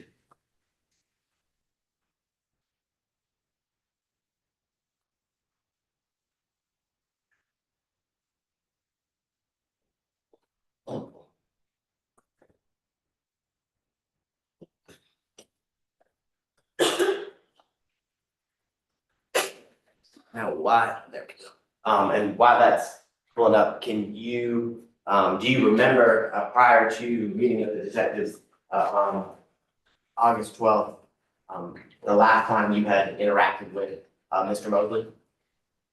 It was July of 2024, a month before. And on the screen before you should be there, States Exhibit 57, the 3 photographs that you see, who is depicted in those photographs? Mr. Mosley. Okay, and the individual that's depicted in the photographs and the person that you have been supervising at this time now for over a year, do you see Xavier Mosley in the courtroom here today? Yes, I do. Okay, and if you need to stand up, would you point and identify the person you know of Xavier Mosley by an article of clothing and where he's seated in the courtroom? He's wearing a white button-down shirt, sitting to the right of me.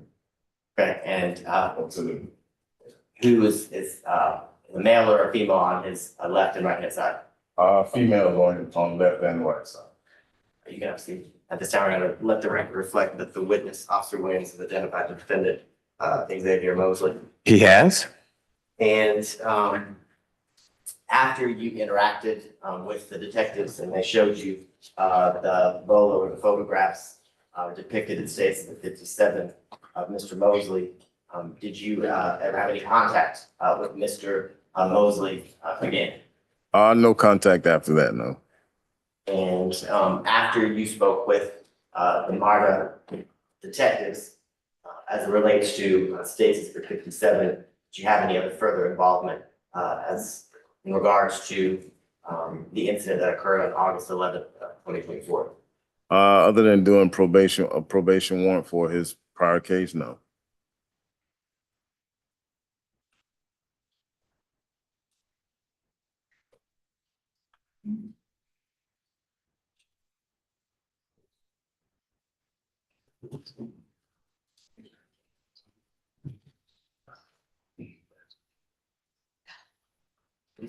Thank you very much, Officer Williams. I don't believe I have any further questions. So, Ms. Wood, questions for Officer Williams?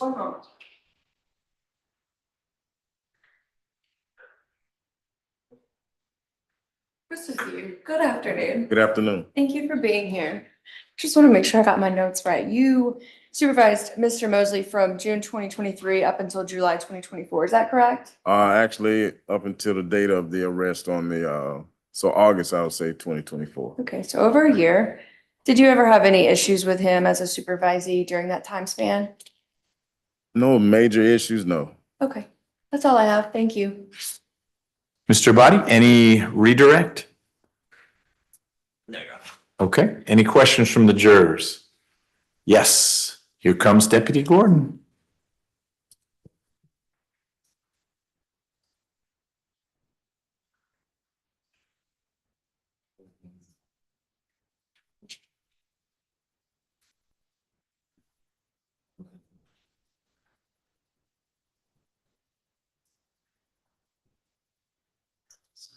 Thank you.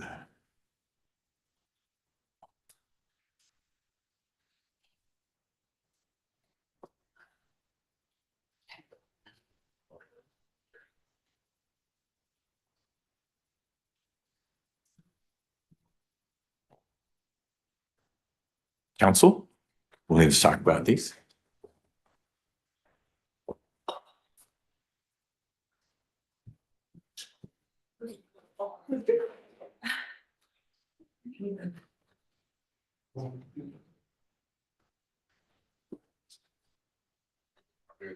Let me ask 2 questions. One of them, sorry.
I'm not going to clear that up, but I just didn't know.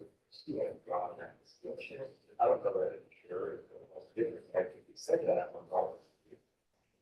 Different, and we get into that, below. So, before we stay away from time, so let's see.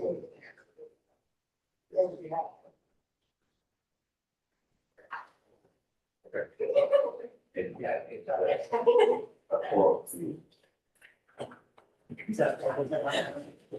in terms of the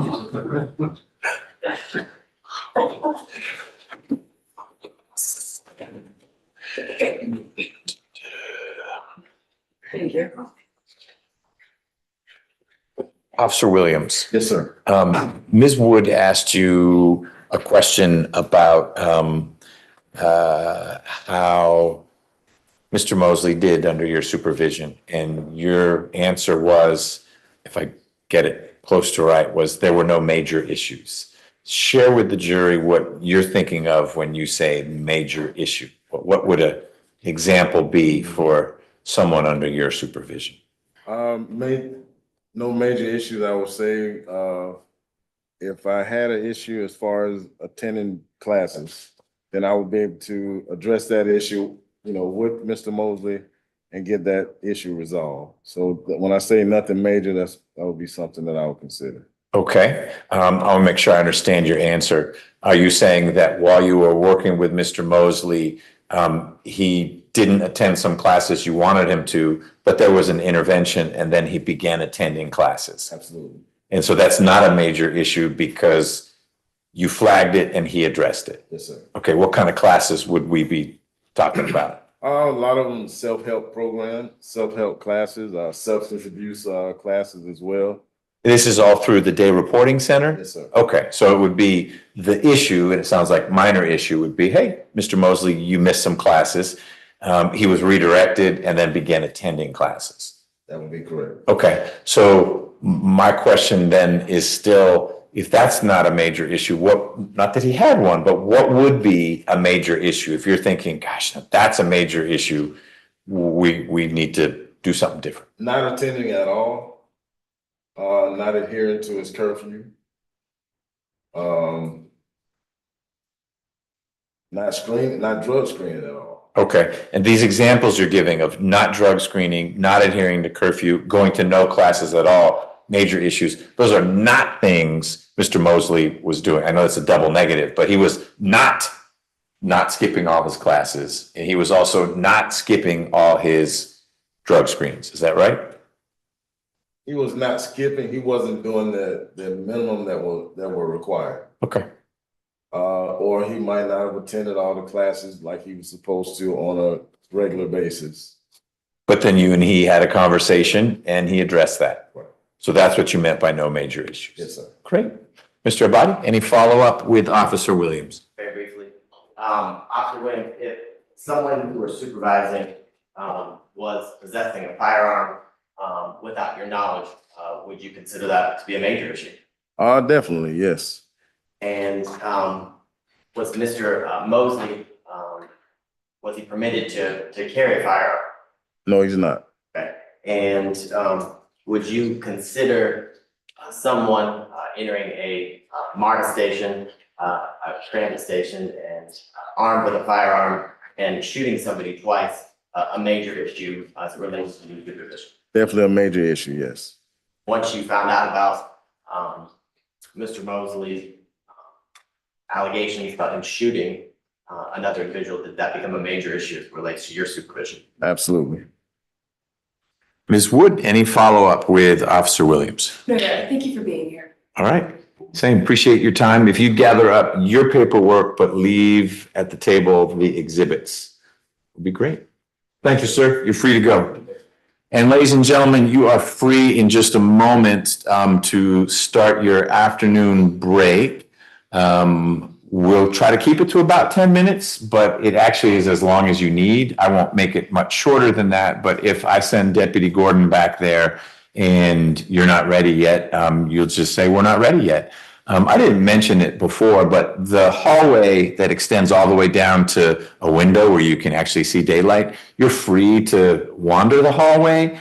Just as you get further down the hallway, don't be on a real loud phone call. It's two other judges' chambers there, but it's effectively your hallway when we're taking breaks, and it's fine to fan out a little bit if you don't want to be clustered just in the jury room. Just don't go so far away that you're not back within the 10 minutes. But there's nothing wrong with being out in the hallway during the break and being on the call and just not being real loud on the call, so my colleagues don't come yell at me. Don't talk about the case. No outside research. We'll see you back here in about 10 minutes. All right, Mr. Juror.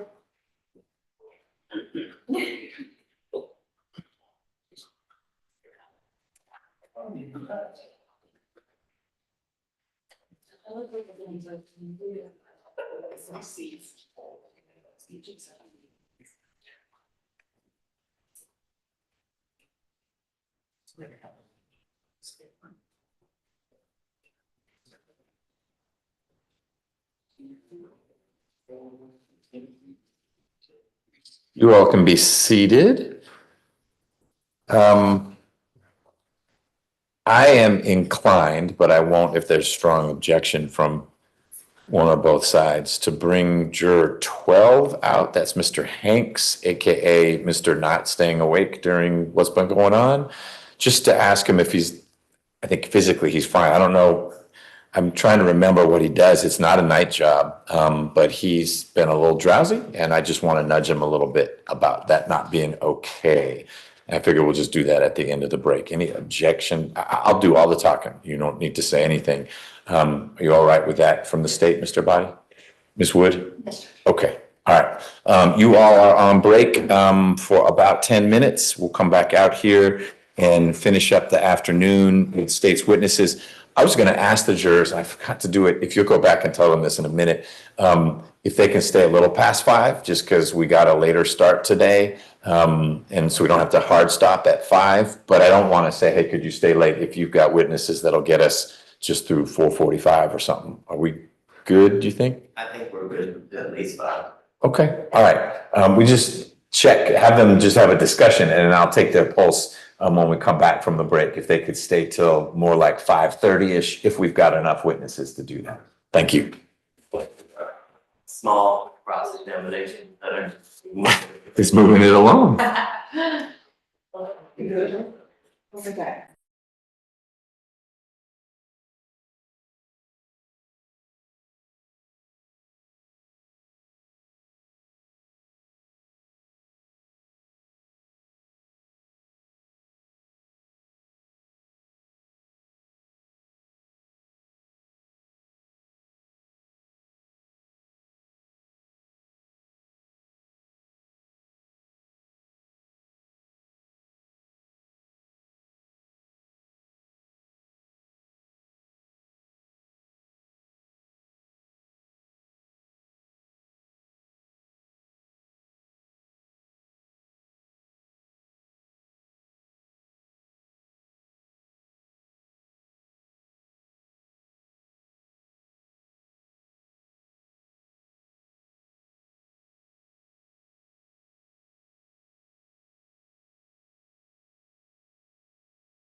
Really bad.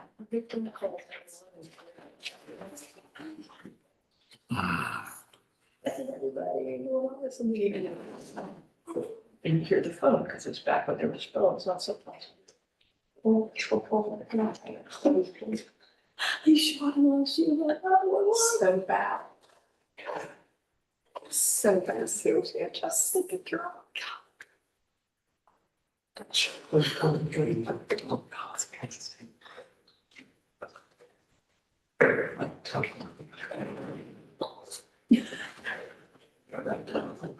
I didn't do it. Oh my God. Oh, we need Ms. Rivers. Make sure you see it. Here she comes. I forgot. Intern with me. Did you move the podium then? That is nice. No. I like that they're getting it out of my god, close.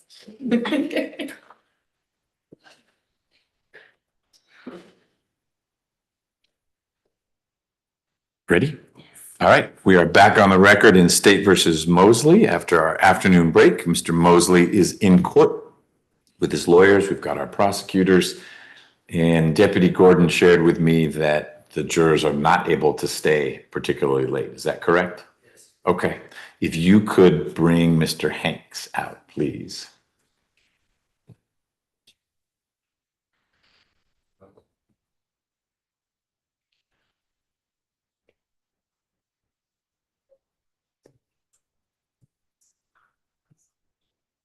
Hello. What's going on?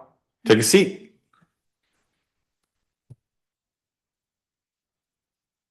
I have observed that you've been sleepy. Yes. And I want to make sure I refresh my recollection as to what you do for a living and everything. And I don't recall you having a situation where you work nights. You do work nights? At the airport, part-time. Part-time, that's the difference. Okay, because you've got, I think, an IT main job. What do you do at the airport? Ramp agent. Okay, Marshal planes in at night, Mhm. last 2 flights at night. okay. How late do you work? Usually I get off at midnight. Last night was a unicorn. Late flight came in after 1, Okay. How many nights a week do you work? 5 nights a week, 5 nights a week. When do you start? 9 o'clock. 9 p.m. Okay. Are you planning on working this week? Yeah, but the flights, well, I have 1 flight coming in for the next 2 days. What airline do you work for? JetBlue. Oh, okay.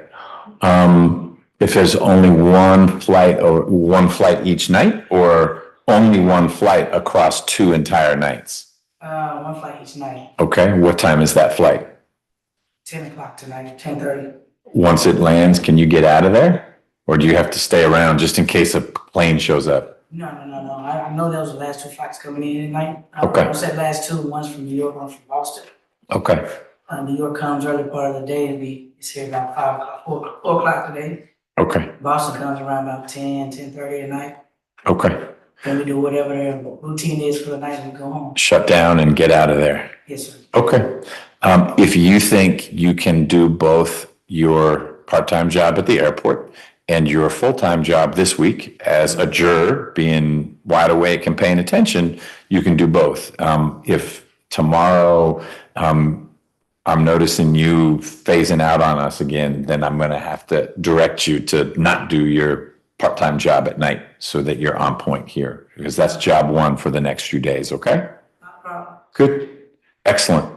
That's all. I just wanted to make sure if there was anything we could do to help you stay alert. Mints, food, whatever it is, we would make that available. And if you need a break, just let us know, okay? All right. Send you back there.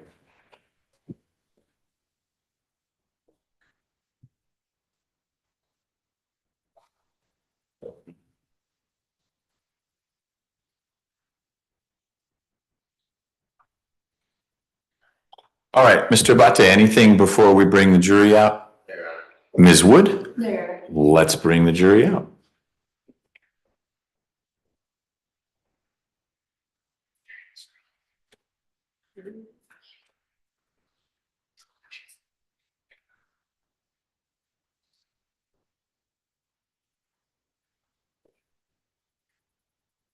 All right,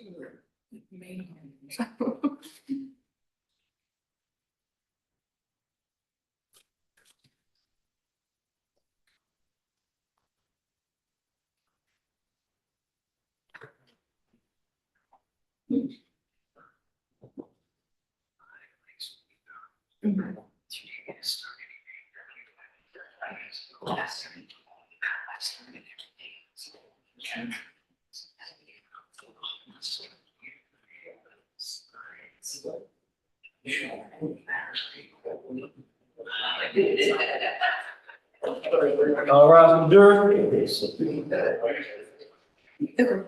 Yeah.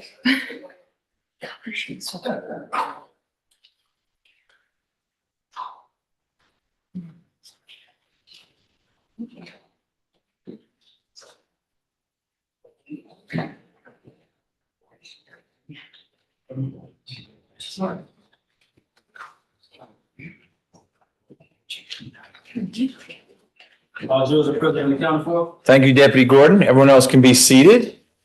I don't recognize some of these jurors over on this side, a little movement in the jury box. I forgot to ask you all to consider your timing today before you went out, but I had Deputy Gordon go check with you. It sounds like it's not possible to stay much past 5 today. Is that a fair statement? Yes? Okay. Tomorrow, we start at 12:30 or 1. I'm going to ask you all to be here by 12:30, and we'll talk about it before we end in about an hour. But because we're starting late, it would be great if we could go a little bit later. So if you would check with your schedule to see if we could go till 5:30 or 6 at the latest. You can let me know in the afternoon when we start tomorrow how late we can go, but it just builds in a little more capacity. And insofar as you're thinking, come on, Judge, these are a lot of hours, the sooner we finish the evidence, the sooner you get the case. And so I'm just trying to be mindful of your week. We are not at risk of running past Friday. In fact, when I checked with the lawyers, they said we're ahead of schedule. But when I have these drug court days, I always try to see if the jury, because we start at 12:30 or 1, if we can stay till 6-ish on that Wednesday. If we can't, you all have lives outside of this, I'll understand. But confer as a group, check with the responsibilities you have outside of this courtroom tonight. And when we convene tomorrow, I'll see how late we can go tomorrow. Okay? Mr. Abadi, Mr. Rao, if you call the next witness, please. State will call, Mr. Bruce. Hey, Bruce.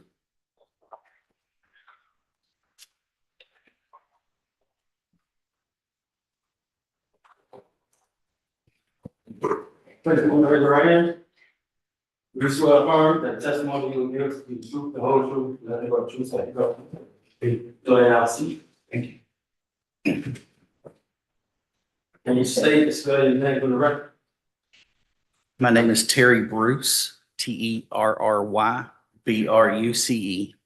Good afternoon, Mr. Bruce. Thank you for being here. Can you tell the jurors how you are currently employed? I am currently the Chief Operating Officer for the Tip Top Food Group based in Marietta, Georgia. Okay. And how long have you worked with the Tip Top Food Group here in Marietta, Georgia? 14 years. Okay. And can you just briefly tell the jurors a little bit about your company, the Tip Top Food Group, and what your company does? We are a poultry manufacturer for a category of poultry called spent fowl. Called what? Spent fowl. What does that mean? Those are the chickens that lay the eggs that become the primary piece of the poultry industry. So they lay fertile eggs to get hatched to go to other chicken processors. Spent fowl. It's a very niche market. Yes. Okay. And your office or your facility in Marietta, can you explain to the jurors how large it is and what the property entails as it relates to your business, warehousing and things of that nature? Sure. Processing facility is around 125,000 square feet. At that single location, we employ around 650 employees. It's on 18 acres. And we bring in live poultry from basically the Mississippi River east and harvest the poultry and then market it and sell it all over the world. And as a part of your processing facility, is there a department that is the sanitation department that your company utilizes? There is. We run 2 operational shifts and then a sanitation shift. Under government regulations, we clean every 24-hour period. And is the typical, I guess, the work week for members of the sanitation department Sunday through Friday? That is a correct statement. And is the typical, I know they can vary, the general hours from, between the 10 and 11 p.m. until 6:30 a.m. In the morning? Yes, sir. Okay. And back on August 12th of 2024, did detectives with the Miranda Police Department pay your processing facility a visit? Yes. And did you have an opportunity to speak with, I know you probably don't remember their names, it's been a minute, a male and a female detective and sergeant? That is correct. Okay. And have you had an opportunity to speak with members of the district attorney's office since then? Yes. Okay. And I want to show you what's been marked as state exhibits 58, 137, and then 138. You'll just take a look at those and let me know if you recognize them, sir. Yes, I do. And can you tell the jurors, as it relates to state exhibits 58, 137, and 138, how do you recognize each specific exhibit? Exhibit 58 is an email that I had sent to the officers that came to the facility to visit that day initially from MARTA. The documents 137 and 138 is information that I pulled out of our employee management system that I submitted to the district attorney's office when they came by to request it. And all the documents that are contained within State Exhibit 58, 137, and 138, do all of them contain information as it relates to employees, Xavier Mosley and DeMarco Mathis, who were employed back in 2024 at your facility? That is correct. And do all the documents that you see in State Exhibit 58, 137, and 138, are they fair and accurate copies of documentation provided? Yes. This time around, the state would tender what's been marked as State Exhibit 58 and then 137 and 138. 58 was an email? Yes, Your Honor. And then 137 and 138 were attachments to the email, or? They were separate documents that relates to both Mr. Mosley and Mr. Mathis. And I can be more specific, I apologize. And State Exhibit 138, is that the documentation you provided as it relates to Mr. Mathis? Yes. And then in State Exhibit 137, is that the employee documentation you provided as it relates to Mr. Mosley? Yes. All right, Ms. Wood, any objection to the admission of 58, 137, and 138? No objections. They are all admitted. Then very few more questions, Mr. Bruce. Back when you spoke with detectives, do you remember them asking you as to whether Xavier Mosley showed up for work on August 11th of 2024? They did ask me if he had been in attendance that night. And in looking in your computer system, do you recall if you told him he was there or not on August 11th? I did not see any record of his attendance that day. And to remind me at least, the shift that Mr. Mosley would have worked on the 11th would have started at what time? 11 o'clock plus or minus an hour or two. AM or PM? PM. PM. So he would have been showing up at night. Yes, that is correct. Okay. And it could be 10, it could be midnight, but basically what I'd call late on the 11th. Yes, Okay. And your records show no Mr. Mosley that night. that is correct. Thank you. And then lastly, Mr. Bruce, I want to show you both Exhibit 39 and 98. And let me know if you recognize what's depicted in State Exhibits 39 and 98. Both of these pictures depict our standard work badge that all of our employees would have with an individualized work number. And it states that 39, a fair and accurate depiction of the work badge that was assigned to Mr. DeMarco Mathis. Yes. And it states exhibit 98, does it fairly and accurately depict the work badge that would have been assigned to Mr. Xavier Mosley? Yes. At this time around, the state would tender what's been marked as 6 exhibits 39 and 98. Ms. Wood, any objection? No objection, Your Honor. Both are admitted.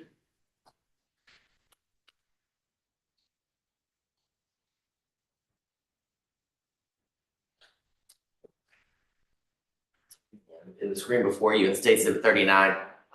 Is this badge? Well, one sec. If you hit stay mute, that'll go away. Thank you. In state exhibit 39, the badge that we're looking at for Mr. Mathis, would this been a badge that he was assigned once he began his employment with Tip Top Holding? Yes, those badges are issued the first day of employment. And is that the same for state exhibit 98 as it relates to Xavier Moses? Yes. Okay. And your job title, your position is Chief Operating Officer, correct?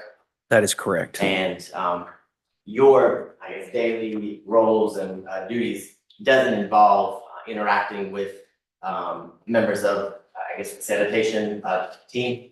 That would be a correct statement. Okay.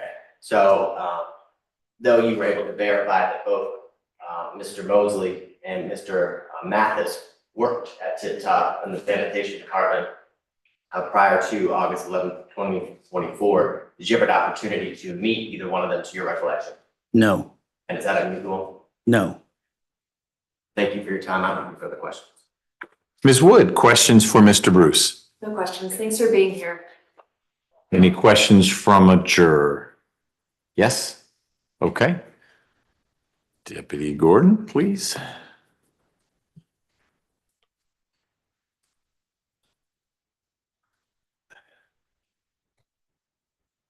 Thank you.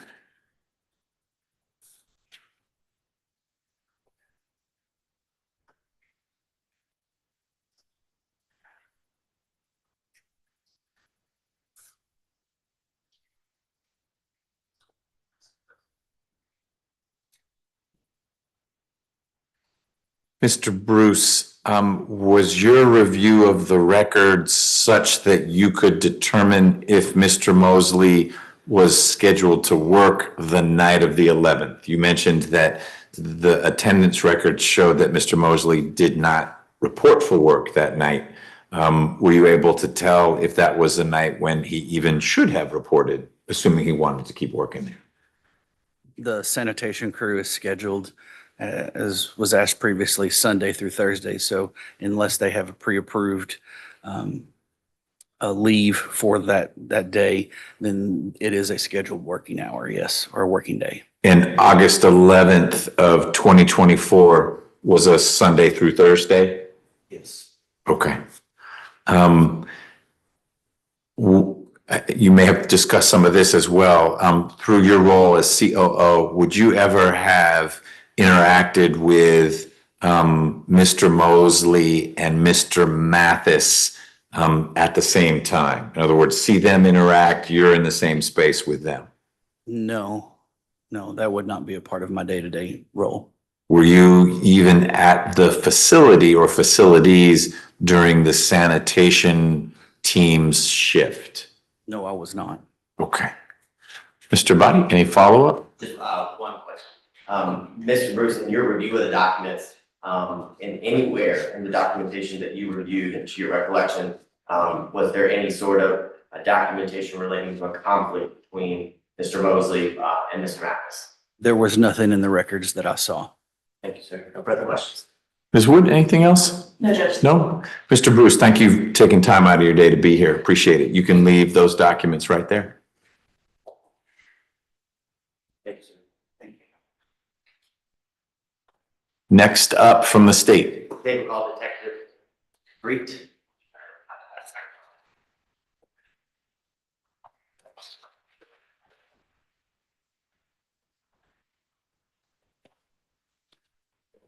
You can raise your right hand.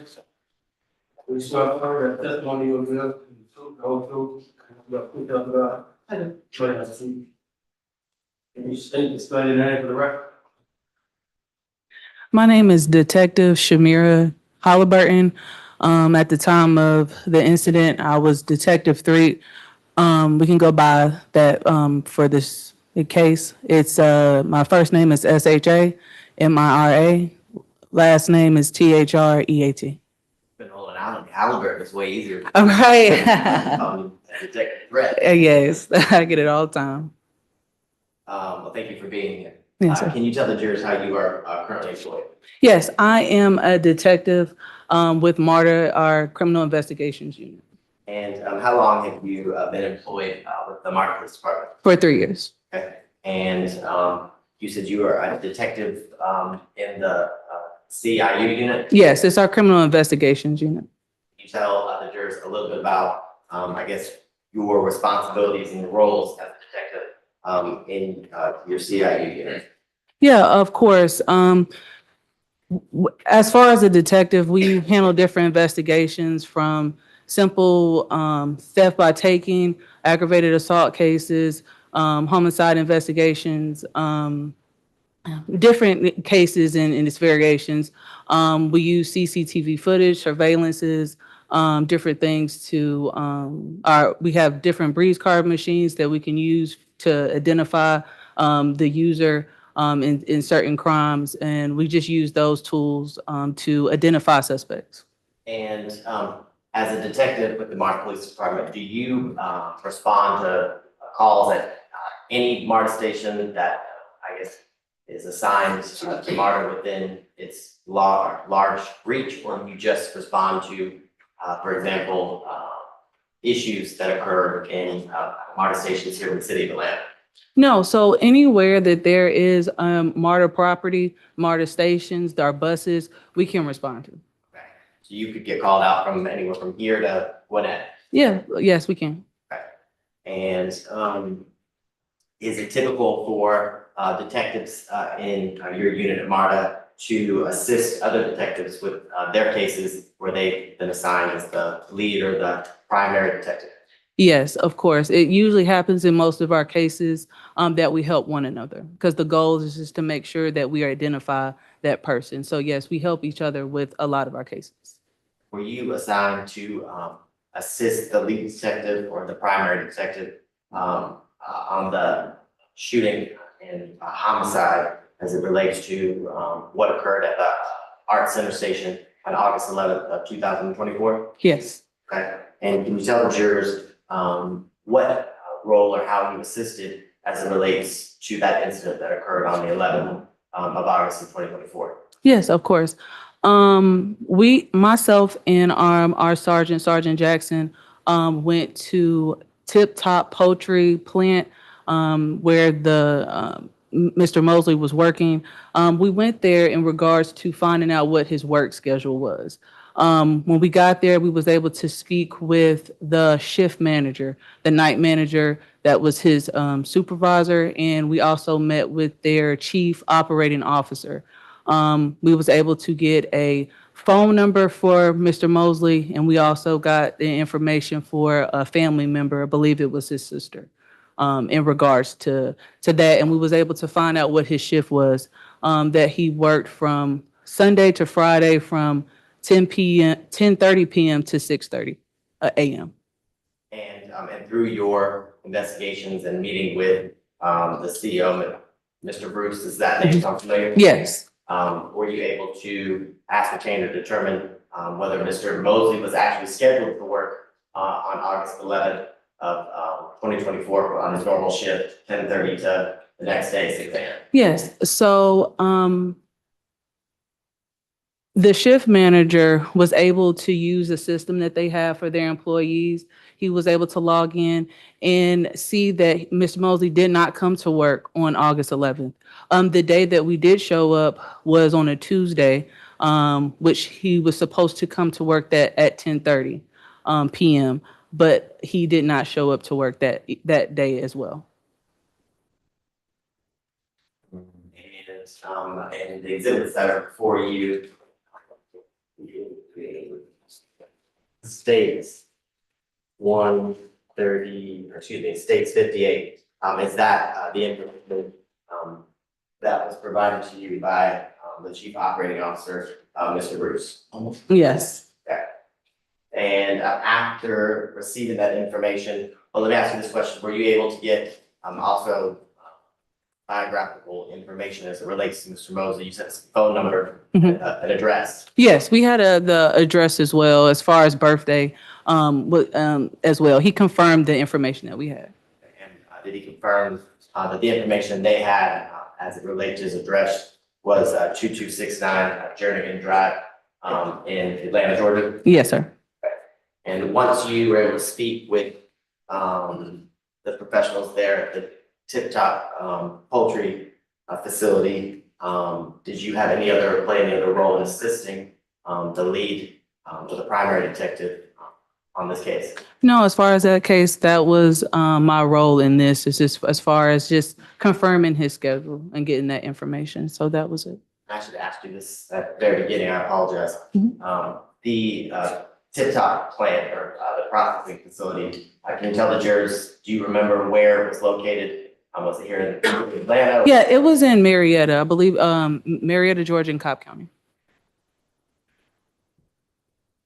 Well, thank you for your time. I don't think you have any other questions, Detective Halliburton. Yeah, thank you. Ms. Wood, any questions for the detective? No, Your Honor, thanks for being here. Thank you. Jurors, any questions?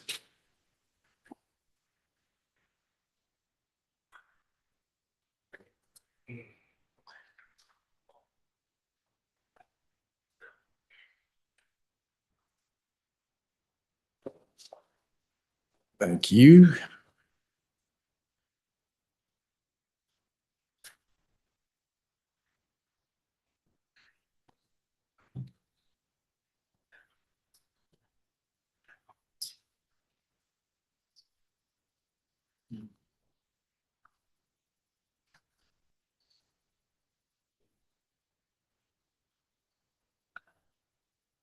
Detective, did you interact with anyone else at Tip Top in an investigative effort to learn about any conflict between Mr. Mosley and the decedent in this case, Mr. Mathis?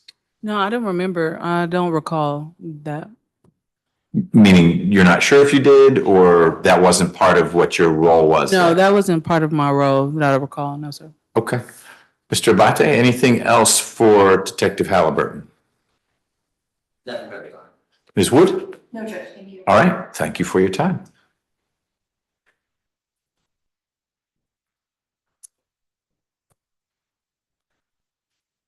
Next witness? Can you recall Scott Berhalter?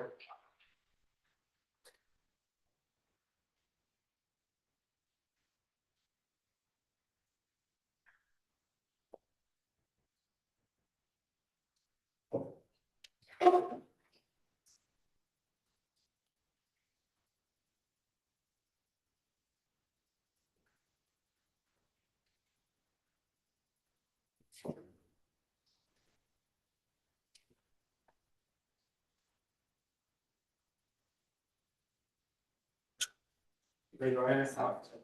Do you swear affirm that the testimony you will give will be true and the whole truth, and nothing but the truth after God? Yes, I do. Go ahead, have a seat. Will state and spell your name for the record. Detective Scott Berhalter, Berhalter. Good afternoon, Detective Berhalter. Afternoon.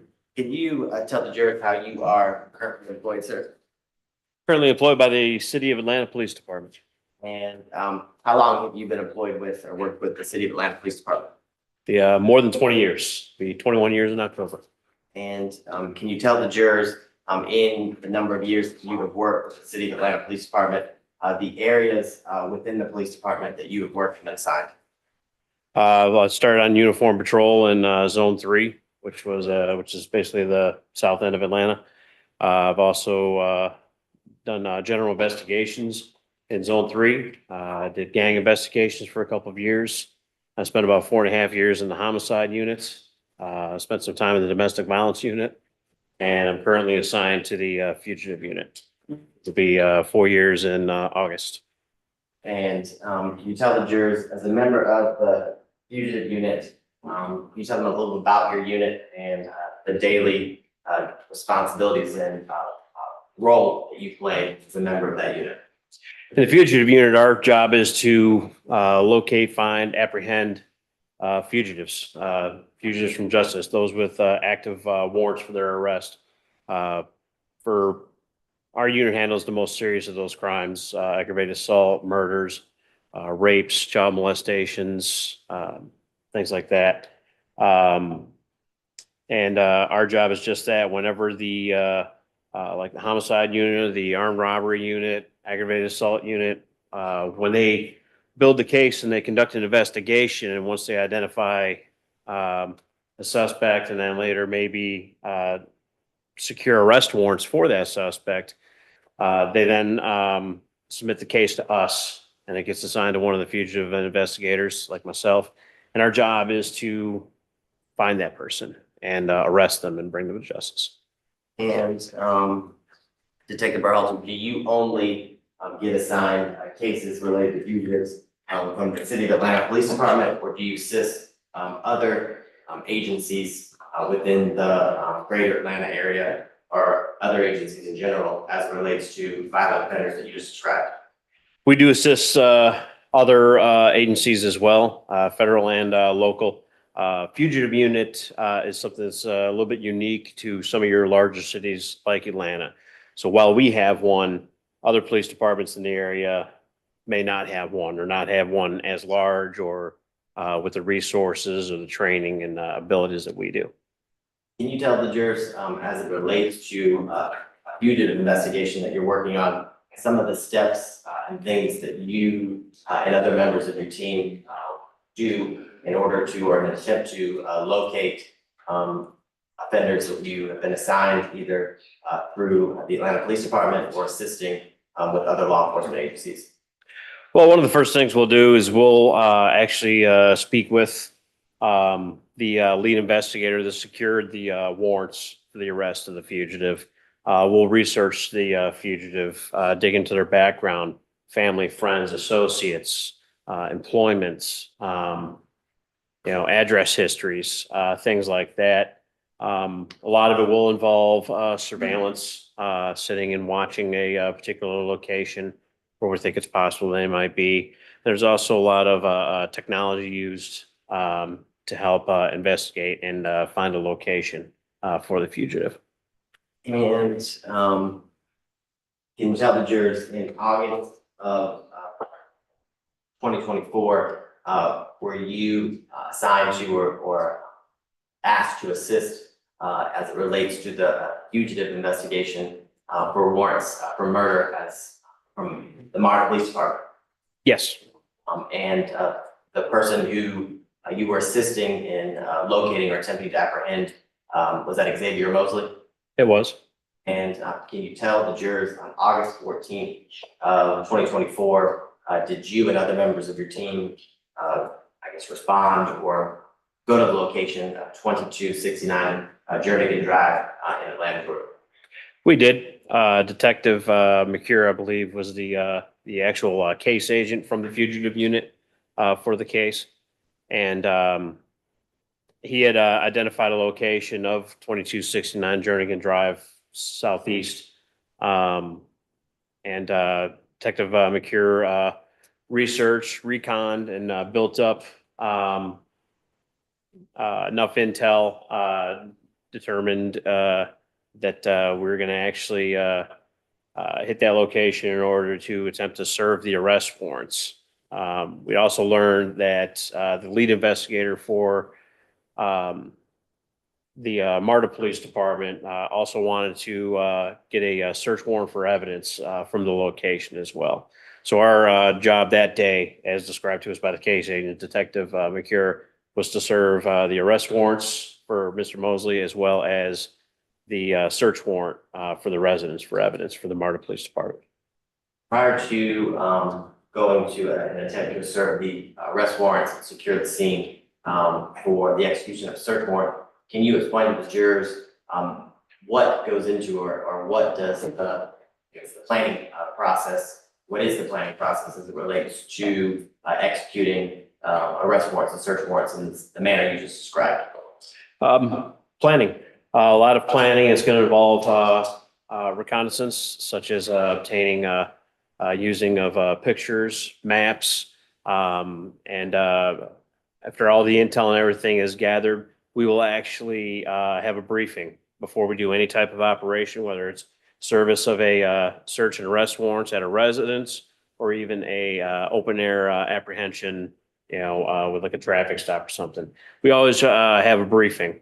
That way everyone on the team is aware of who we're going after, what they're accused of doing, what their background, things like any criminal history, statements they may have made on social media to other people, where we're going, if there's any history of violence at that place. It's a total, I guess, examination of the individual, the fugitive from justice, as well as the location and also what it is we're doing.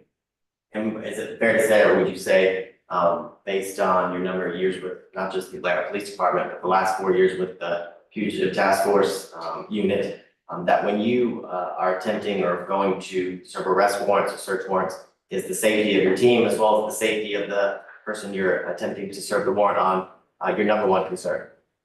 Most definitely. Our goal is always that nobody gets hurt, injured, or worse. Whenever we conduct any of our operations or apprehensions, that's the main goal. We don't want the fugitive to be injured. We don't want an innocent bystander to be injured, and we sure don't want to be injured as well. And when you guys went to do what you just described as it relates to going to the residence at 2269 that morning around 6 a.m., what was the first steps that were taken when you guys arrived on scene?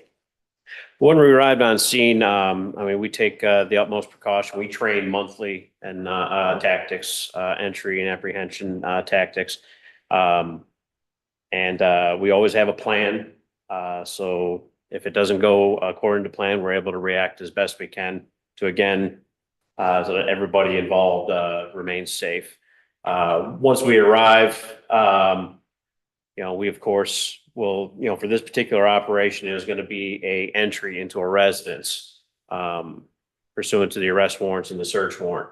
And first thing members of our team did, of course, was surround the residence. And of course, we're required to knock and announce. And so we did just that. We knocked on the front door and announced ourselves as members of the Atlanta Police Department. And we stated our business, which was to serve a search warrant and arrest warrants. I want to show you what the market states that's 62 through 55. So let's take a look at those. Let me know if you recognize that location.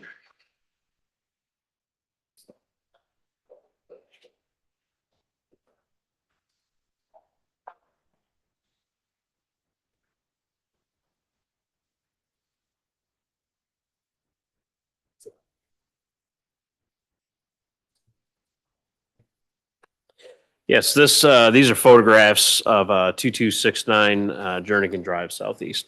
And did those photographs fairly accurately depict the location and home you just described that you were going to make entry as it relates to the arrest of Xavier Mosley on August 14th, 2024? It does. And you said you person, or Your Honor, I apologize.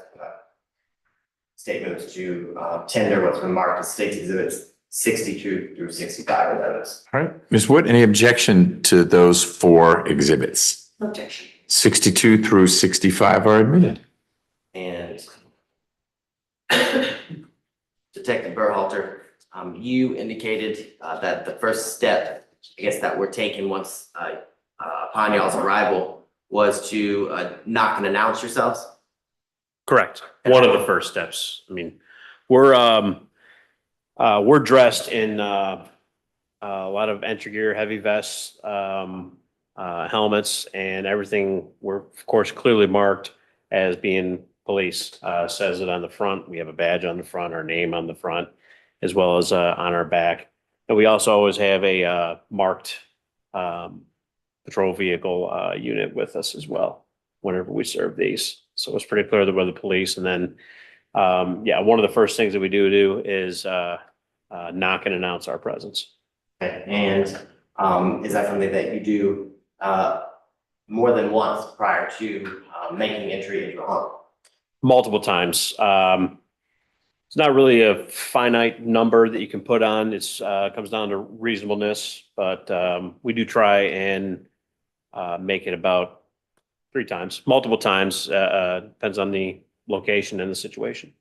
And when you and members of your team did that at this location, the 2269 Jernigan Drive, did you have to, I guess, does anybody answer the door?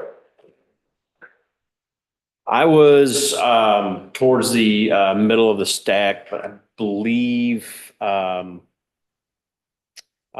mother of the fugitive had answered the door. And once door was open, did you guys make entry into the home? We did.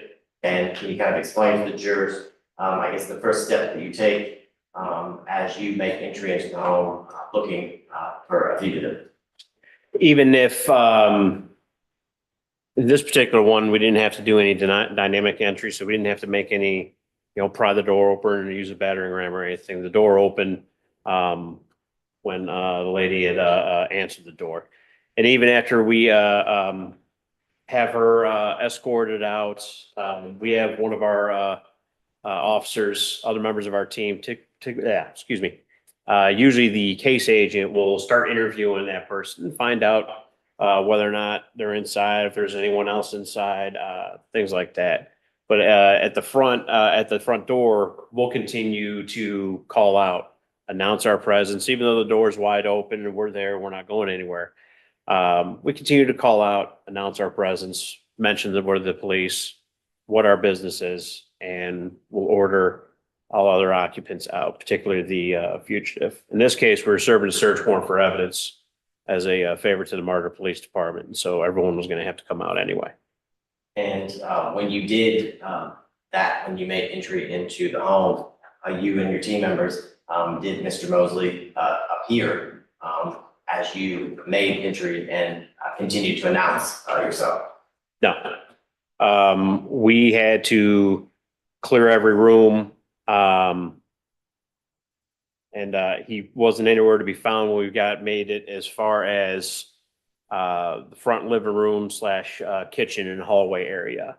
But we did hear movement from the attic. I'll show you state exhibits 56 and then 100 through 104.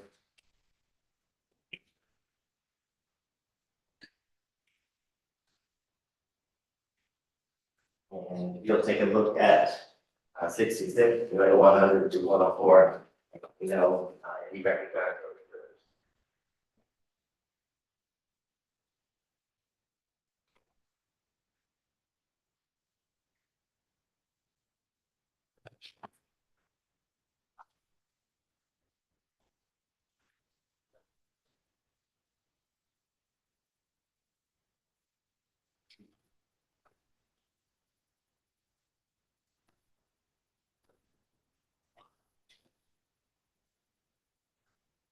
All right, do you recognize state exhibit 66? We'll start with 66. Do you recognize state exhibit 66? I do. I recognize all of the exhibits. They are of the inside of the house at 2269 Jernigan Drive. And do those exhibits 66 and then 100 through 104 fairly and accurately depict the home that you've described that you made entry? They do. Okay. At this time around, the state would tender what's remarked as state exhibit 66 and then 100 through 104. Ms. Wood, any objection to those photos? No objection. 66 and 100 through 104 are all admitted. And Detective Berhalter, in state exhibit 66, is this a view from the entryway or the front door of the home down the hallway? It is. This is after, basically, if you were to go through the front door and walk straight in, that's the hallway. Off to the right here would be the kind of living room, front living room area. And just beyond that wall there, that first right is kitchen, I believe it was. And then in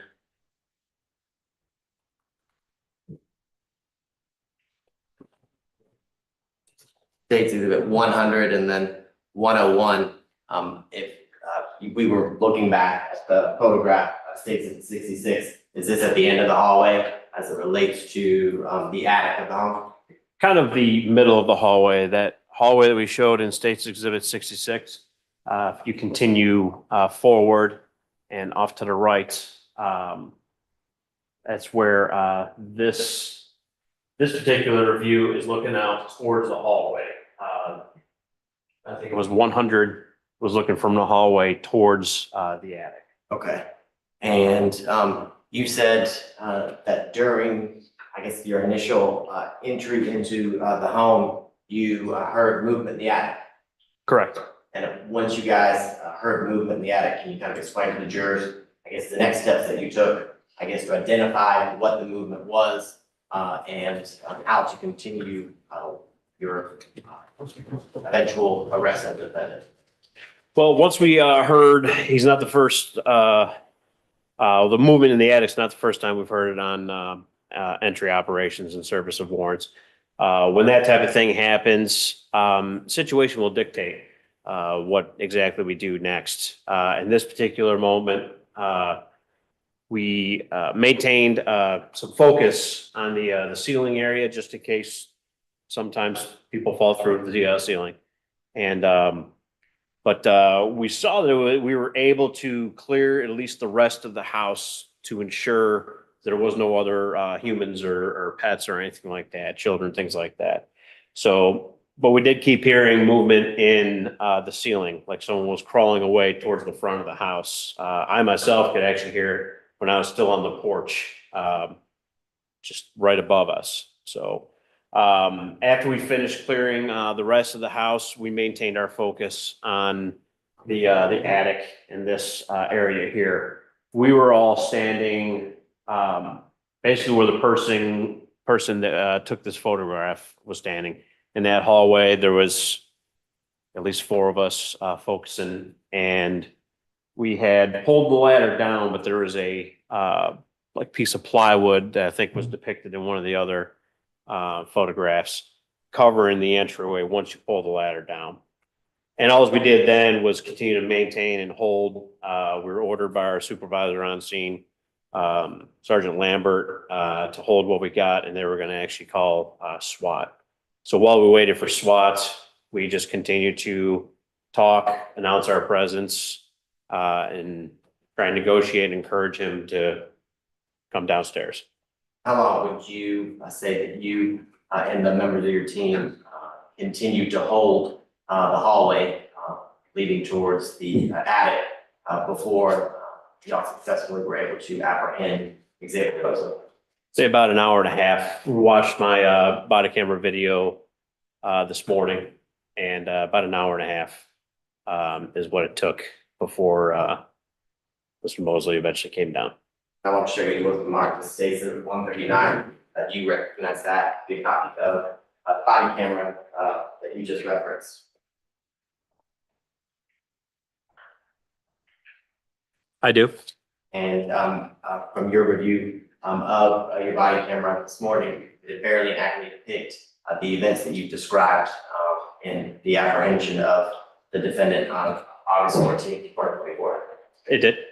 All right, this time the state contender with the mark State Exhibit 139. Any objection to states 139? Whoops. Okay. We good with 139? Yes. All right. It's admitted. Oh. Okay. And for efficiency purposes, I won't play your body cam because the technology is not wanting to cooperate with Mr. Rao and I. So can you tell the jurors, once Mr. Mosley comes down from the attic, does he make any statements? He does. And are they statements that he makes kind of spontaneously without being asked or about or a question being asked. Correct. We didn't ask him any questions. Our job isn't to, interview him or anything. Our job is just to get him in custody safely. So we were giving him orders to come downstairs so that we could safely apprehend him. All the statements he made were spontaneous to us. Tell the jurors, based on your recollection, your review of your body cam, the statements that you recall the defendant making once he was taken into custody. He made reference to just go ahead and kill me, man, or might as well go ahead and kill me. One of the two things. It was around that. I can't quote exactly word for word, but might as well go ahead and kill me was his statement. I informed him we're not here for that. Just go ahead and let's get this done. And he put his hands behind his back, and Detective Horton handcuffed him. And all statements that the defendant made at that time, they're captured on your body worn camera in Statesman 139. That is correct. And can you tell the jurors after Mr. Mosley was apprehended, I guess, did you have any additional roles or were there any other specific parts of the investigation in assisting Marta that you had? Well, after we got him into custody, we still had an awful lot. It wasn't like when he came down, this bathroom door to the pink room there was closed, so that room wasn't clear. This closet right here wasn't clear, and of course the attic wasn't clear. So before we could turn it over to the Marta Police Department so that they could do the search based on their search warrant, we had to finish clearing and make sure it was safe. So we did just that. We cleared the additional rooms. I think we did a secondary search as well. We also did, of course, finish clearing the attic.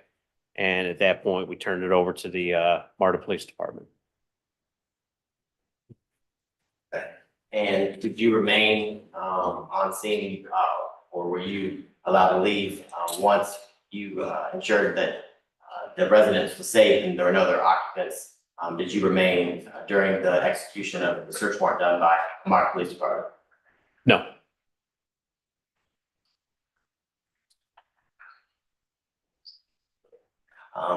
As it relates to the statements on the body cam that you reviewed earlier this morning, do you recall, in addition to the defendant saying, go ahead, kill me or shoot me, did he make statements about not wanting to go back to prison?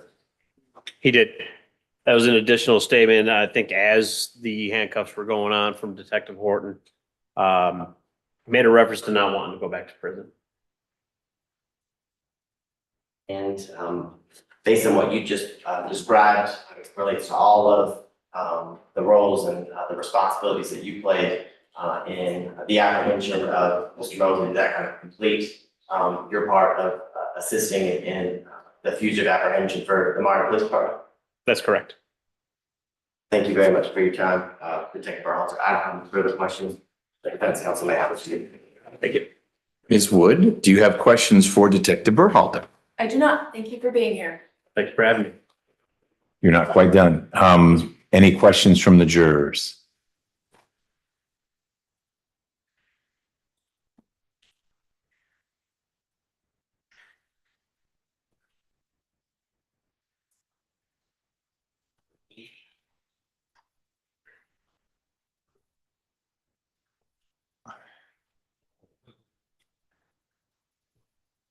Thank you, ma'am.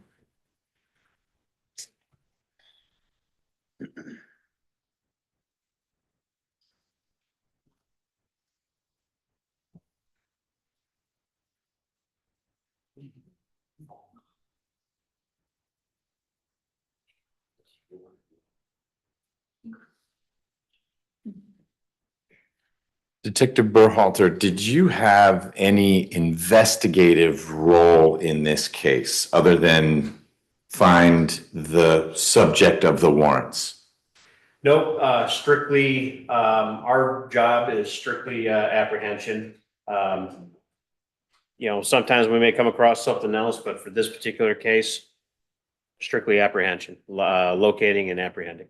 So any search of the residence, the pictures of which we've seen, not for a person, but for belongings, clothing, a firearm, that would have been either MARTA or colleagues of yours, not from the fugitive squad?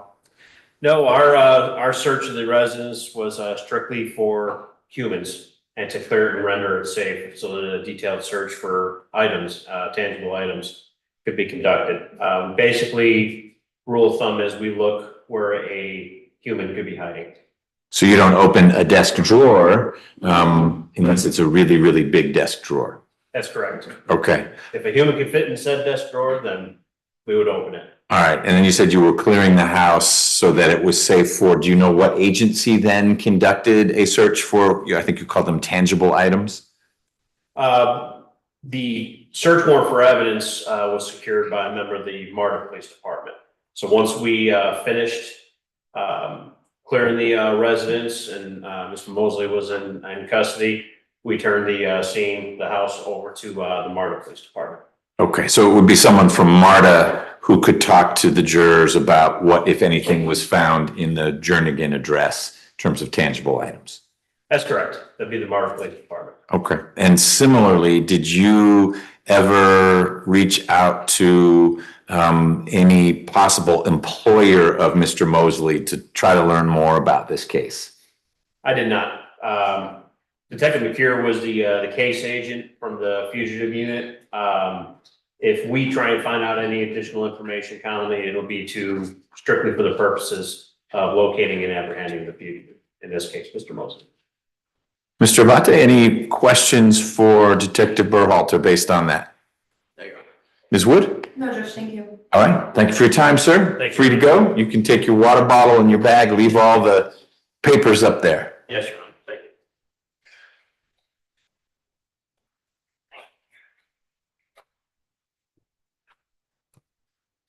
All right, ladies and gentlemen, I think we have reached the end of the road for today. Mr. Abate, do we remain on track for the state to at least rest for its part of the case by late tomorrow or sometime on Thursday? That's correct, Joe. Okay, so we remain on schedule. Ladies and gentlemen, this will be your first night away from courtroom 8D as an actual juror. So your role is a little different tonight. No outside research. You've demonstrated that you know how to ask a question if you've got one. Please don't go online to look something up or reach out to a friend or neighbor or a relative or loved one to say, I'm wrestling with this, I don't understand this or that. Any group wrestling has to happen during deliberations when you're talking about as a group, what has the state proven or failed to prove or whatever.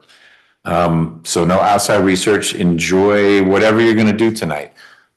This is not a case that I believe is getting any media coverage right now, so you don't need to worry if you want to flip on channel 2 or 5 or whatever your news station is. You should feel free to do that. I need you all to be here by 12:30 tomorrow. You in particular, 12:30. So take whatever bus you need to take or drive. The shuttle runs a little less frequently in the middle of the day, so don't assume, hey, I made it to, the lots still have colors associated with them. I arrived at the Aqua lot at 12:25, so I'm good. I don't know that the shuttle in the middle of the day, what is it? Pardon me? Every 30 minutes. So you'd want to catch the noon shuttle to be here by 12:30.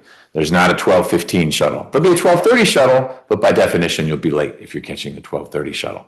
So let's aim for 12:30, and we'll get going as soon as we can. Continue with the state's case, see where that takes us. And if you would please consult with friends and family and whatnot to see if you can stay more like 5:30 tomorrow, just so we can try to pack in 5-6 hours. But we remain on schedule, and I'll talk to you about that. Bless you. There will not be a lunch break tomorrow. You should have eaten lunch or brunch or whatever you do by 12:30. 12:30 will be when we start. We'll have an afternoon break and any other break that's required by evidence or by your need, but there won't be that hour-long lunch break. That will be all your morning will be your lunch break. I will not be notifying your employers that we're not meeting in the morning. So you spend your morning how you want to spend your morning. The letter you get at the end of the trial will say you were here from Monday morning till whatever day we finish. So you'll manage that as you see fit. Any logistical questions? Yes, ma'am. Great one. That goes into the jury room and stays there. We lock that up. Those are the private notes. I don't go read them overnight like, hey, how are you guys thinking? But don't take it home with you either. The notepads and the government issued pencils stay there. If you brought your own pen, you're welcome to take that with you, but notepads stay here. Anything else? Thank you for your time. Appreciate it. We'll see you at 12:30 tomorrow. All right, jury.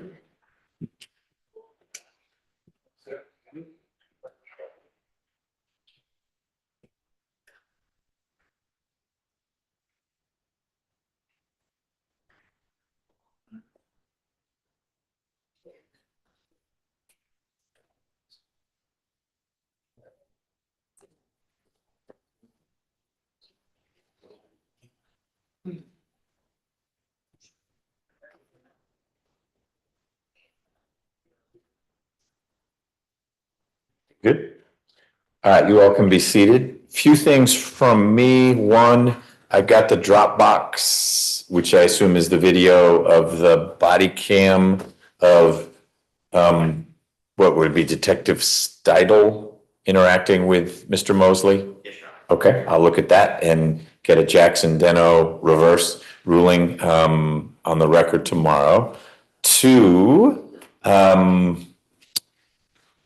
again, there was one or two witnesses where the questions presented were real clearly manageable without working through you all. I didn't omit any question. The most recent witness, I can't tell if it was one juror or two, the handwriting was kind of similar, but it was all about, did you go talk to people at Tip Top Poultry to see if there was an issue between Mr. Mosley and Mr. Mathis? There are a couple motive fixated jurors. I think that's it from me. Anything from the state before we break? No, Your Honor. Ms. Wood, anything from the defense? No, thank you. We got closed for Mr. Mosley tomorrow? Okay, excellent. Mr. Mosley, let me ask one more question of the state. Are you thinking you might rest tomorrow, or that's a stretch? I think we will probably rest by tomorrow. Okay, late in the day such that it would be a natural time to send the jury home, or we might actually pivot to the defense case? I think it'll be late in the day. Okay. At least by 4:15. Okay. Mr. Mosley, I'm asking that because there will come a time when you and I will have a conversation outside the presence of the jury with your lawyers here, with the prosecutor here on the record about whether you want to testify or not. And I'll be asking you, not your lawyer, because it's your right and it's your decision. So I want to make sure, one, you've been thinking about it, and two, you've been talking about it with your lawyers. Because when we do have that conversation tomorrow afternoon, or maybe at the end of the day tomorrow, depending on how the state's case flows, you'll need to be in a position to say, yes, I'm going to testify, or no, I'm not, as opposed to, I don't know, I need more time to think about it. So make sure you've been thinking about it. And if you want to talk more with your lawyers, you can talk with them tomorrow before 12:30 or during breaks. But we do need to have a conversation on the record, away from the jurors, about what your election is. And I'll cover your rights, that you have an absolute right to testify, but also an absolute right to say, I don't have to do anything and I'm not going to testify. But we'll have that conversation likely late tomorrow, okay? All right. That's all we have then. Thank you, everyone, for a productive day, and we'll see you 12:30 tomorrow. Thank you for accommodating me this morning. Not a problem. Hope it went well.